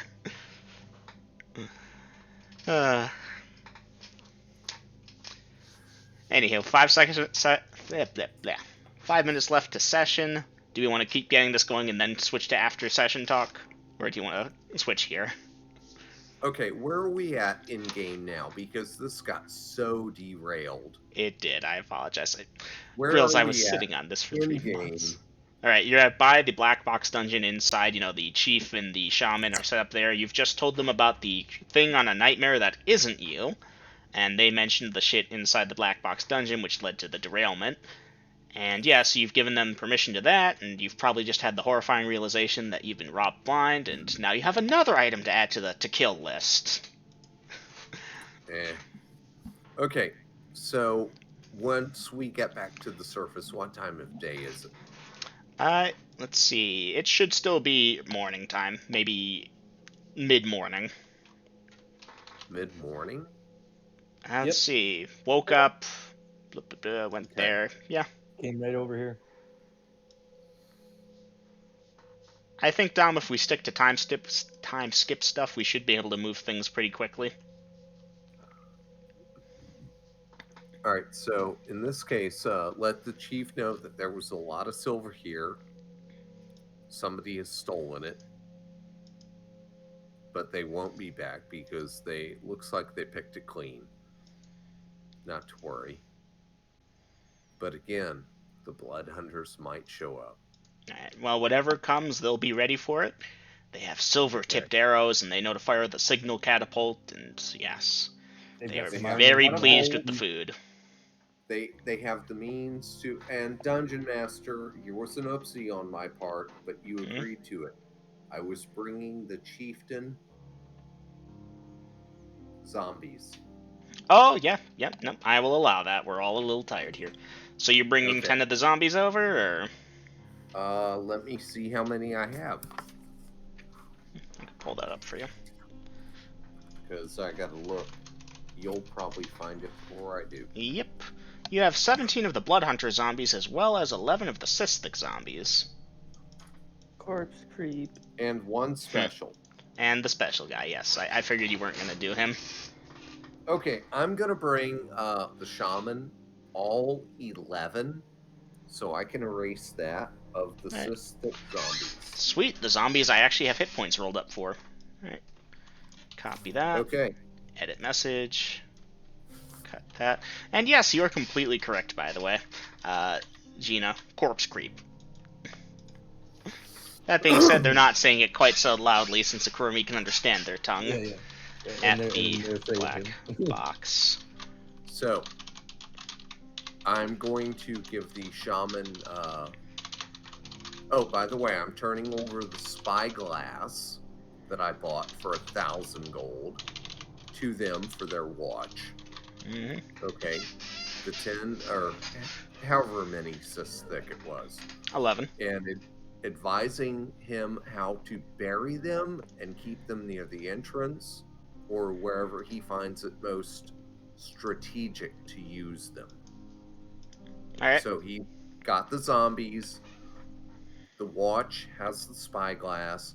I've brought them lumber and wheels for their catapults. Yes. Mm-hmm. And they have over 2,000 gold pieces worth of food. Yeah, they should be set for at least a bit, especially because the chief is not just gonna, okay, everyone, shove your faces up. We ran out of food, Mistwalker. He's not willy-nilly. He's hoarding that shit. Oh, you're hungry? You've been up how many days without food? 3? Yeah, okay. You can have a meal's worth. Half a meal. And I want you hunting tomorrow. Bring back food, you lazy layabout. And of course, his best buddy Jimmy's like, hey, boss, I didn't eat yesterday. Oh, here you go, buddy. Because Jimmy's part of the guard's watch. Now I've brought them armor, crossbows, bolts, food, silver tip crossbow bolts, all that shit. And yeah, they should be, actually they're like orcs +1 at this point. I'm gonna consider upgrading their armor class and so forth. Definitely considering weapons. You know, werewolf comes around, they can shoot that shit if they know what it is. And lycanthropes are well known. And Dungeon Master, we are 4 miles away from home. And it's what time of day? Mid-morning. Oh. Remember, you went here first thing in the morning. You haven't been down there too long. Okay, and they have been advised about avoiding Myrtle's Keep, Mm-hmm. and that sometime soon I'd like to have a conference with the chieftain, the Web Queen, and the leader of the Pachydermians. All right, well, Chieftain, you can manage, of course. He's right there. Web Mother, you are decent at that. Leader of the Pachydermians, you're going to have to wait and see if they call you back on that. Like, Yep. me, DM, I've already done those dice rolls. I know the outcome and timeline for said outcome. You, All right. player, are not going to find out till it happens or until you dig at it deeper. And with everything else on your plate, I get the feeling that's coming by the wayside. Like a certain 4,000 gold pieces worth of silver. Yeah. Or my bad, 2,000. So at that point, Dungeon Master, we're gonna stay for lunch with the tribe, the Skin Flayers. But after lunch is over, let's see, it's me, Hugo, and Velvin. Mm-hmm. Okay. We will again this time with empty wagons. We're headed back to the keep at 2 miles an hour. That'll All right. take us 2 hours to get there. And not to RP it too much, because I know y'all want to keep things moving, but yeah, the Skin Flayers are a lot happier now. They've got room, they've got food, things are looking up, and yeah, Ecroromede, they're fond of you, obviously. Armor, weapons, Terrified, but crossbows, and yeah. Who'd have thought that having a chief war wizard for the chief having a pet war wizard would turn out so good? Wait, the chief has a pet war wizard? That's not their exact phrasing, obviously, but you get the gist. Or the war wizard has a pet chief, yes. Any which way, life it's like is French. looking Grammar's good. backwards. Anywho, yeah, the party does make it back to the keep after lunchtime, and yeah, it's decent. Okay, in that case, Dungeon Master, this is where we need to get into time skip training. and spell Yep, research. time skip. Big honking time skip as I train Hugo and Velvin in their respective classes and train Kassan as well. A few Kassan hours. has levels? Kassan is an aspiring magic user. Mm-hmm. Ah. She can't manage a cantrip just yet, but she'll get there as soon as she's able to dust off that book and crack it open again. Look, she can't manage a cantrip yet, but she can manage that staff of power that she's packing. Well, the staff reasonably anyone can use, I believe. It's not a specific magic user item. It's just a point and pull Actually, deal. it is. It is? Oof, she might not be able to use that then. She's not a mage yet. Nope, she's half level. That's canon. She's fair enough. 0.5 level. She can use the staff.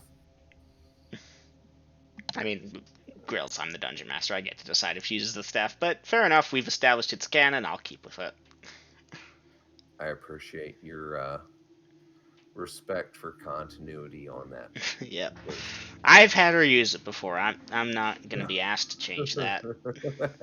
No, yeah, I mean, you let it be roleplay, so let it continue to be. Double M, you are the DM. You can grab the wheel of time and crank that back if you want, but yeah, of all the reasons to grab that wheel, I've had stupider and I've done stupider, but I'm learning. I'll let it stand. Okay, she's half level. It is accepted. I mean, even at 0 level, you could effectively do it. Yeah, player character spark. He can't. Did anyone ever actually check if she's got the spark as an NPC? Like, I'm giving it to her, obviously, since she can use the damn staff, but... Yes, that was checked. I'll have to check your kids, eventually. Now, Anyhow. Double M, there is one other important thing that we glossed over in the campaign tonight that I wanted to check. Alright. Okay, and we had that 2-day time skip, basically. Mm-hmm. where I could have taken the ring off of my finger and Oh, put you it want to on. test that thing? Uh-huh. Alright. You perform the test. From what you can tell, she seems unaffected. Now, maybe the ring is what's doing it. Do you want to take the ring off and check?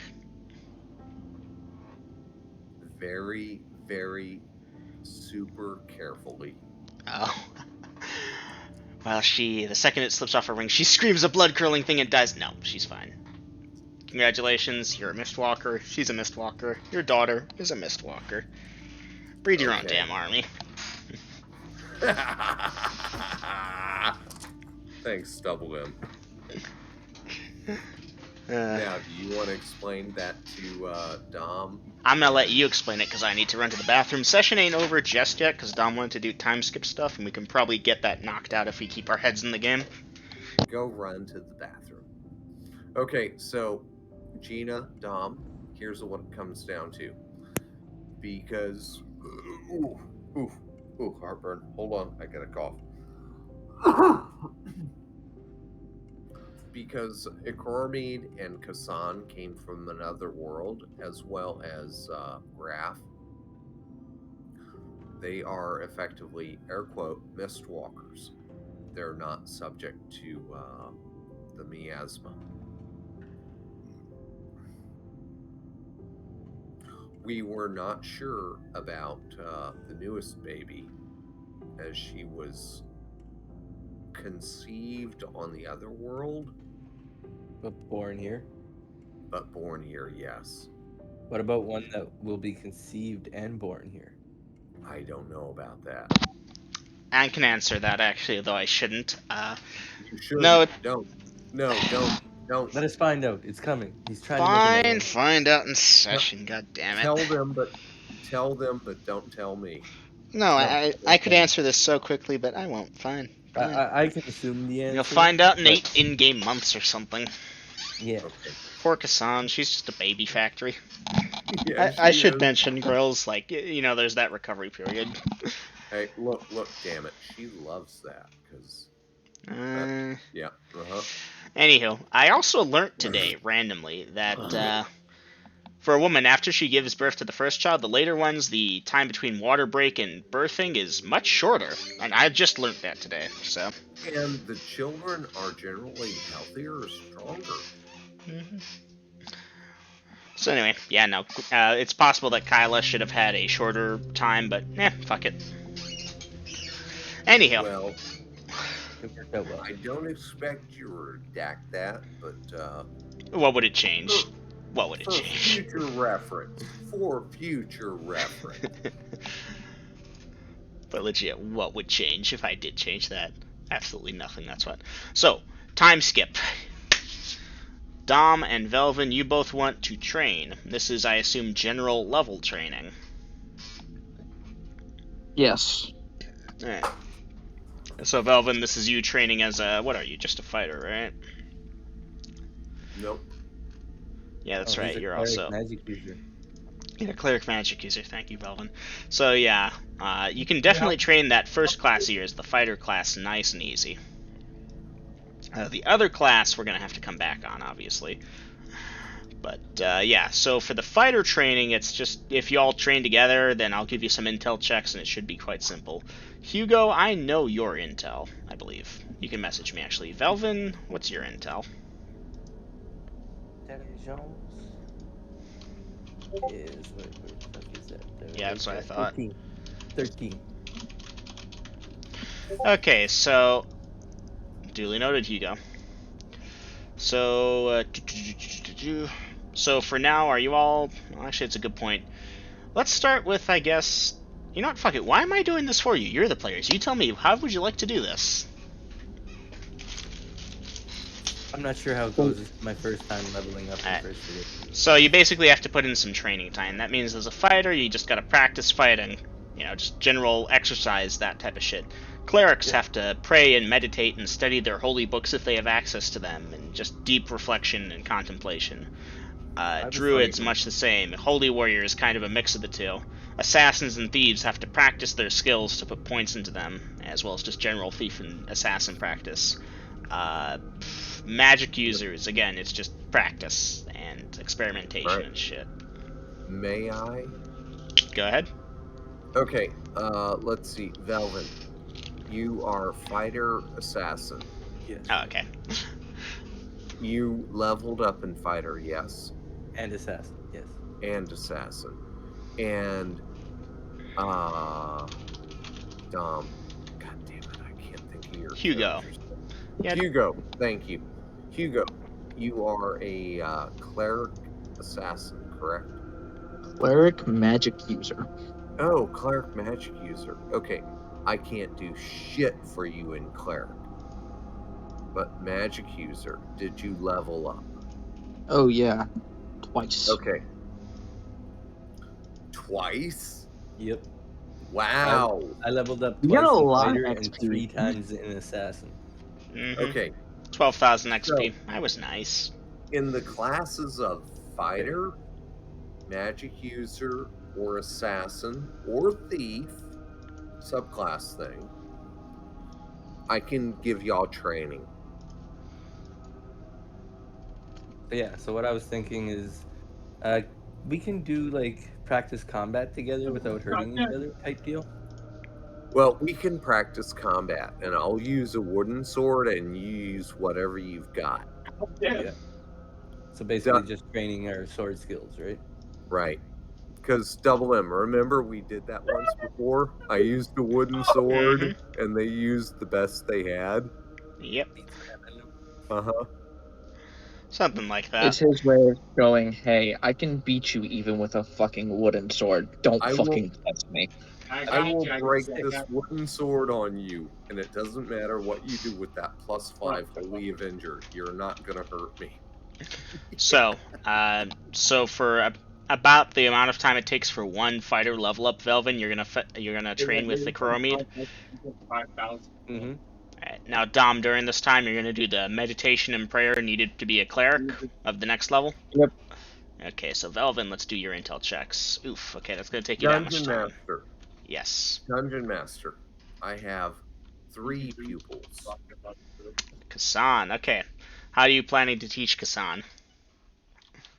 Helping her study, working through the words, incantations, phrases, the identifications of the proper ingredients, etc., etc. Okay, so you're splitting your time 50-50 there? Well, equally, Alright. because we've got a dual class Get it, Brady. that I can help 2 ways, a dual class I can help 1 way, and a single class I can help 1 way. So My bad. My bad. 25%. And Okay. if I have to give Man. how shall we say this? Man. Higher appreciation to one of them, it's gonna be Kasan. Duly 'Cause, noted. Alright, I'll yeah. have to check Kasan. Kasan. Alright, well, Velvin, I can tell you you'll need 5 weeks. Dom, however, you'll get your clerical thing in 4 weeks. So, once that's done,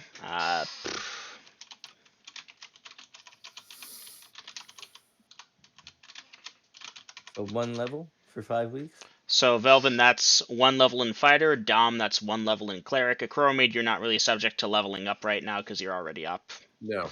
Alright, you know what? This has reached administrative point. I'm going to kill the recording.